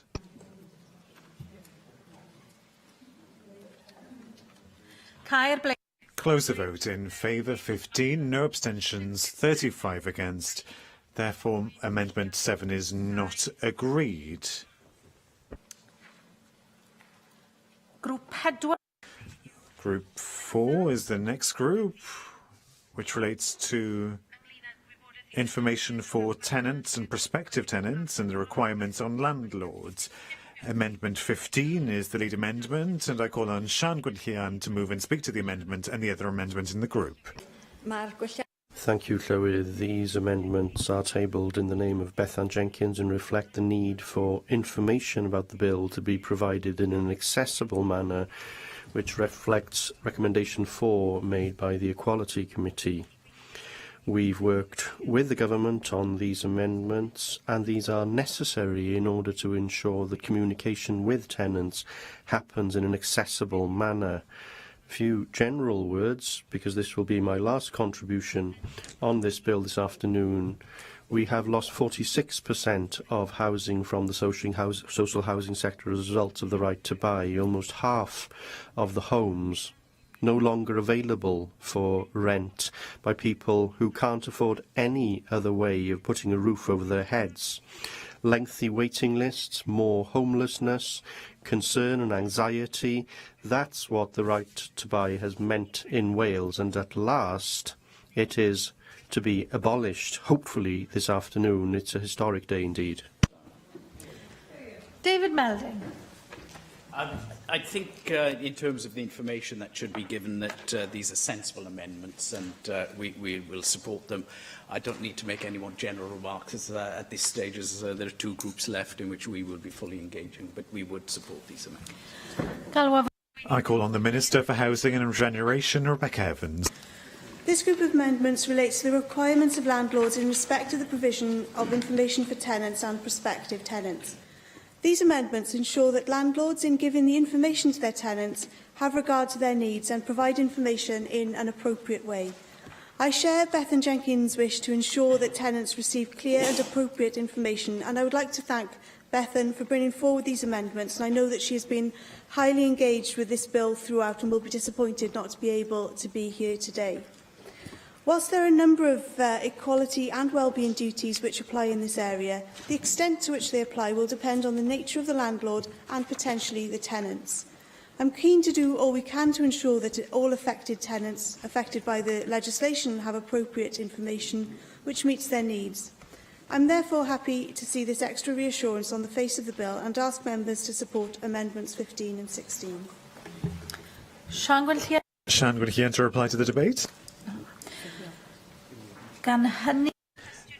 With those few words, the question is that Amendment 15 be agreed to. Does any member object? Amendment 15 is agreed. Sian Gwenllian. Amendment 16, formally. The question is that Amendment 16 be agreed to. Does any member object? Amendment 16 is agreed. Group 5 is the next group of amendments, which relates to the power by regulations to make consequential amendments. Amendment 10 is the lead and only amendment in this group, and I call on David Melding to move and speak to the amendment. David Melding. Clywyd, I move Amendment 10. The Constitutional Legislative Affairs Committee noted their concern that Section 9 as drafted gave very wide powers to make consequential amendments. This amendment narrows that power by deleting the words "or expedient." As part of the CLAP Committee, and I'm sure that I have a certain reputation for these issues and their importance, even if they're not always widely shared, I share the concerns of other committee members about, on the CLAP Committee about the broad nature of the regulation-making powers that are prescribed in Section 9 of the bill. It was an agreed and consistent view that the Welsh ministers should adopt a more targeted approach rather than taking the widest possible powers available to them. At stage 2, the Cabinet Secretary stated that he would wish to ensure that or expedient remains within the bill in order to give the Welsh ministers the flexibility that they need. However, this amendment would still leave the Welsh ministers with powers to, by regulation, make any supplemental, incidental, consequential, transitory, transitional or saving provision they considered necessary in consequence of or for the purpose of giving full effect to any provisions of this Act or any provisions made under this Act. I don't know how much more flexibility they need than those powers, but or expedient is not a welcome addition, and therefore I hope members will support this amendment. I call on the Minister for Housing and Regeneration, Rebecca Evans. As we've heard, Amendment 10 seeks to leave out the words "or expedient" from Section 9, which provides for the power to make consequential amendments. Section 9 confers powers on the Welsh ministers to make consequential provision if they consider it necessary or expedient to do so in consequence of provision made by the bill or made under it. The word expedient has its own meaning in law and allows for amendments which may be desirable, useful, or have a practical benefit, but which may fail a strict necessity test. It must also be remembered that the scope of this power is limited, as any consequential amendments made under this power must be closely connected to the provisions made by the bill. Therefore, I consider it to be important that the word expedient remains in order to allow appropriate flexibility to implement the bill in the most effective way. I'm aware that Carl Sargent had correspondence with CLAC, and he gave an example as to where the word expedient might be necessary. And he said, for instance, if the power to make consequential amendments was used to streamline an administrative procedure which was proving difficult to apply or impractical for tenants to deal with, it might be arguable that this did not meet the necessity test, in that the tenants could simply live with the difficulty, undesirable though this might be. This approach, he said, would be unduly inflexible and restrictive and could prevent beneficial changes being made. So I ask members, therefore, to reject Amendment 10, as it could result in the Section 9 provisions being unduly restrictive and prevent beneficial changes from being made. David Melding. With the weakness of the example reflects the weakness of the government's position. I urge members to support my amendment. Question. The question is that Amendment 10 be agreed to. Does any member object? We'll proceed to an electronic vote. Open the vote.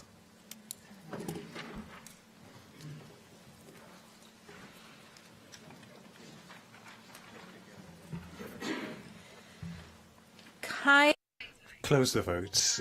In favour, 16. No abstentions and 34 against. Therefore, Amendment 10 is not agreed. The next group of amendments is the group relating to the coming into force of the abolition provisions. Amendment 12 is the lead amendment in this group, and I call on David Melding to move and speak to the lead amendment and the other amendment in the group. David Melding. Diolch yn fawr, Llywydd.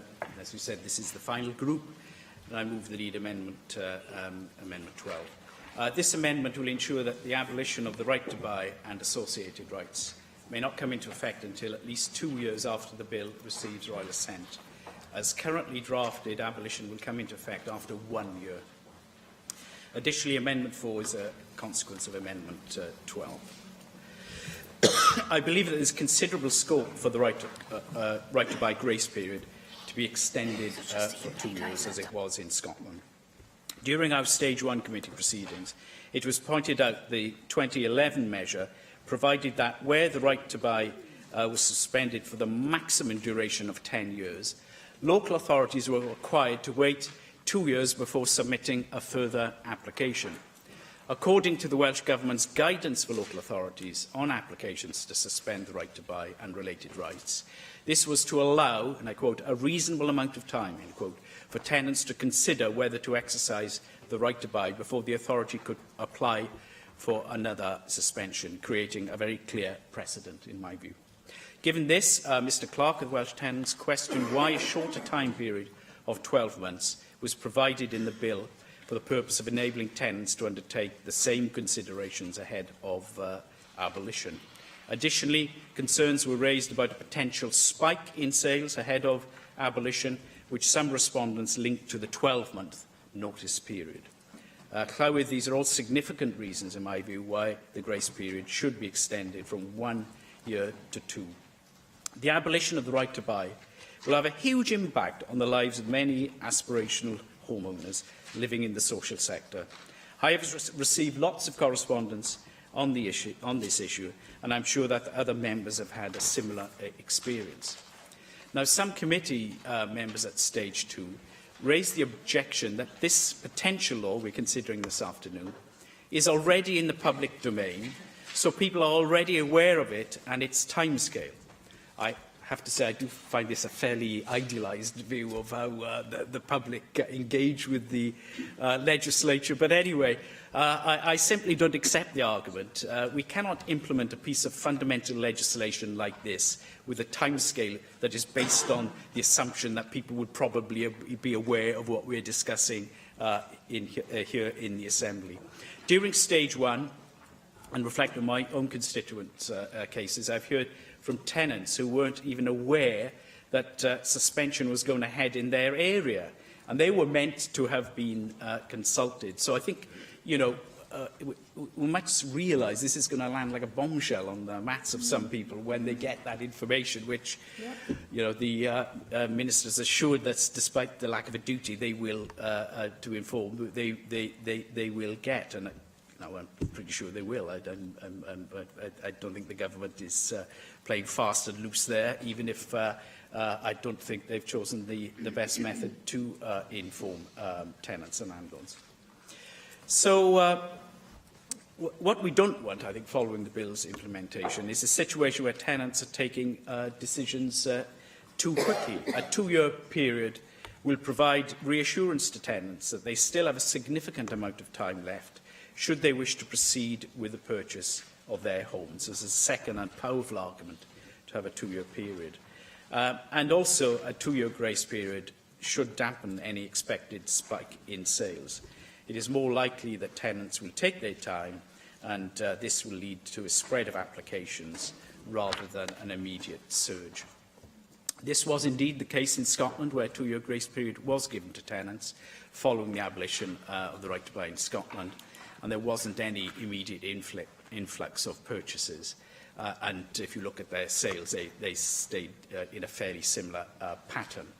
So I think there are very clear practical reasons for extending the grace period from 1 to 2 years, and I urge the Assembly to support this amendment. I call on the Minister for Housing and Regeneration, Rebecca Evans. The notice period between royal assent and final abolition strikes the right balance between protecting social housing stock and giving tenants reasonable notice that the rights are ending. Provisions within the bill ensure that tenants will receive information within 2 months of royal assent. This gives them a further 10 months before final abolition to submit an application to buy their property. 12 months is a fair and reasonable amount of time. It gives tenants sufficient time to take proper financial and legal advice on the implications of home ownership. The case of Scotland has been mentioned, and the Scottish Parliament agreed a notice period of 2 years between royal assent and final abolition, although the committee which scrutinised the bill in Scotland recommended a minimum period of a year.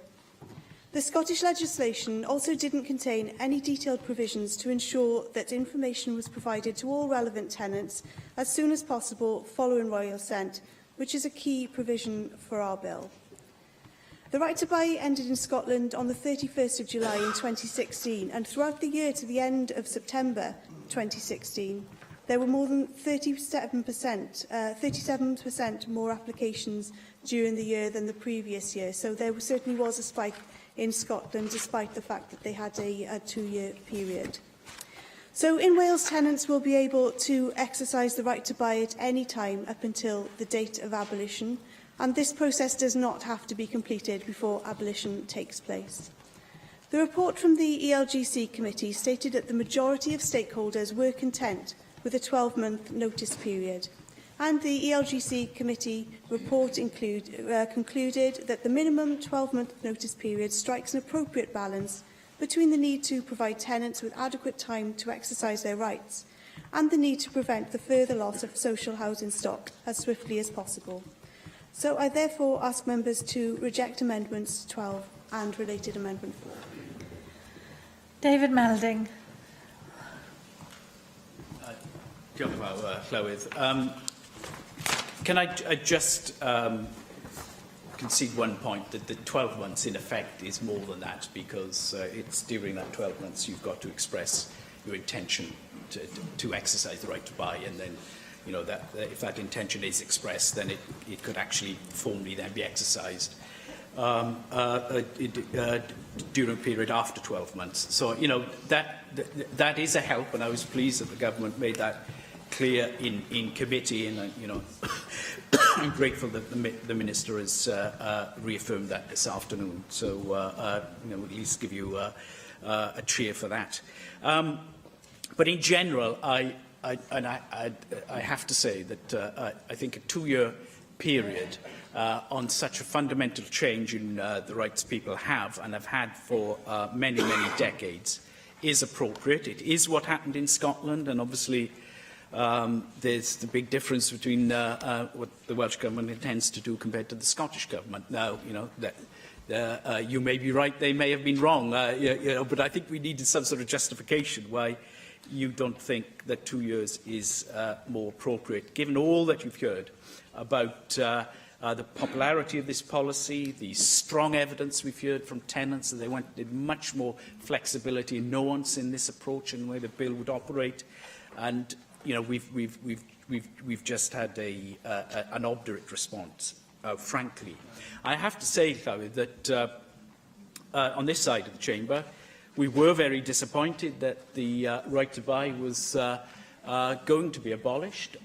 We argued, and we would still argue if we could go back to this, that the right to buy should be reformed. I mean, that's what's going to happen in England, and that is the direction we should have taken. But, you know, the decision was made, and we genuinely attempted to offer ways of strengthening this bill from the point of view of reflecting the rights and needs of tenants to the maximum, without undermining the central intent. But obviously, we have failed in that, and I think that will now stand on record. Obviously, this issue is not going to go away. It will remain, I think, primarily a question of housing supply. And if we don't build enough houses, particularly family homes, where we could be short of 50,000, 60,000 by 2030 on current projections, then we're going to have real issues. That does remain the most important thing we have to sort out. But to...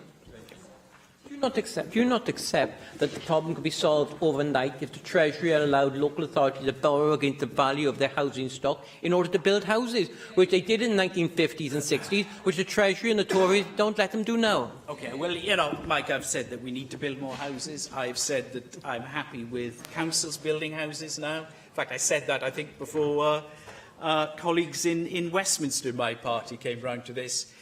We just need to build, and whatever the necessary mechanisms or the help that would allow us to do that, I'm going to be very pragmatic. That's all I can say. So it will remain, principally an issue of supply. And I have to say, on that issue, that certainly during the life of the Fifth Assembly, in the housing debates and all the interventions I've been able to make, I have consistently challenged the housing projections, asked the government to accept the alternative projection that they commissioned Professor Holman to come up with, and pushed on this issue. Now we're seeing some intimations of change. I notice the sector out there is getting a bit more demanding about the number of social homes we should have. And I think that is a good thing. We do need to build many, many more homes.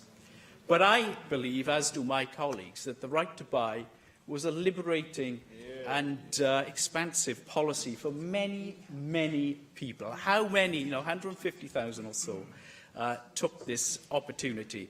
It's become less popular because now it's perhaps not as attractive to as many people that remain in social housing. And given the price of houses, we're probably going to see the need for greater social housing provision anyway. But it was a fantastically successful policy. It remains a popular policy, as we saw in the evidence in the committee and from views expressed by tenants and polling evidence out there.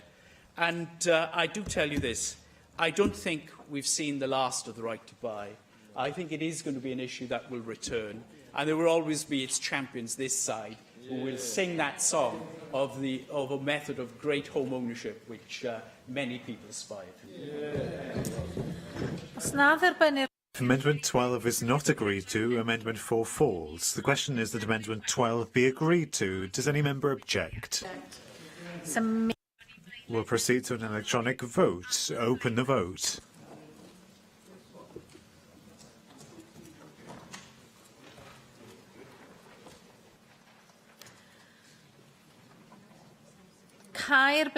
Close the vote. In favour, 14. No abstentions, 35 against. Therefore, the amendment is not agreed. Amendment 12, that is.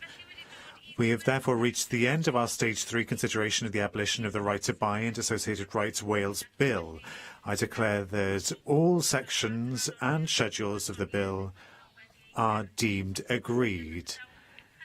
And that therefore concludes our Stage 3 proceedings.